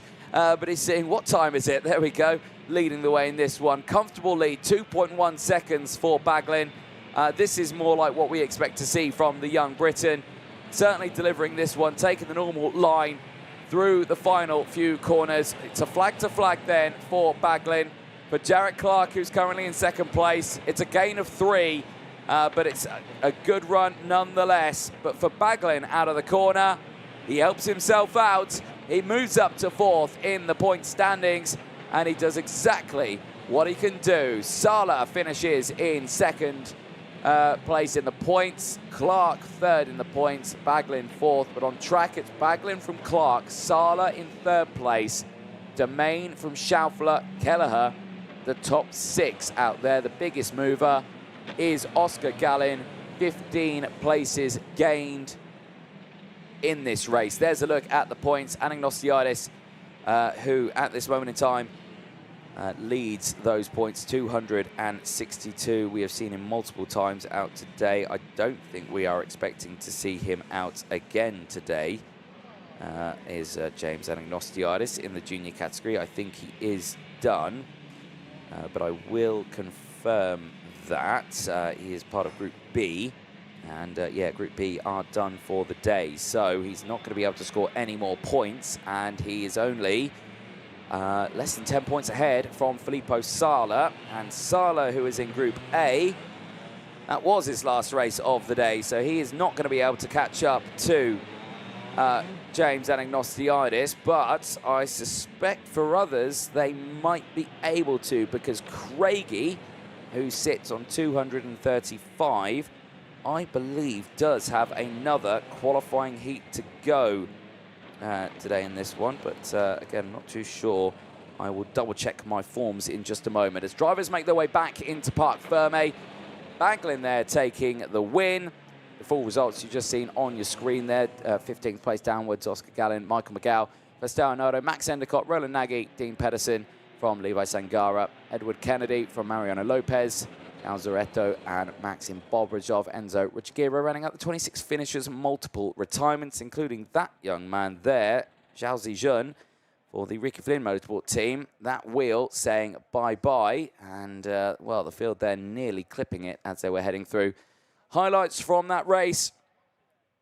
Baglin getting away well at the front of that one. Schaufler taking to the curb on the exit of it. There was another very sideways moment in the background there. That was Daniel Kelleher trying to get back on the circuit at that point of the race. Trying to get the move down. This was Sala going for the move down the inside. But again, just squeezing his way through and holding a really nice spot there. There, round, and oh, that was very unfortunate for the two drivers further back. That was Florentin Hattemer and Marcel Mouzellon. They were the two drivers who got caught out, and the reason why the yellows came out at turn number 1. It's so unfortunate when you do spin in these cuts, because they do stall, and for the juniors and for some of the juniors, it's really hard to get this kart going. Of course, with that compression valve, with everything that happens, it is quite a difficult kart to push. Even the seniors struggle getting their karts started up as well. There, though, Jarrett Clark making the moves. He would end up finishing in P2 in that one. Mirapeldis trying to get his restarted. Unfortunately, that didn't go his way. This was Clark making the move on Filippo Sala. That put him back up into second place in the race, a gain of 3. He would stay there all the way to the end, but Schaufler and Domain having a good battle, but nothing, again, would come from that as drivers would just hold on to it. This was Mirapeldis again. Well, no, this was another driver, of course, falling off the drinks. This was Alex Malota. He was trying to get it restarted. Unfortunately, his attempt failed.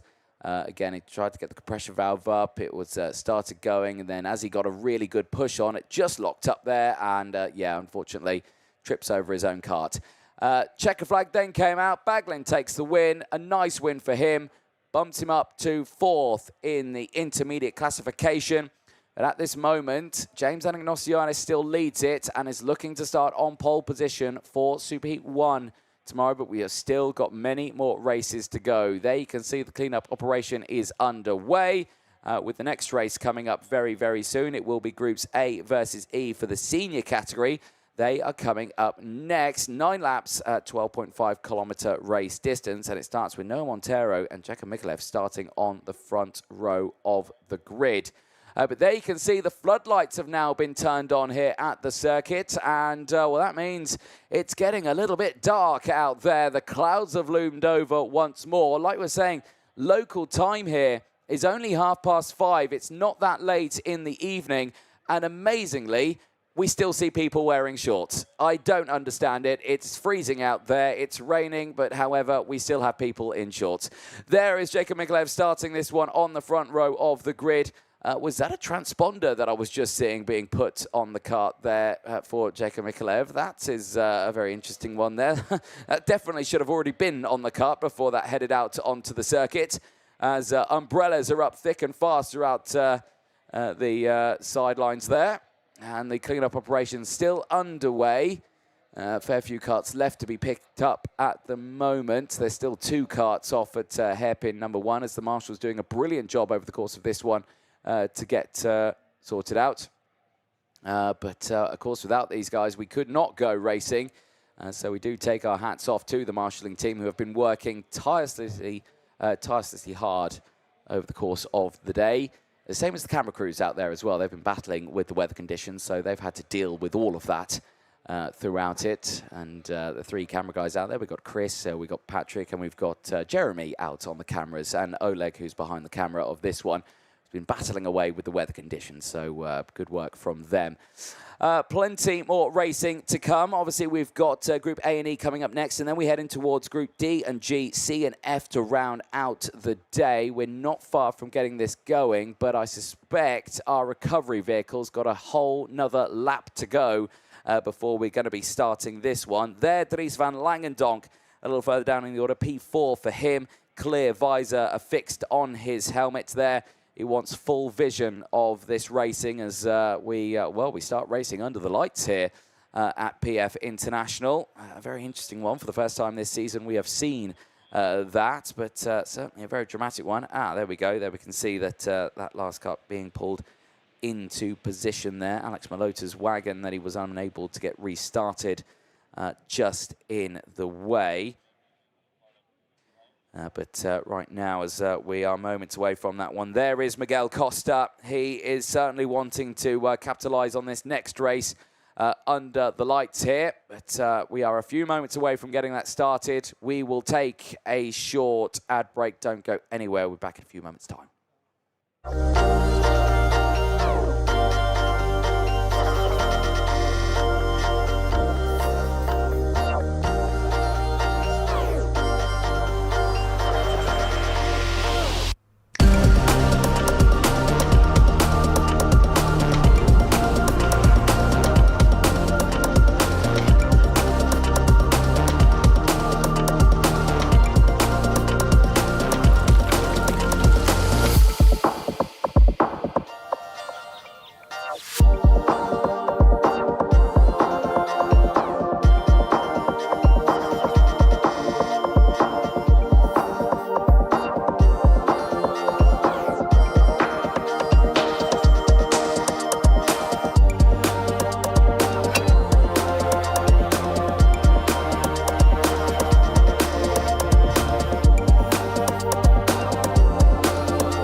Racing Spirit was born out of the need to create a clothing line that could embody the passion and the experience that OMP gathered and cultivated working alongside the most successful racing teams of the last 50 years. Racing Spirit garments are made by enthusiasts for enthusiasts. They can be worn every day in leisure time, but especially on race venues, from the paddock of the hottest Formula One races to the service parks of winter rallies in all weather conditions.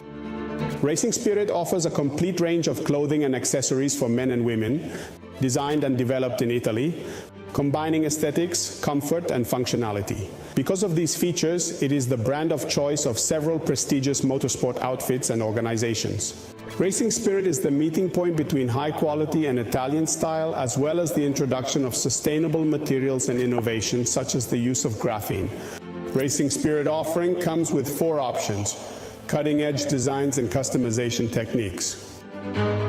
Lifestyle is a line of garments ideal for everyday and leisure wear, with refined style and innovative materials. Crew are custom garments of the highest quality that strengthen the visual identity of the team or organization.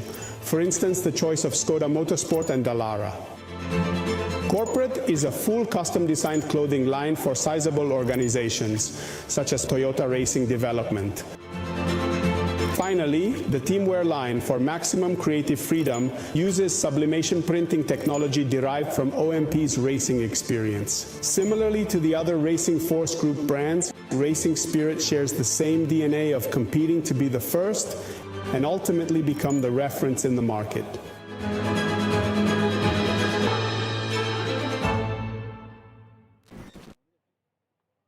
Welcome back, ladies and gentlemen, to the Champions of the Future, round 5 here from the countryside of Lincolnshire, which we are now under the lights here at PF International as the dark clouds have loomed over the circuit, despite the fact that it's an early evening time right now. It's only 5:30 local time. The sun has decided it doesn't want to show its face anymore as the floodlights come on here at the Paul Fletcher International Circuit. Engines fire up and qualifying heat A versus E heads out on circuit for the senior category. Noah Montero and Jacob Mikulev starts on row number 1. Joseph Smith and Drisan Langendonk round out row number 2. Miguel Costa and Jimmy Elias go from row 3. Then have Philippe Karras and Sanamat Soy on row 4. Gabriel Kerneken and Gabriel Stilp, who will not be out there, would have started on row number 5, but Gabriel Kerneken is still there on his own. Matthew Higgins and Lewis Gilbert go from row number 6. They'll have Stilianos Kolovos and Andrea Dupe on row number 7. Bernardo Minoldi and Dominic Simic on row 8. Anna Garcia and Ian Eichmans on row number 9. Jensen Graham and Vivek Kanthan on row 10. Peter Stiller and Fred Green on row 11. Leon Brunner and Marcus Shilkunas on row 12. Alexander Chantier and Roland Cooklane on row 13. Maria Neto and Nicole Hanalate round out row number 14 with Jan Lang on row 15. 28 kart grid. So drivers now on their out lap. They'll be crossing the line now. They'll be starting their formation lap. And certainly here, as you can see, the lights really starting to actually have a proper effect on the track here. They are illuminating it quite nicely. Certainly going to bring a brand new dynamic for the drivers here this weekend, as of course we are September, we are relatively late in the year. Blink and the season's disappeared, and I think before you knew it, I was sitting in the sunshine. It was July, it was 35 degrees and everything was lovely, and now it's September, it's cold, it's raining, and we're racing here at PF International. There's a look at the qualifying heats. Joe Turney leading that one, 288, but did have 300 points to his name, meaning he did get quite a hefty penalty come his way after his last race.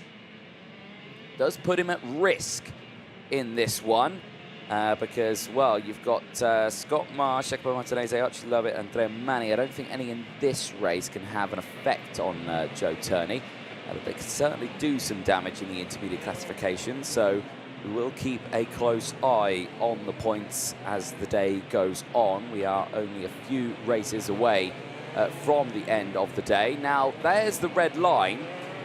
Now, usually at this point, you see a nice steady grid of 2 karts, line astern, side by side, all the way throughout. We didn't see that. We saw a single train of flat-out karts going through, trying to catch up to this group here that were much further up the road. But they look good to go here. Are we going green? First time of asking. Into the tram lines, lights go out. We are racing down in towards turn number 1, and it is Montero who holds on to the inside line. A great getaway there for the field as they push their way through, as they head down then into the rest, and a spin in the background and well up the banking. Oh, and nearly wipes out our camera there. There is Ian Eichmans with a very unorthodox line, and well, that's what we mean there. You've got to be super careful as how quick you can get up. Right, now back with the lead. Montero leads the way, and he's got Joseph Smith right on his rear bumper here. Gilbert's got through on the inside. Gilbert's made up some good positions here in the midfield. Smith is still in a strong place there in P2. Miguel Costa as well in P4. He's got the company there. He's got Dries van Langendonk right in front of him. But as they push their way through the chicane for the first time, it is still a clean breakaway for Montero and Joseph Smith at the front. Now, will we see a battling between these two? Or will they be just line astern as well? Carts go everywhere out of Bobby Game corner.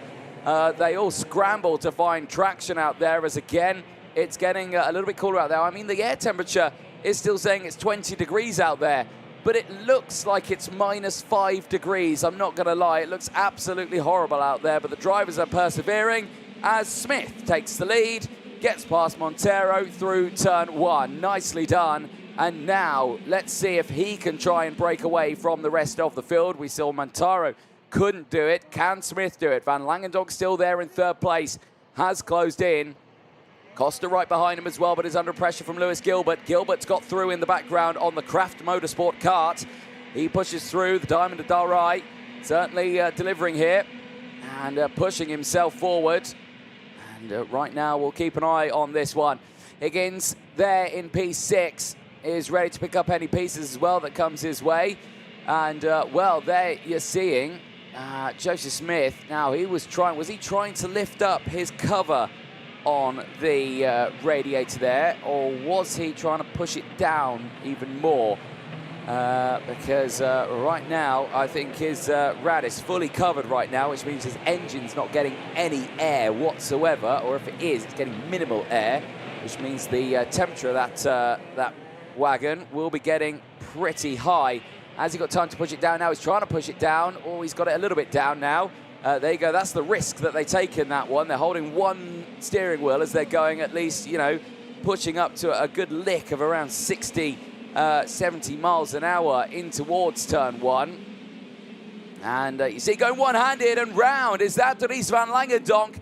Yes, it is. Dries van Langendonk is off the track at the banking, and he will tumble down the order. He steps out of the kart, he checks it's clear, he's going to try and get it restarted, but it's an uphill battle, and off the track goes Maria Neto in sympathy a few meters further up the road, and she's livid with herself. Maria Neto off the track as well as a change to the lead. Well, look at this while we were looking away. Lewis Gilbert leads the way now of the field. Montero is down into second place. Smith in third. And Lewis Gilbert has flown through this order. Yellow flags are still out. So they clear now at turn number 1 and the banking. The rest of the field slot through. But Gilbert on this one, we're on lap 3. We're going on to lap 4, and he's in first place with a gain of 11 positions.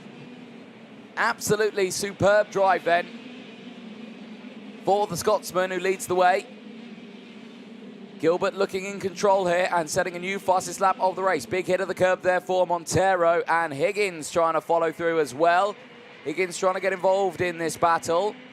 Tries to push himself through. There's the stats for Gilbert. Look at that. Started P12, now first, gain of 11 places. There's Higgins down the inside. He's also on a move as Costa and Elias make contact. Miguel Costa and Jimmy Elias making contact at the exit of hairpin number 1. And well, they lose a lot of ground, but don't lose too many positions. I mean, Elias has. And for both of them, this second half of the day has been absolutely traumatic for them. So many failed results that they've had, and I think they just got tangled on each other there. I'm not sure how that happened. I wasn't fully looking at the screen. I was looking at my timing screen at the time, but certainly a very interesting one. Higgins there No pushing his way through. Montero still in close competition. Fred Green, you can see there. Now Fred Green not running with the Jamie Green Racing team here in the senior category. Jumping in with the Forza Racing team. And the rest of his family, Zach Green, of course, racing out there as well. He is with the Jamie Green Racing team in the juniors. So again, shows that having to persevere here. And looking to the inside goes Fred Green. Nice move. And Fred Green now is up 18 places in this qualifying heat. We've not said much about Fred Green over the course of this weekend. We've not seen him too much right at the sharp end of this field, but he is certainly delivering here. And let's see a replay here of the banking. That is a spin at the front there, and is that how Dries van Langendonk gets caught out? I think it is. So was that Joseph Smith from the lead? Yes, it was. It was Joseph Smith who had a half spin all by himself. And unfortunately there, Dries van Langendonk got caught out. And then a few seconds later, Maria Neto sliding straight into the cameraman's shot. And, well, frustration kicking in. And that is not what you want to see at all. But very lucky that Chris, the cameraman there, very hot on the scenes. And that was what happened to Costa and Elias. There, they literally just got tangled on those wheels, and then unfortunately with how it all played out, they just pulled each other off the track there, and it went a bit P-tong for all of them. Not what you want to see at all. Gilbert leads then. Smith from Higgins. Green here is closed in on Higgins, and right now they're pushing through this field. And it's another replay of the start. Oh, this was Eichmann's. Yes. No, I forgot about this. Wait for it. Wait for it. Hello. Through the shots and nearly wipes out the GoPro. Not what you want to see, but at least he recovers quickly in the race.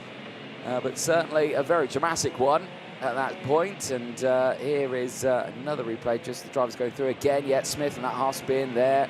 And Langendonk going round. That's not what you want to see at all. Right, this one's calmed down a little bit now.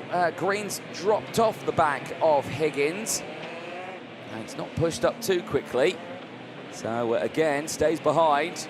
And just thinks what he can do this time around. Green this time has had a really strong race. Like we say, we've not spoken about Green too much over the course of the day. Where did Green qualify? Well, Green qualified P22. He was part of Group E over the course of this weekend, and yeah, like we say, we've not spoke about him at all. Now, Group E were out at the kind of beginning of the day. Where did Green finish in that one? Well, he did gain a fair few positions. He finished P12 in his race earlier on. His latter races as well, I suspect, may have gone in a similar fashion. Group E for Green later on. Again, 10 places gained up into P12, but this has been his biggest moves so far this weekend. He's been gaining those positions all the way throughout. That is clear to see. But right now in this race, he's certainly found his mojo, so to say. Pushing himself up here as Smith is under pressure from Higgins. Smith has already lost out on his lead here from a mistake of his own as Higgins slams it down the inside. Smith covers it off, and now here comes Fred Green. Fred Green's going to look to the inside here. No, thinks against it, stays behind. This trio then, line astern, second, third and fourth out on track. But no change through the banking. They stay the same. Smith leads the three of them. Smith, Higgins, Green. There is Gilbert. He's 4.5 seconds further up the road. He's got no dramas in his world apart from what to probably have for dinner tonight because he is clear and dry at the front of this one. And just thinking about what he can do later on. This, however, is currently happening. Smith, Higgins and Green. Again, Higgins trying to get a move down the inside through hairpin one. Failed attempt. Stays behind. Into the Fullerton S's here. Clipping the curb. Oh, a little oversteer moment there as one driver. It's clean through the barriers there. That is the 298 going around. That is well down the order. That's not gone well at all. Who is that? And the 298. There's double waved yellows. I'm trying to see who's not come through the thing. It's Andrea Dupe. It is Andrea Dube, the Prema Racing driver, now tumbling down the order. And, well, that's a disaster onto the final lap. That was a surprise, I suspect, for the drivers going through the Fullerton S's. Not what they've wanted to see. There's Gilbert, immense lead that he's got right now. Literally nothing to worry about for him. A few corners left, half a lap to go. Battle behind, though, is the interesting one. Smith is clear, but Higgins and Green are still fighting for third place. Higgins has got back past and is into P3. There it is on your screen. They are chasing. Smith up ahead, but Green has lost out to Higgins once more. There you can see the gains for the drivers. Superb runs all the way throughout. But there, Lewis Gilbert, no drama for him whatsoever. The race leader pushing his way through. The Scotsman certainly delivering here. Known as the Diamond of Dalry, he is going to be starting or ending his last race with a win. It is Lewis Gilbert across the line. He wins here in PFI in qualifying heat A versus E. Smith finishes in P2. At the end of it, Green does get the drive and gets third place across the line. Higgins takes P4. Eichmanns, wow, Ian Eichmanns, who was the driver who went off on lap 1 and nearly took out our camera, finishes that one in P5. 13 places gained. That's an incredible recovery for Ian Eichmanns. Noah Montero finishes P6 from Jensen Graham. Vivek Kantham from Jimmy Elias. Gabriel Kernigan from Jacob Mikolev rounding out the top 11. Alan Garcia from Roland Cookling. Dominic Simic and Leon Brunner rounds out the top 15 on circuit. 16th place downwards is Felipe Carras from Peter Stiller. Miguel Costa from Marcus Shilkunas. Alexander Chartier from Nico Lanalate. Bernardo Bonaldi from Sadamat Soy. Stylianos Kolovos from Andrea Dupe, who we saw spin on that last one. And there, Dries van Langendonk, Maria Neto, Jan Leng, all retiring from that race. And the non-starter, of course, of Gabriel Stilp. Wasn't taking part in that one. But Lewis Gilbert pulls into the weighbridge. I say it's very wet out there now again. Horrible conditions once more. And for all the drivers, yeah, certainly a tricky one. And, you know, it's a very interesting scene that you see here. When we head over to Europe and it's hot conditions, you see the end of the races, the drivers pulling into the weighbridge. There's usually someone there with a garden hose clearing the cooling the track down as the drivers come in so the tyres don't stick. We don't have that problem here in the UK. It's done by nature. Here's the look at the highlights. And there you can see this moment here. Eichmanns, that's a big one there, up right into the fence, and then just says hello to the camera. A nice, perfect little shot there. And like I say, he recovered back to P5. Superb race for him. We didn't even call it on him on that one. I thought his race was pretty much done, but he certainly brought it back. Gilbert, however, there you can see him on the inside, the 352, pushing his way through the field in the early stages, having to deal with everyone here. This was 3 wide over the start-finish line. Risky stuff on the exit there. Josie Smith going for the lead as well. Down the inside at turn number 1 through the Bruno Ferrari S's. Montero having to give up the position there. Would drop down to P6 at the end of that one. There was the full spin there from Josie Smith, all on his own, and just caught out with not realising there's a slow cut there. Dries van Langendonk out of the race and actually did retire. There was another angle of it that promoted all the drivers up into the order. And like you say, as he's kind of pleading with the drivers to please avoid me, sliding into shot, Maria Neto says hello and is out of the race, also spinning in sympathy as well. But certainly not what you want to see, but drama for those two drivers. Race continuing, and this drama unfolded. Miguel Costa and Jimmy Elias getting caught up with each other there, and grass and debris getting flicked out from underneath. Then this battle here, Fred Green down the inside of Noah Montero into hairpin number 1. Montero would fight that one back. He wouldn't hold on to it, though, because Green would finish in second place. That was Andrea Dupe going through the cut through there at the exit of hairpin number 1. But then the check flag would go out and it would go the way of Lewis Gilbert. No dramas for him. He steps himself up in the intermediate classification. Now rounds out the top 8 with 201 points to his name. Smith sits second now with 251 intermediate classification points. Well, the next race coming up soon, and there a cheeky little grin from Scott Marsh before he heads out on circuit in this one. Again, slightly clearer visor affixed to his helmet just now. The driver of the 73 certainly pushing throughout this weekend. But let's see what he can do with this one. Recruits D&G will be heading out onto the circuit in a few moments' time. Do stick with us. That 7-lap race, 9.5 kilometre race distance. We'll be heading out onto the track in a few moments. We're going to take a short ad break as the cleanup operation is still underway. We'll be back in a few moments' time with the next race. MVA is a multi-award-winning online school for pupils aged 10 to 18. We offer a flexible, personalised schedule, allowing students to learn on their own terms from anywhere in the world. A dynamic weekly timetable includes assemblies, e-learning, live lessons, one-to-one mentoring, and after-school clubs. Our high-performance club is specifically designed to support elite athletes. Specially trained mentors give weekly one-to-one sessions and report on academic progress and well-being. With over 300 pupils from 30 countries worldwide, MVA has redefined what's possible with 21st century learning, making it the perfect solution for balancing training and competition schedules with a world-class education.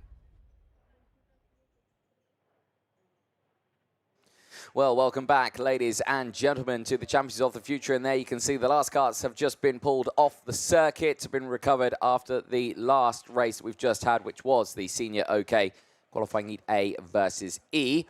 Juniors will be back out next, qualifying heat D versus G.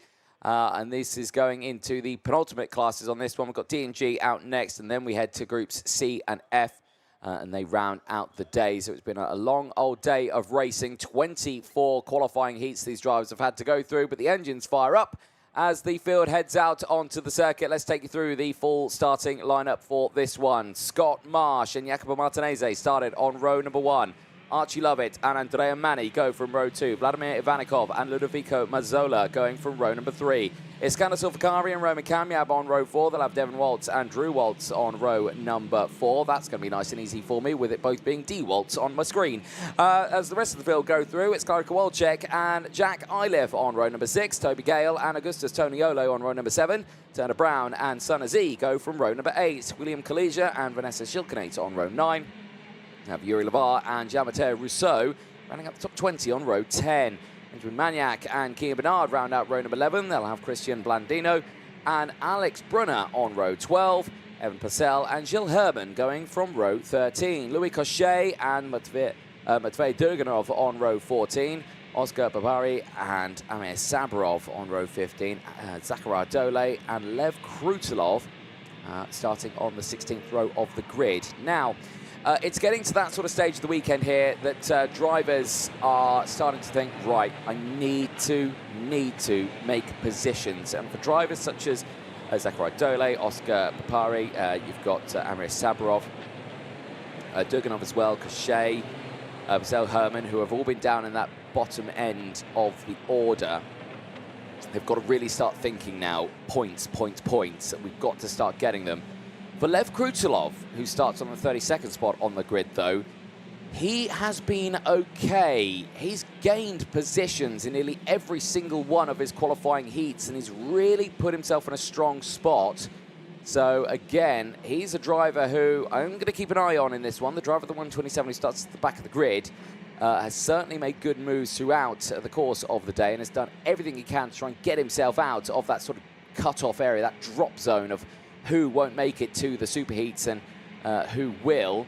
Of course, only the 72 drivers getting into it. 215 drivers in total entering into this weekend. So many. And that's in both classes. That's junior and senior.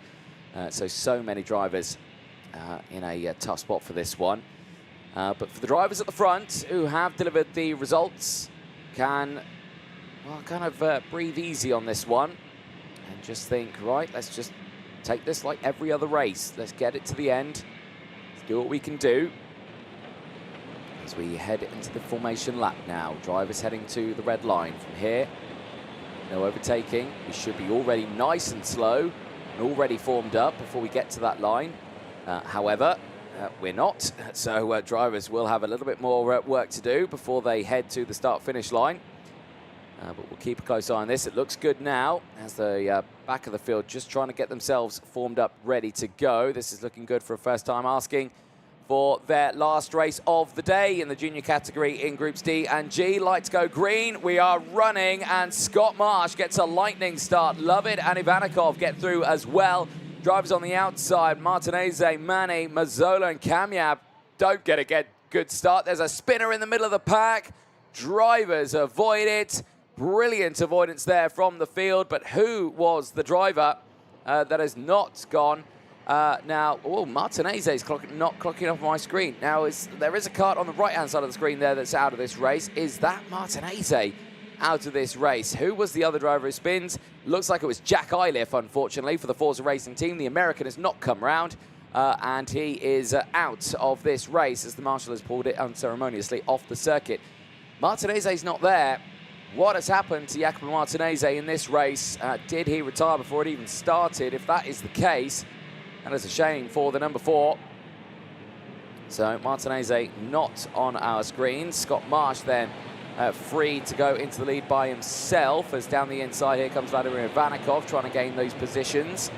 A little further down, he's under the pressure though of Iskander Zulfikari. Zulfikari did take a race win yesterday, but today has struggled in these wet conditions.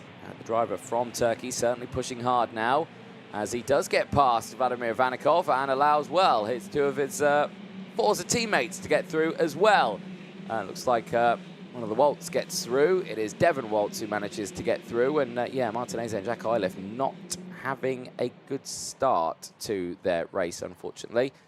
Tumbling right to the back of the field. So it's Marsh who leads from Lovett, Kamyab, Zulfikari, Waltz, Devon Waltz, that is, from Vladimir Ivanikov, Andrea Mani from Augustus Toniolo. Mazzola is there as well. There is yellow flags out at turn number 1 again, so drivers are off the track, and I will try and relay who they could be. And I think it might be Sunna Z, unfortunately, for the Paralympic Motorsport team, because Sunna Z has not come through sector number 2 and has tumbled down the order on our list, and that could be the reason why we see the yellow flags out there at the banking.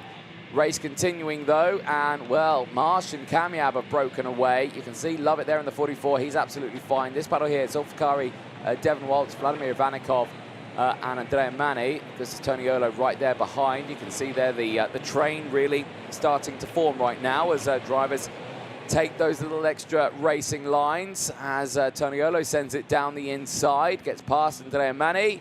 And Mani now will have to deal with Mazzola just behind. And Mazzola goes 3 wide. They go 3 wide. There's contact. Mazzola on the grass. That was scary there. And amazing kart control from Mazzola to keep control of that one on the start-finish straight, the fastest part of the circuit. And you've got to say, those wet tyres there, the treaded tyres, I think, played in very handy there with keeping that kart in the straight and narrow on the start-finish line. Let's have a look at the replays of that last sector again. There was this first little moment here. Augusto Toniolo trying to get the move down the inside here of Andrea Mani. Then, because of that, they closed up the speed. Here came Mazzola, and just as they turned in on each other, Mazzola on the grass there, kicking up the debris. Kept his foot in it, to be fair, and still in this race, and still right there behind them. So, failed first attempt. Second attempt, hopefully a little bit more successful. Marsh, Kamyab, Lovett, Zulfikari, Waltz is the battle that we're watching. This is Devon Waltz and Zulfikari battling away, the two teammates, Forza Racing, or Forza Racing 3, 4 and 5 out on circuit, behind the Tony Kart and the Ricky Flynn out there as more battles happening. Andrea Mani once again trying to go for the move. This time it's the number 21 of Klarica Walczek going through. And, well, this time as well, you're seeing there Ludovico Mazzola not even going for the attempt there, as thinking, right, yeah, I tried that once. A bit scary. I'm not going to do it again. Here's a look at the start of that race. And initially, everyone getting away well. Yeah, and straight away, you're seeing there that our man, Jacopo Martinez, not there at the start of that one. That gave the green light to everyone to keep going at the beginning of it, especially for Marsh. He got a green light there to really just hold on to the lead of that one. No real contest. There was a spin in the middle of the track. Jack Iliff, I can imagine, closed his eyes and clenched a little bit there as the field all tried to avoid him.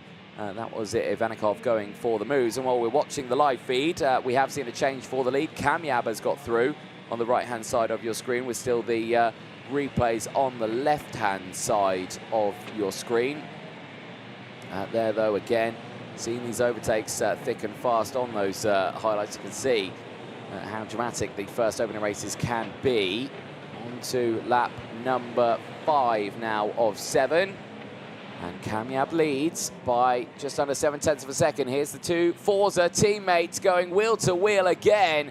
And Zulfikari denied the chance of getting past by Devon Waltz.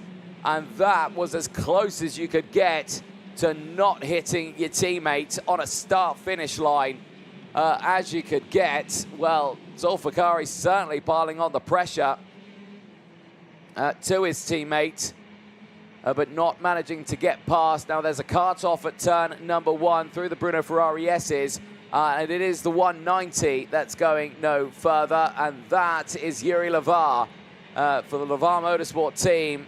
He's going to try and get it restarted. I think he has got it restarted, which is good to see, but he finds himself now trundling along at the back of the grid.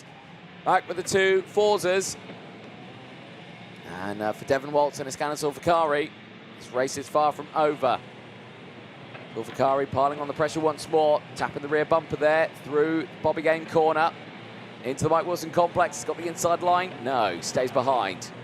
And again, you can see there a little mistake maybe from Devon Waltz. Carried a bit too much speed there into the Mike Wilson complex. And now is on the back foot once again. Is Iskandar Zulfikari going to go for the move again on the start-finish line? No, hasn't got the legs to get it done.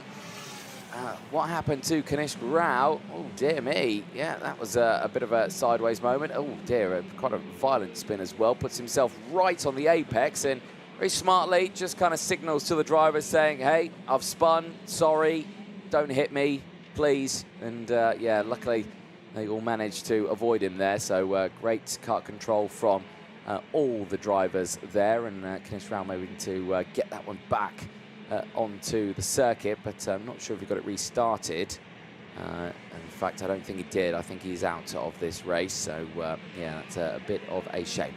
Right, so race going on. Devon Waltz and Iskandar Zulfikari nice and close out there right now, pushing each other along, but right now having to really fend amongst themselves, really. They are their biggest threat right now, is their own teammates. That's never a nice thing to have out there, but the Forza Racing team have had some great success with some of their drivers over the modern era of karting.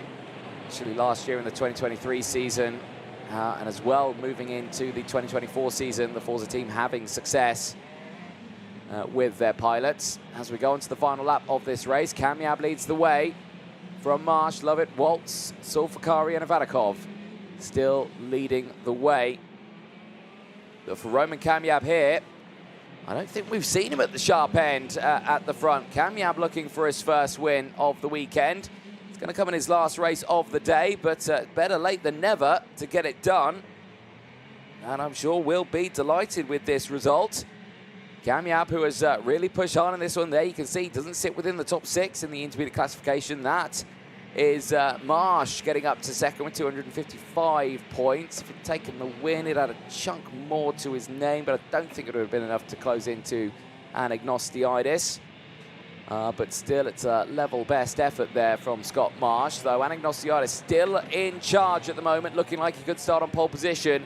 But across the line, Roman Kamyab's going to take a win of this weekend as he sees that checker flag across the line. It's Roman Kamyab from Scott Marsh, Archie Lovett from Devon Waltz, Iskandar Zulfikari from Vladimir Ivanikov, who are a little further down the road.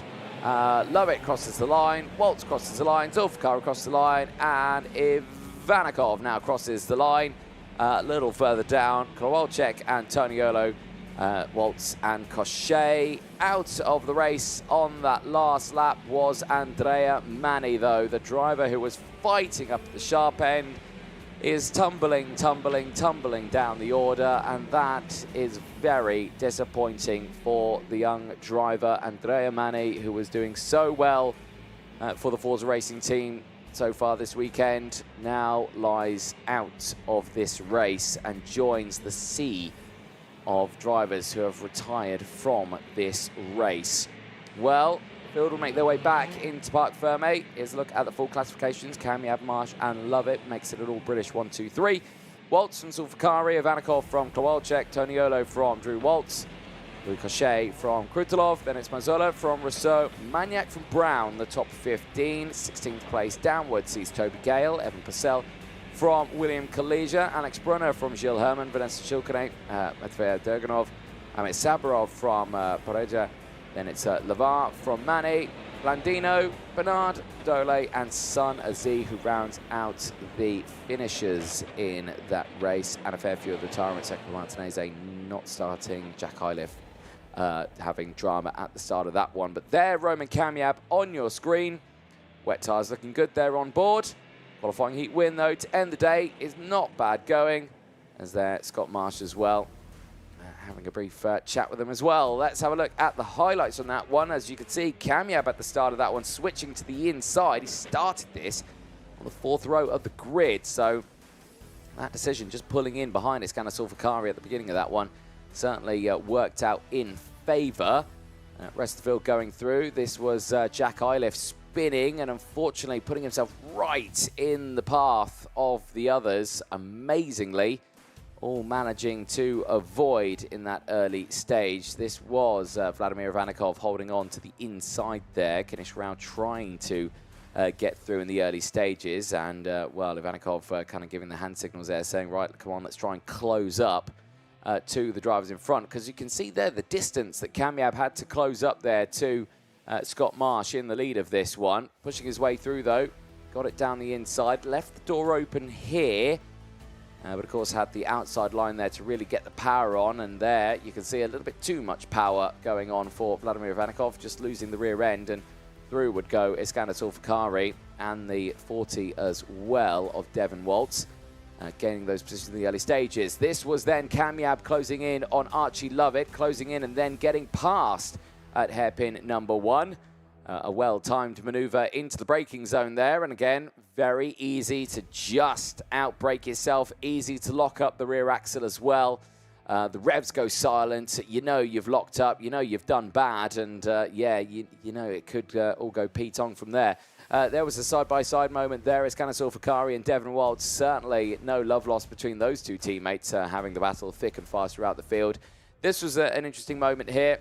Toniolo having a battle away, but Ludovico Mazzola on the exit of the start-finish straight, then comes alongside, pulls out the slipstream, they go 3 wide, covers off, little bit of contact there, squeezes on the grass, heart-in-mouth moment, and I suspect a new race suit is on order there for Ludovico Mazzola, because that was a very scary moment at one of the fastest parts of the circuit. Racing continued between those two, and again, you can see this moment here of Clark Kowalczyk trying to utilize this. Kowalczyk then went for that same move later on, and look at Mazzola. He's thinking, even though I had the pace, no, I'm not going to go for that this time around.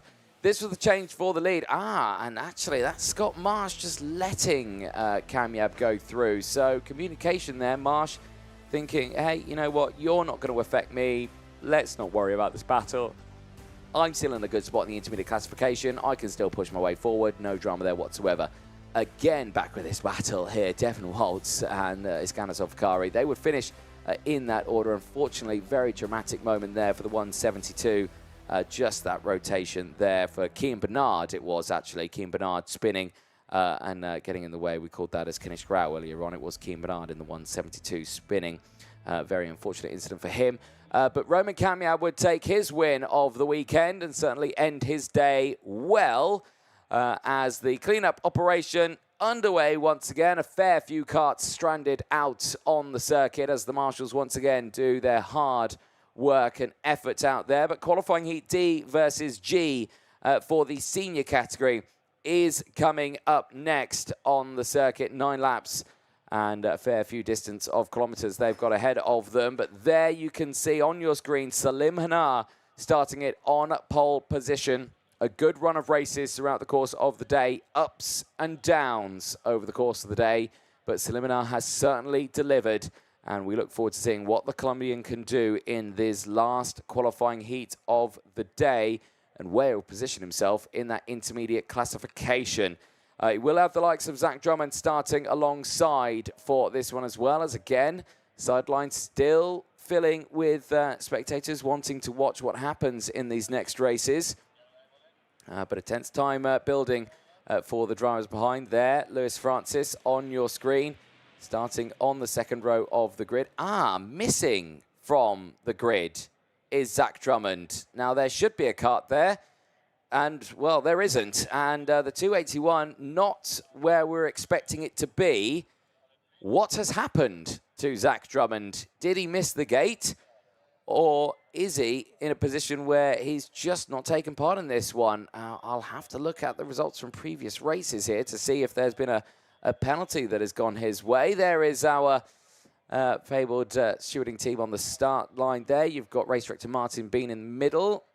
You had Dan Ashton on the right, and you've got Ryan Manchester on the left. But there we cut back to Lewis Francis getting himself primed and ready for this one, starting it on the third row of the grid.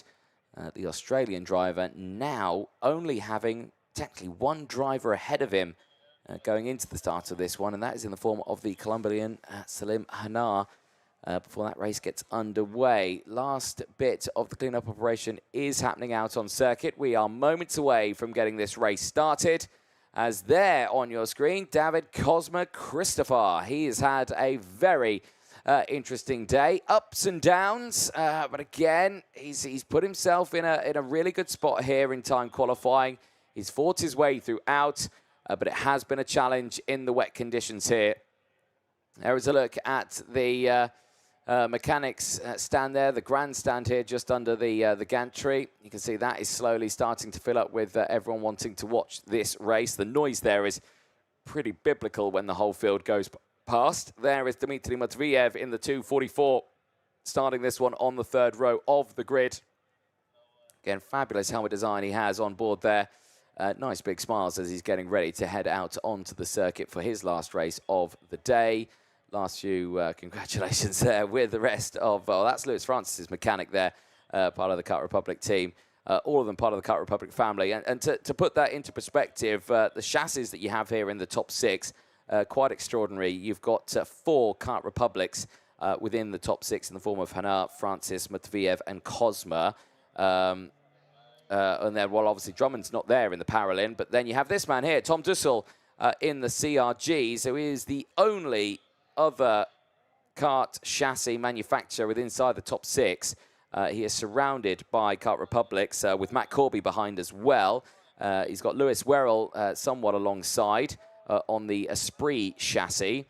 But of course the Esprit part of the OTK product lineup as well. Sodicard as well with their factory team. You've got the Birolart team as well just behind, as we're moments away from getting this started. Nice big smiles still on the grid. There's Ryan Manchester, who's looking at his flag-waving skills on the TV screen. And, well, they're second to none out there. Well done, Ryan. Engines fire up as the karts make their way out on the circuit. Let's take you through the full starting lineup for this one. Salim Hanar and Zach Drummond on row number 1. Lewis Francis and David Cosma on row number 2.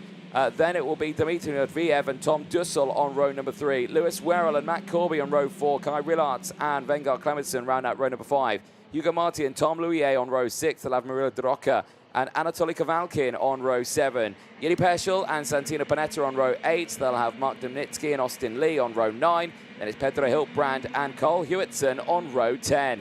Blake Nash and Augustine Sepulveda on row 11. They'll have Gerardo Peralta and Oscar Repetto on row 12. Daniel Ginchard and Javier Avramides round out row number 13. Ty Mayer and Mika Lamaswea round out row number 14. And the 27 cuts at the start. This, of course, Zach Drummond not out there. Should have been starting on the front row of the grid. A driver who I'd like to keep an eye on in this race, the 3:59, Dan Ginchard again, the driver from the United Kingdom, who we saw in the wet conditions first thing this morning, blitzed it through the field. As soon as it was dry, we didn't see much of him, so he fell back in the field a little bit. Now again that it's wet and we're back on the wet tyres, are we going to see a similar story than what we saw earlier on? Because he was really hoping that it would stay nice and wet throughout the entirety of the day. Drivers end their out lap. They go on to their formation lap. Last chance to get the temperatures fully up to, the last time to get the tyres fully up to temperature out on circuit. And of course, this will be the last time we see Groups D and G out today. It's only Groups C and F left to go at the end of the day. But there you can see the drivers making their way around. In terms of the intermediate classification, it's Turney who leads it with 288, Smith with 251, Lloyd 244, Higgins from Van Langendonk, Elias from Lawrence, Gilbert, Lindblom and Sam Budler. Salim Hanar is not in that top 10. Neither is Drummond, but he's not in this race. Francis is not. Cosma is not. Matviev isn't. No one is at the moment in that top 10. But I expect that to change. But even with that, no one's going to have enough points to close in to Joe Turney. So some drivers certainly struggling out there to score the points. Drummond then out of this race. Anatoly Kavalkin also out of this race. He has not come across these timing beams at all, unless it is a transponder issue out there. As far as I can tell, 2 drivers have not taken to the track. And let's see what happens in this one as the drivers make their way round the final corner into the tram lines. Are we going green? Yes, we are. We're green flag and racing. Down in towards turn number 1. Siliminar holds on to the race lead of this one. Cosma tries to turn it in, but the car just doesn't respond. It understeers off the circuit. It clips the curb on the outside, but everyone gets through. Off the track straight away there goes the victory lane. Who on earth was that? That was a little further down in the order, but I'm not quite sure. But now, yeah, one of the victory lanes right at the back of the grid there. It looked maybe like the 127, so that was a very not a great start there from one of the drivers. But everyone getting through nice and cleanly at the rest of them. Siliminar breaking away already from the rest of the field.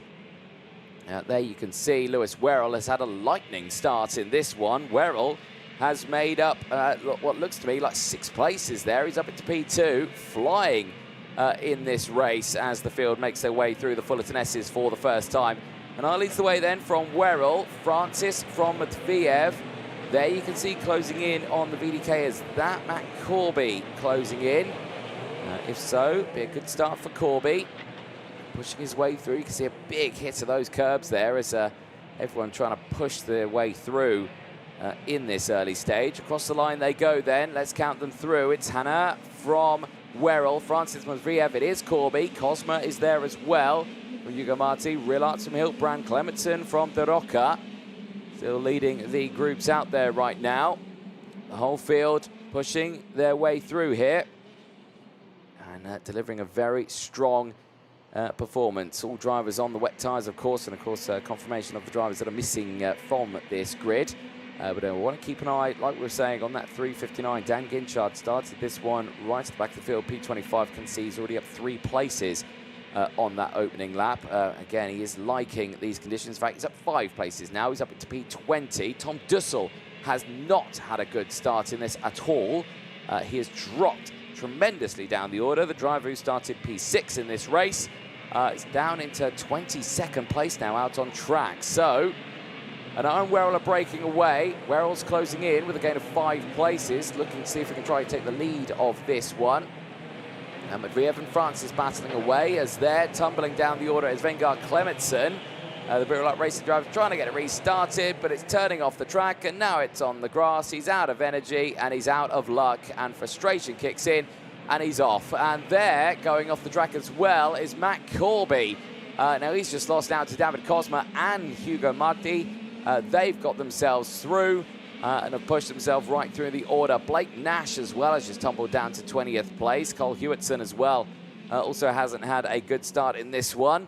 update, Dan Ginchard in this as well, making good moves earlier on. Where has he got to in this race? He's there P19, so he's having a good run still, making his way through the field, but not as good as the other drivers, though, because Xavier Abramides up 11 places into P15. You've got Oscar Repetto also 11 places gained. You've got Lamassurer currently up 12 places in this in P16. Ginchard just behind Peschel at the moment in P18, only a gain of 7. So keeping an eye on this one. Werrell has closed in on Selim Hanar. Now I suspect he'll get given the thumbs up from the team to attack here. There's not much he can lose from this, as Selim Hanar currently sits 4th in the Union classifications. Werrell sits a few points further behind, so if they do swap places, this might help Werrell out in the points there. You can see it. Hanar 4th, Werrell 6th in the points. 234 versus 227.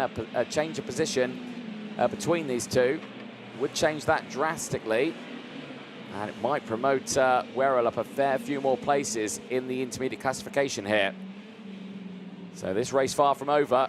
This overtake a little bit more important than, well, Selim Hanar might be thinking it is. But at the moment, holding on to that one. Matviev still there in 3rd place, waiting to pick up any pieces. Hosmer in P4. Hiltbrand in this one, up 12 places. We've not said much about him, the driver of the 332 in 7th place. He's in 7th place, but he's right at the other end of that. Straightest round goes Werrell. A spin all by himself right in the middle of the track, and drivers are having to scramble over the grass at the chicane. There's nothing they can do, and it's amazing to see the drivers avoiding him here. And he throws his hands up in the air. Oh, dear me, that's a horrible place to be stuck. And Lewis Werrell, well, he just went round by himself there. Absolutely nothing to do. Maybe it was too much curb. And just lost the rear end. Werrell, who was fighting in 2nd place, trying to close in to Selim Hanar, has now lost out on a chance, and in the intermediate classification, well, he tumbles well out of contention. Here it is again. Yeah, lot of curb, just rotates, nothing can do. Round it goes, engine stalls. And, well, this is a scary moment there with the drivers trying to get through, and Werrell out of this race. So that is a big shocker there for him. And, well, he tumbles out of the intermediate classification, the top 10. So he really puts himself in a strong spot later on as Matt Corby and Pedro Hiltbrand battling away. Hiltbrand's got through, past Corby, and Corby's done exactly the same. Corby's hit the inside curb, and he's rotated his kart. It's so easily done. He's going to try and get it back. It's so slippy out there, but he can't move it. He's got karts coming round. He's going to do his best to try and get this restarted. He's got one attempt to do it, but he's putting himself on the racing line. He's got to be careful here. As into the pit lane now comes the 368 going no further. That's disaster striking there for Gerardo Peralta. Did Corby get going? No is the answer. Corby did not get going. Here's a replay. Well, Hiltbrand gave him the little tap there. Pushed a pass out of hairpin number 1. Corby then going wide on the outside. Watch him back here on this curb. All by himself, clips it, it goes round, so that's no fault of anyone else's.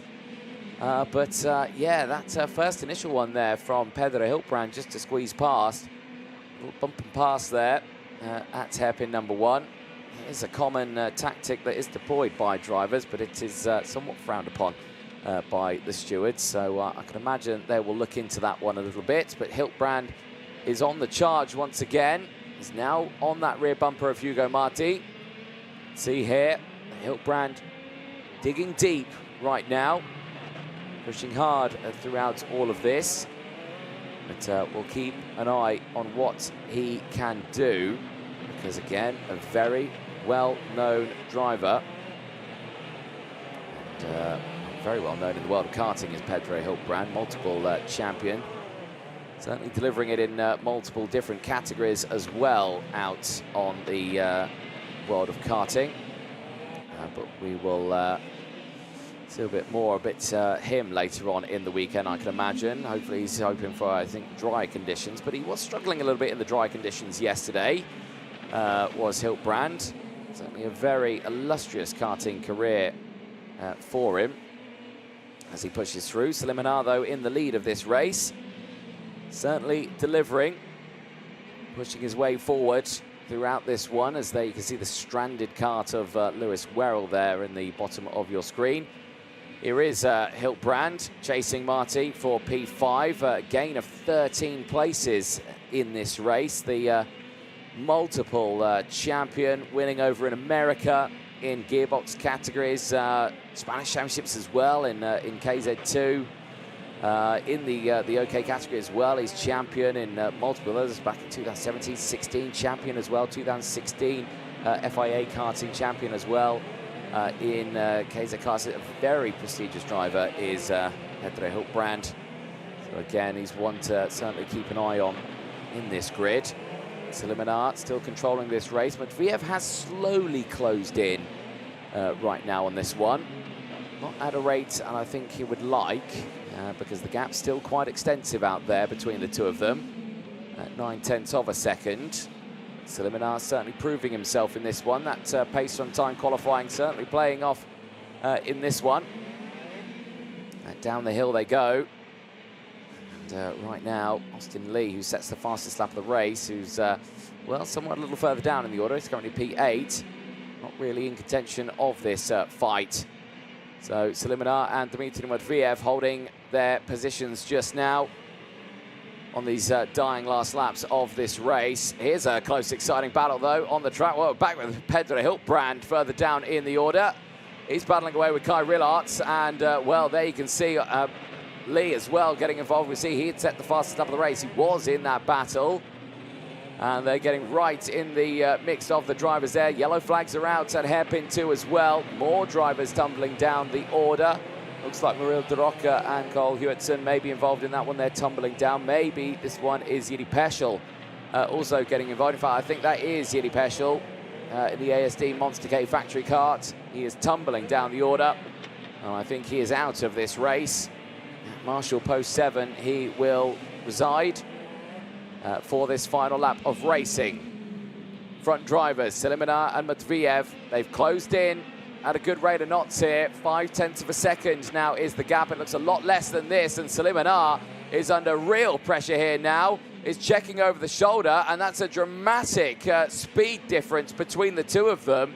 Matviev had all the power in the world there, and Slimanar was so focused on the gap behind, nearly outbraked himself in towards hairpin number 1, and Slimanar will try and defend this one right to the end. Matviev, though, really piling on the pressure there as they go into Bobby Gain corner. Last attempt now into the Mike Wilson complex. I don't think they're going to be close enough for the attack here. And Slimanar will hold on to this one, but it will be a run to the line. We have seen the run to the line here at PFI. We've seen photo finishes in the past, but not here, not now. Slimanar will cross the line. It's a flag to flag. He takes another qualifying heat win over the course of this weekend ahead of Dmitry Matviev. David Kozma finishes in P3 ahead of Lewis Francis. Rillarts crosses in P5. It is Austin Lee from Hugo Marti, Pedro Hiltbrand from Mark Dumnitsky, Santino Panetta from Daniel Ginchard. We didn't focus on until the end of that race, but 14 places gained, P11. That might just get him into those super heats, but he's got a lot of work ahead of him into those super heats tomorrow. Well, Slimanar, with that result, pushes himself up into 4th in the intermediate classifications. There's a look at the results. Slimanar from Dmitry Matviev, David Kozma from Lewis Francis, Kai Rillarts from Austin Lee, Marty from Hiltbrand, Dumnitsky from Panetta, Ginchard from Luye, Avramides from Repetto, and Tom Dussel rounding out the top 15. Dussel not having the result he wanted after starting P6. The rest results, Mika Damasyria finishing in P16. Tai Mejia finishing in P17, 12 and 10 places gained apiece. Augustine Sepulveda from Blake Nash, who finished in P19, Muriel De Rocca and Cole Hewitson taking checkered flag, P20 and P21.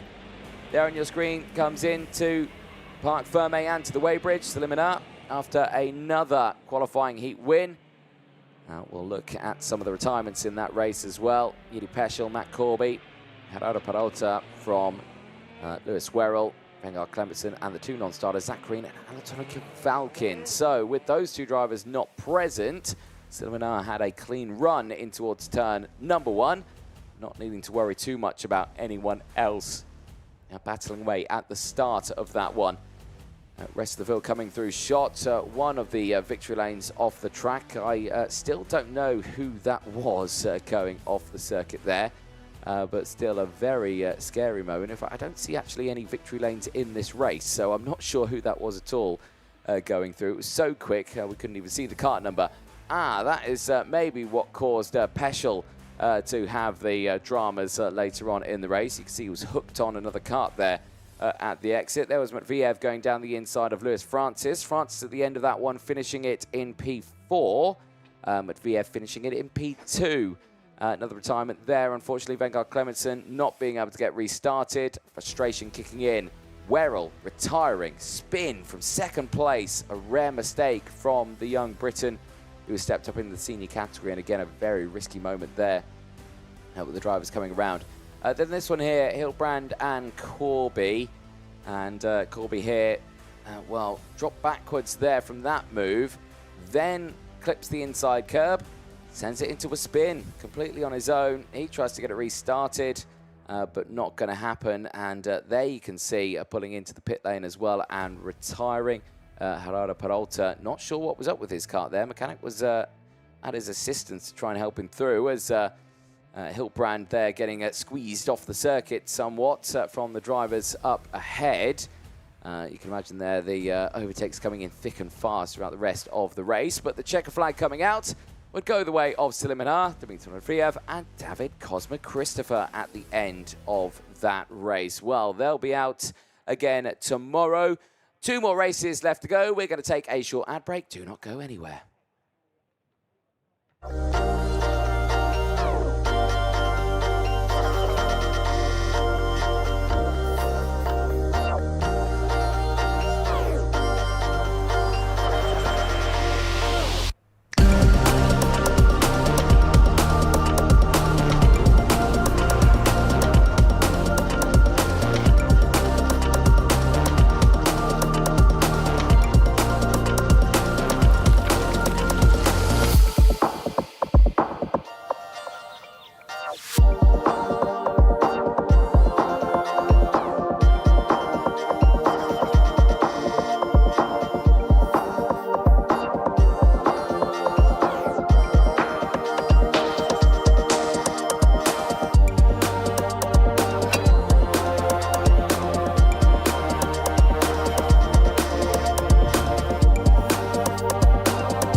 Welcome back, ladies and gentlemen, to Champions of the Future. Round 5 here at PF International. We're under the floodlights here for the last 2 races of the day with qualifying heat C versus F for the OK Junior category next to head out on circuit. 7 laps and 9.5 kilometre race distance. Group C, C versus F are the next ones that will be taking to the circuit. Yellow light flashing, indicating that the karts are about to get the green light, and we're heading out to the circuit. Rocket Coronel in this one has got a chance to have some moves and see if he can come away with a qualifying heat win at the end of this one. Dean Hugendorn starting alongside. Can he get another qualifying heat win? We don't know. Could Cranham? He's had a qualifying heat win as well. Ashcroft just behind. He's looking to see if he can get his first of the weekend. Engines fire up. Drivers make their way out on track. Let's take you through the full starting lineup then for the penultimate race of the day. Rocket Coronel and Dean Hugendorn go from row number 1. Riley Cranham and Jacob Ashcroft go from row number 2. Zach Green and Kip Bolofsky round up row number 3. Samuel Woolley and Aston Sharp go from row 4. They'll have Zhang Jose and Harrison Mackie on row 5. Jesse Phillips and Luke Cornder go from row 6. They'll have Endo Arata and Oliver Rasmussen on row 4. Lewis Islin and Sky Parker on row 8. Kelly Osman and Makar Savalev round up row number 9 as debris there. Was that a radio that Marshall just picked up? Now, whose radio is that that the drivers just found on the circuit? That's certainly a very interesting one. We'll continue with the grid. Sky Parker Islin on row number 8. Makar Savalev and Kelly Osman on row number 9. Pokala and Rad on row 10 as there's a driver being recovered on the bridge. Felipe Pancotti, Thomas Padilla on row 11. Bachuska and Johnson on row 12, Gender and Panetta on row 13, Tabal and Vitfer on row 14, Sun and Dialankar on row 15, that is Pilipenko, and Sebu on row 16. Drivers heading around for one more lap to get everything up to temperature. Right, now, where did that radio come from? Out from underneath the Tony kart there of the 101, is that? That I am seeing going through. It didn't look like the 101, but there was definitely a Tony kart there. Maybe Simas Bachuska. It could have been the 161 heading out on the circuit. So if there's someone from Tony Karts that's missing their radio, it's on track. Right, on the second lap then, starting this one, there is a look at your intermediate classifications. Alain Nostianes, 262. I don't think he can be beaten with this one. I mean, there is a smattering of points that are very close behind. But, well, it depends. If the drivers who are sitting in 11th place have 216, 50 points to their name, they would get through. We're not too sure. There's a look at the rain radar. We had another band of rain go over the circuit. But that has cleared from us now. There's a couple of spots later on, so it might stay... Well, it's hard to say stay dry for the yesterday because it's been a wet track all day. I think we had 2 races on slick tyres and one full race, so that was on slicks. The other one was slicks, and then it started raining again. So then it's, dropped us back to wet racing conditions. Certainly been a challenge for the field, and of course a long day for the marshalling crews out there as well. They've worked tirelessly hard with the organisers and, of course, camera crews as well, production crew, everyone working super hard this weekend to bring you these live pictures. And welcome to everyone if you're watching here at the end of the day here on Saturday for the Champions of the Future live on YouTube, Facebook and motorsport.tv. Green flag waving, and we are racing in the last qualifying heat of the day for the juniors in C and F, and Rocco Coronel pushes his way forward and holds on to the lead. Drivers in the background slotting into place, but everyone hugging through. There's Green. There was Kip Bolofsky taking a lot of curb on the inside. Everyone getting through. There was, I think, a brief moment of yellow flags, but they clear quickly as Coronel becomes under pressure now from the Sodi of Riley Cranham, who is there in second place. So Cranham pushing himself forward right now. There is the reason why. Off the track goes the number 16, and tumbling down the order, unfortunately, goes Theodore Tabal. And that's the second time that Theodore Tabal has gone off on the bridge section. So he's not going to be a happy driver at all in that one. Green flags waving then for the rest of the field as Green goes wheel to wheel with one of the Fusions. Very wide there. Is that Harrison Mackie getting squeezed out wide? I think yes, in the 129. He's going to try and fight it back, but I think successfully does so as these three are battling away at the front here now. So let's call them across the line. It's Coronel who leads the way. See there the Sodi card of Cranham in second place. Bolofsky from Hugendorn, Mackie from Ashcroft. Then it's Green from Woolley, Corner from Parker, Rasmussen from Endo. Sharp has had a terrible start to this race. I don't think Sharp even went out on track. Aston Sharp missing from the grid. So he's not had a good end to his day. There you can see then that Mackie dealing with Jacob Ashcroft in the background. Those two wheel to wheel as well. Just that was Cranham getting very quickly out of the way. Bolofsky getting through, but not Hugendorn. Hugendorn staying behind. cannot find the gap on the way in on the inside. Now their teammate Harrison Mackie is starting to close in here.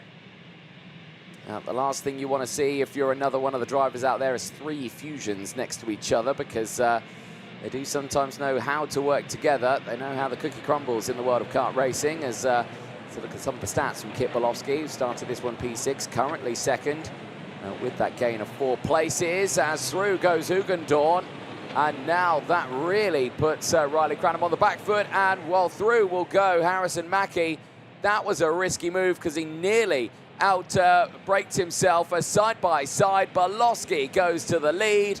Immense kart control in the wet conditions and retakes it. Steps up 5 places now in this race, and Kit Bolowski pushes himself forward and breaks away almost immediately at the front. Coronel is trying to push back, but let's see what happens in the rest of this race. Green trying to close in as well. He's got Cranham right in front, but he's also got Ashcroft behind. Sea of drivers in this one, as the Calais kart getting squeezed out wide. Sam Woolley on the back foot. Sky Parker going through. Sky Parker having an absolutely excellent race in this one at the moment. Up now a fair chunk of positions, up 7 places, I want to say, now into P9. Sky Parker certainly doing a good job. Harrison Mackie, though, stood up 6 places. Further down, Savalev also up 6 places. Bocco with 5 as, Mackie tries to get that first move on Hugendorn done. Not worked out there through the Mike Wilson complex. Back on the start-finish straight. We'll have another attempt on this lap, I'm sure, as the driver of the 129 tries to dig deep. Spoke to him this morning. Little down from his results yesterday. Wasn't feeling the happiest of chappies this morning, but certainly delivered, as Armin Carrier-Osman unfortunately looking a little bit dazzled and confused there on the circuit. Now that kart is on the racing line there into the final sector, so marshals will be quick on the scene to try and clear that. And I think there's also yellow flags out at the final corner. So have we got more drama on the start-finish straight, which I can't see from the camera. I also can't see from the commentary box, but I can see marshals running and yellow flags out. So we'll try and figure out who we've lost from this race. We cut to a replay there as we're seeing an overtake just happening on screen, but there to the outside.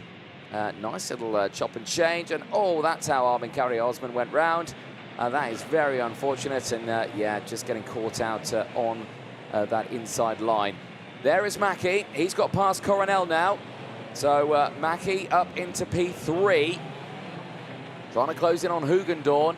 So it's a Fusion Motorsport 1, 2, 3 right now as they go along. So it's Bolowski, Hugendorn, and Mackie.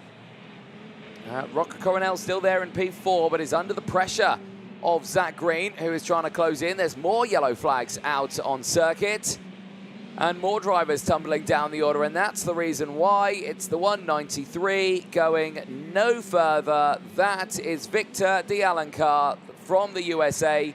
He's going to try and get it restarted. Well, he's protesting, saying, I've not even had an attempt to get it restarted, but you've pushed it for quite some way that it's just a bit too unsafe now. Battling here, though, as Coronel, Coronel, not a happy chap there, shaking his head at Zach Green and just probably thinking, you know, what are you trying to do? We're battling away here. Why? We need to close in on the drivers up ahead. So let's work together. Well, they go into yellow flags here, so he knows that he can't get an overtake done in this section here. They have to wait until they pass a green flag, to which they do now. And now they can go back on the attack, and instantly there goes Mackie on Hugendorn, and he gets it through. Hugendorn runs wide on the exit. Now he's lost all of his momentum. Can Coronel hold on to the position as Green goes through? Wheel to wheel there. How on earth did those two get through that final sector unscathed? And Green's going to get squeezed onto the grass there. Very aggressive defensive line from Rocco Coronel, trying to defend his position. He smacks the curb. Sparks fly out from underneath. And now Jacob Ashcroft gains a position, gets past Coronel. And Coronel now has to defend from the likes of Riley Cranham on the Sodi kart, who is right behind him now, as they head down the back straight, down the 200-meter straight here in towards hairpin number 1. Ashcroft goes slightly defensive now. Coronel will hug that inside curb. See how much it grabbed the curb there. Great situational awareness there from Rocco Coronel, hooking that inside curb. This time, though, well, there you go. I saw it. I'll copy it. Ashcroft does exactly the same, but Coronel had the power on the exit there, could get down on the power a little bit earlier. Running onto that dirty part of the track on the outside, was just able to hold on to that position. Cranham now going for the move down the inside. He's going to try and hug that inside curb, but again, it understeers off. Ashcroft goes back through. Ashcroft now tries it again on Coronel. And he lost a lot of time there, and through will go Cranham. Cranham will be delighted with that gap opening up. So a little bit of a chop and change there, one for Ashcroft, but certainly having a strong performance at this point of the race. On to the final lap. Kip Bolowski leads it from his two teammates, Harrison Mackie and Dean Hugendorn, who are at this moment leading a Fusion Motorsport 1, 2, 3. Zach Green still sits there in P4 with a gain of 1 spot. Is pushing up the order right now, but is not in a position to really affect these top 3, because at the moment, Bolowski, Mackie and Hugendorn, well, they are pretty spread out at the moment. No real drama for them. Bolowski here, though, what can we say? Superb end to his day. Has delivered in this one, but again, despite his best results and those qualifying heat wins, he still does not sit within inside the top 10 in the intermediate classification, but I can imagine that he sits just outside the top of it.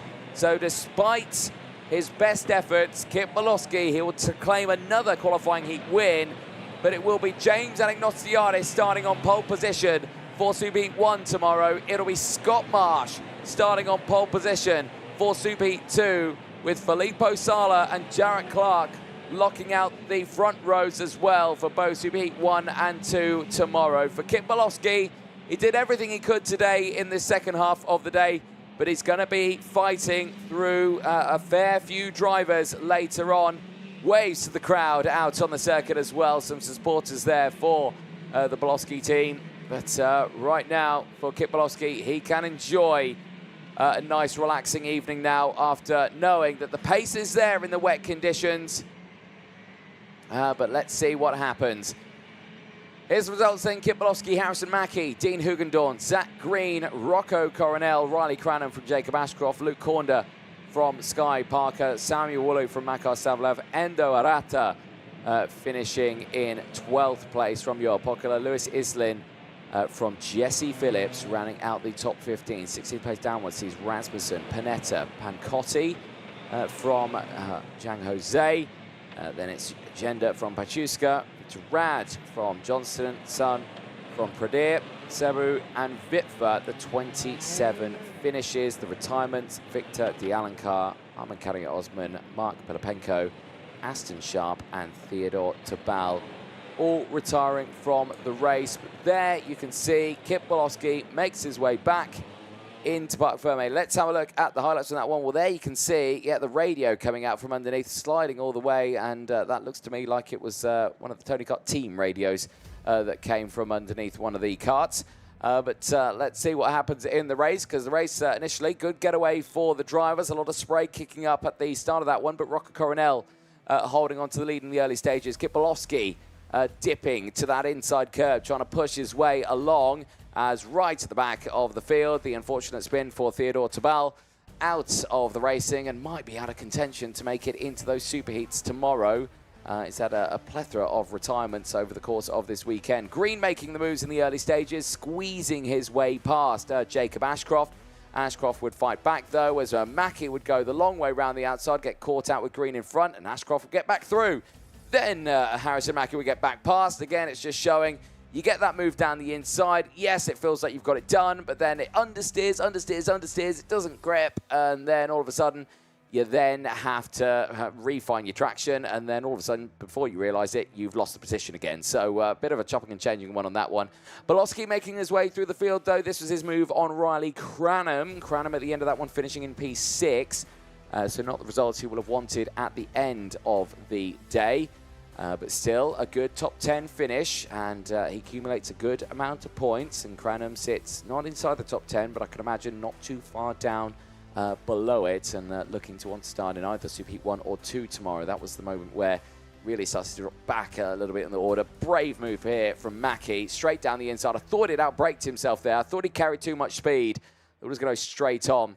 This one here, well, these two, Balowski and Coronel, battling away on that one, but Coronel getting through. It was the battle with Coronel later on in the race that certainly saw the defensive driving as well from this one from Ashcroft, trying to push himself through. Sam Woolley getting squeezed out wide as through would go Sky Parker. She would certainly have a very strong race in that one. Moving up the order and actually holding on to P9 at the end of that one, a position gain of 7 places. This battle here, though, Dean Hugendorn and Rocco Coronel, was an almighty battle of the ages as well, with Harrison Mackie. Mackie getting through, and that would, I think, frustration start to kick in between these drivers, because then when Green got past, you then started to see real drama start to ensue, because he got back past Shake of the Head. That, I think, really kick-started a proper fight between these two at this point, because, again, you can see here how Mackie trying to get past Hugendorn allowed Green to really capitalise on this sort of section of the race. Here it was again, down the inside. Hugendorn trying to hold it round, but then just understeered at that last moment. Then it gripped up for Mackie. He got through. This here, well, this really set off the fireworks between these two. Green, the first attempt, tried again. Door slammed closed by Rocco Coronel, squeezing him onto the grass. But Green, wise to it, keeps it going, gets through. Sparks fly from underneath his wagon as Ashcroft squeezes through at that point. But then, of course, it would then go backwards for Ashcroft as Coronel will go back through, and the rest of the field as well nearing the end of that race. Rana Cranham just getting a last position there on the rest of the field, but it would go the way of Kit Bolowski across the line. Little thumbs up. Thank you for that. Nicely done. Ends the day on top, but doesn't sit within inside the top 10. Well, we're going to have to quickly move on because the next race and the last race of the day is already out on circuit. It is the OK qualifying heat C versus F. Let's take you through the full starting lineup. Freddie Lloyd and Scott Lindblom go from row number 1. David Walter and Thibaut Ramekers on row 2. Gus Lawrence and Luna Flusha on row 3. That'll have Finn McLaughlin and Guy Albag on row number 4. Olin Galley and Matteo Giaccardi on the field there on row number 5. They'll have Emilio Coivisto and Titiana Monza on row 6. Radek Favre and Guillaume Bazar on row 7. Alexander Bondarev and Austin Gale on row number 8. Noah Wolf and Davide Bataro on row 9. Then you'll have Jensen Burnett and Louis Castellini on row 10. Simona Bianco and Jakub Kamenek going from row 11. Mark Brovko from Maximilian Rafalik on row 12. Levi Allen and Harley Keeble on row 13. Alan Crochet and Matilda Itzkovic with Leo Nilsson rounding out the field. Now, the 356 would not be starting this race. So Simone Bianco not out there. So one driver missing from the grid, meaning 28 runners at the start of this one. Everyone else is out on the circuit, bar Simone Bianco, so not sure why the Calicart racing driver has not taken to the circuit for his last race of the day. And if so, we do hope that he is okay. Reminder then of the intermediate classifications then going into this last race. It's Joe Turner who leads it from Smith, Lloyd, Hanar from Higgins, Van Langendonk from Cosma, Elias from Lawrence, and Francis the top runners in this one. Freddie Lloyd has a chance here of taking the lead in the intermediate classifications. A win here, I think, would put him at the sharp end. There you can see it, 244, another 50 points added on top of that would, yeah, definitely put him above Joe Turney. So, again, have to see what happens in this one because it's all down to Freddie Lloyd, who's going to be starting on pole for Superheat 1 tomorrow. Could it be Lloyd? Could it be Joe Turney? After that penalty earlier on for Turney, he has not had that perfect winning streak. He may have won it on track and all of them, But on paper, it certainly doesn't look that way. Into the tram lines, lights go green. We are racing, switching to the inside. There goes Guy Albag, immediately wanting that inside line. Drivers dipping to the outside there. A flurry of sparks fly off the carts as they make their way through the Bruno Ferrari S's. 3-4 wide, some drivers slightly sideways there through the banking, but everyone gets through cleanly. Over the Litchfield Bridge for the first time they go. It's a nice long train. All of them looks clean. David Waltz to the inside there. Lloyd's broken away, and Lloyd looks super comfortable here at this stage of the weekend. Gus Lawrence to the inside. He's there at the moment. He's battling away with Scott Lindblom. Lindblom getting a little bit squirrely there under the power out of hairpin number 1. That gives Lawrence the chance to get through down the inside. And they go wheel to wheel. A side-by-side moment there for Lindblom. And now here comes Thibaut Ramekers on Lindblom. And Lindblom's going to go straight on. Scott Lindblom, he cuts over the track. He rejoins in front of Lawrence. He gives that position up, but he slots back into position. And he puts himself back in a position where he can really fight through. Now, there's been drama in the background of the field. One of the Falcon carts has gone off the track, and I think it's Emili Koivisto. I don't think he's come through the order. No, he hasn't. The Finnish driver out of this race.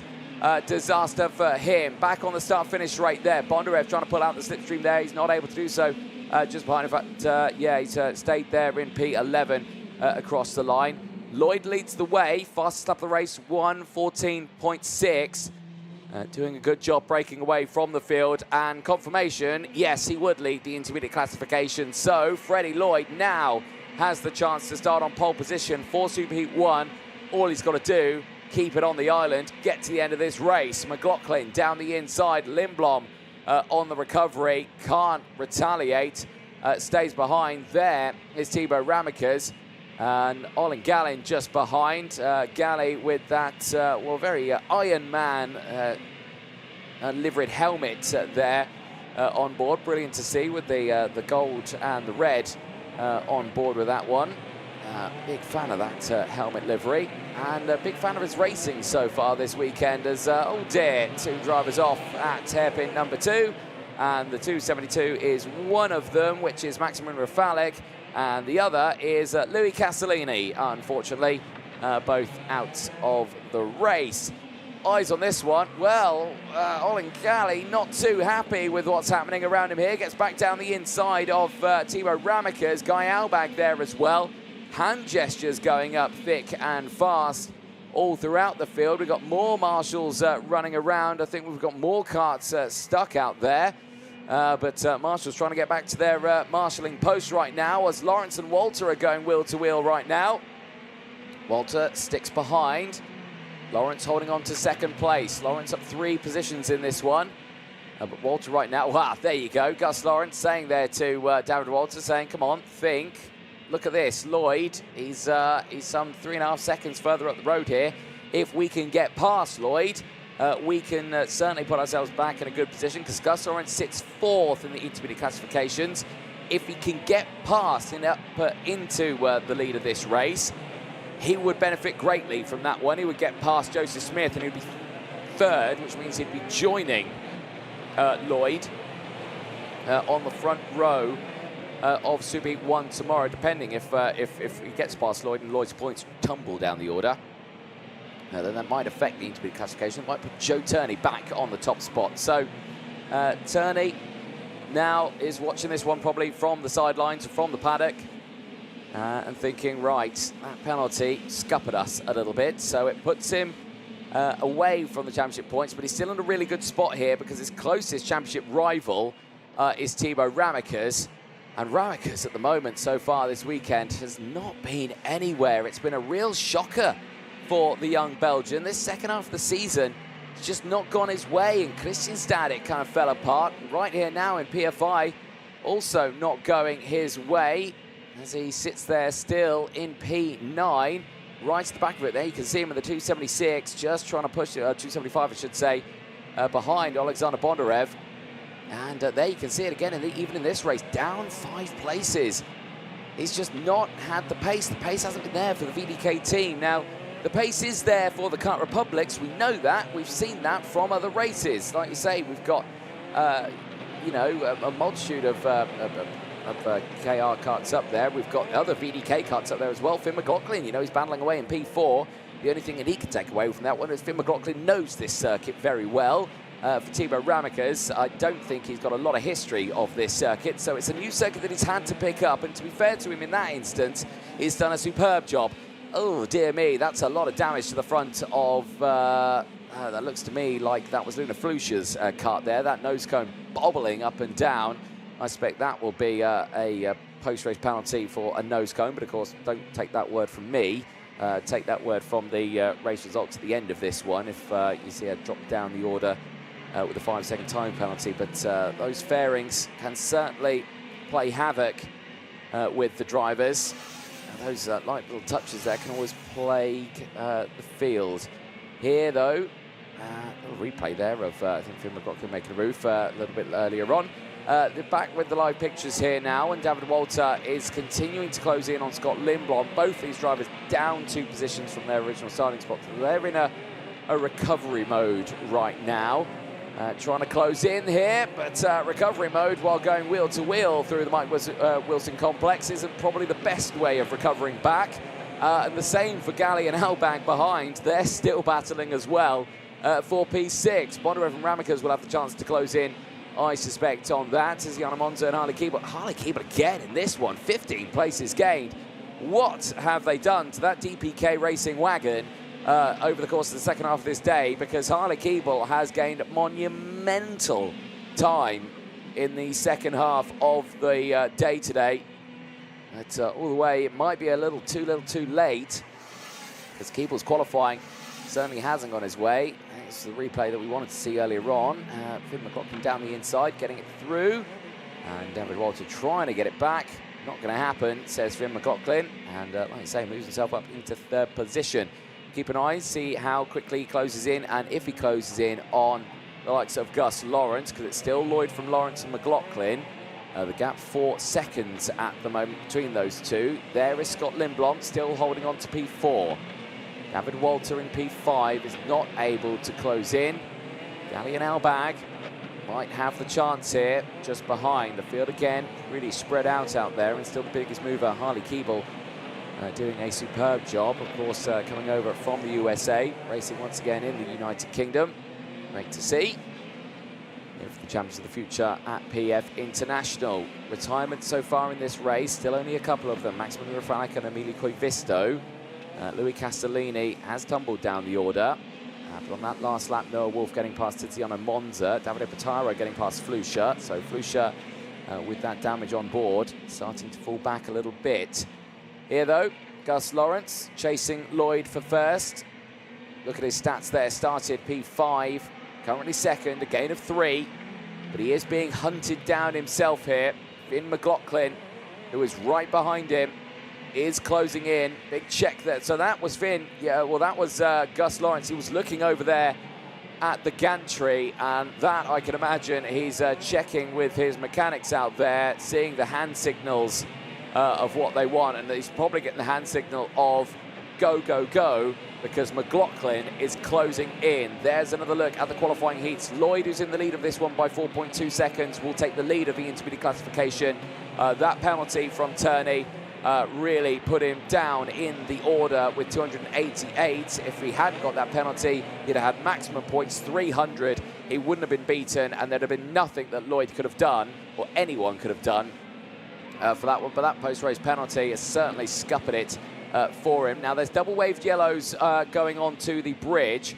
So I think a driver has spun on the bridge. And yes, we were just seeing there Marshall's walking away with another driver. Now, there's a clear white helmet, but that's not David Walter. Don't panic, he's still in this race. It might be Radek Vavra in the Monster K kart who's had an off there, because that's been the latest driver who's tumbled down 13 positions now, running in P26, and funnily enough, not clocking up anymore.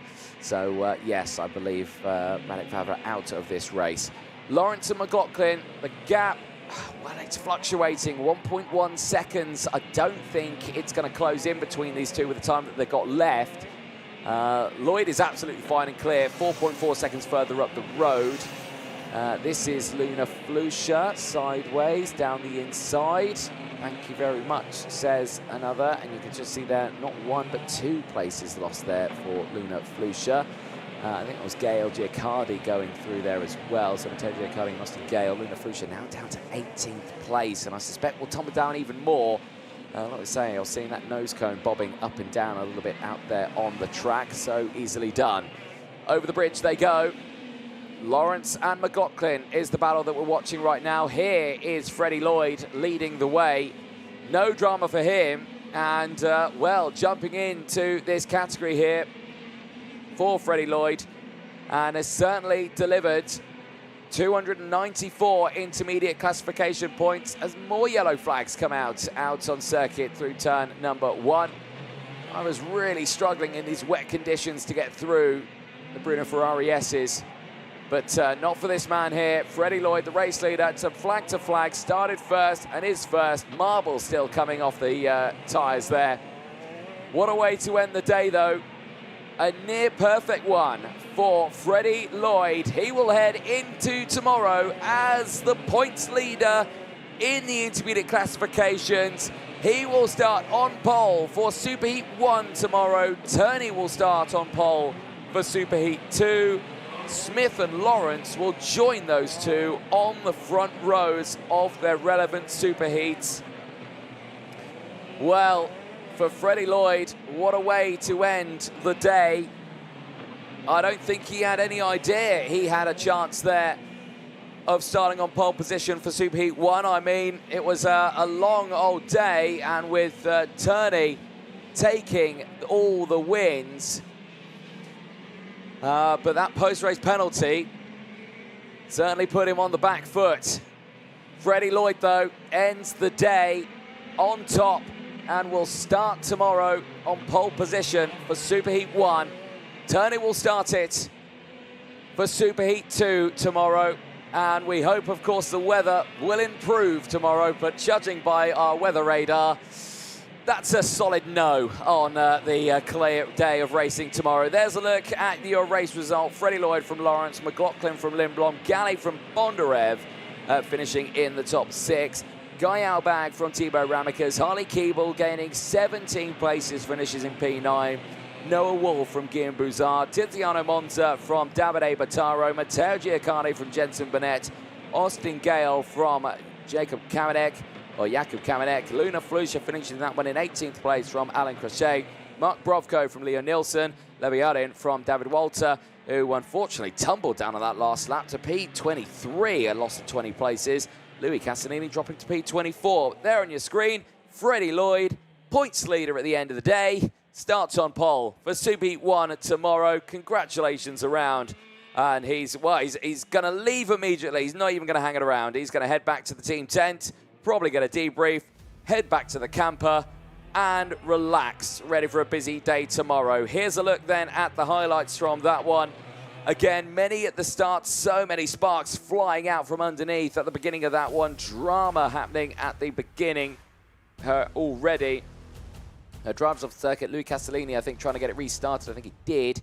There was 319. That was Leviarin, actually, in the Bureau racing cart. He did manage to get it restarting and actually finished in P22, up 3 places. So, actually, that was a gain, despite finishing or starting that one kind of backwards and stalled. Rest of the field making their way through. David Walter having a good start. Lindblom battling away with Garth Lawrence. Lawrence getting through, though, down the inside in through the Fullerton S's. And, yeah, that was where Lindblom went off. There's a big bump there on the grass. And you can see here, watch him. He goes up in the air, lands back down. Amazingly, it grips up there. Comes back in front of Lawrence. Gives up Lawrence's position. And then, yeah, slots into place just there. So, yeah, like I say, didn't really make the corner, but kind of held on to it. He did fight back, though, later. But McLaughlin would find his way through, down the inside through hairpin number 1, despite Lindblom trying to get that optimal racing line, getting the power down. No bueno, not going to happen. He slots back down in the order. More retirements there. Louis Castellini caught out in an incident there with, I believe, Maximilian Rafalik. Rafalik not able to get it restarted, but Castellini did get it restarted. Finished that one P24 at the last of the finishers. Three wide moment here as Olengali battling away, the Brazilian for the CRG team. Really pushing strong in that latter stage of the race. Then this was Lawrence battling away with David Walter. He got through into second place. Not sure what happened to David Walter on those last few laps. He tumbled down the order. And unfortunately, he did finish that race in 23rd place, so not the result he would have wanted, so clearly a mistake out on the circuit. There as well, Luna Flusha, certainly a tough race for her as well. She had spins earlier on. She had good results as well over the weekend, so the pace has been there. But just in these wet conditions, it's been a little bit tricky for a lot of drivers over the course of this weekend. But for Freddie Lloyd here, he's looking to start on pole position tomorrow in Superheat 1. Leader of the points at the end of Saturday. And that, ladies and gentlemen, does bring us to the end of the day here for the Champions of the Future Round 5 at PF International Karting. There is a look at what's coming up later on in the weekend in around 13.5 hours. We are back with the Junior Superheat 1, then heading over to the OK for their Superheats, then back with the Superheats as well for that one for OK and Junior. And then the finals coming up later on in the day. They're due to end around the mid-halfway point of the day on that one. So make sure you set your alarms. If you're joining us at the circuit, make sure you get here nice and early. You do not want to miss any of the racing because you can come here to the PF International Circuit, type it in on Google, put it in your sat-nav. Don't worry about a thing. Get your backsides here because you do not want to miss a fantastic day of racing tomorrow. From myself, Anthony Jordan, the whole of the RGMMC crew, it's been a big thank you to all of the track staff out there at the Trent Valley Kart Club and, of course, all the camera crews. But at the end of the day, we will see you bright and early tomorrow for the Superheats and finals for the last round of the Champions of the Future in the UK.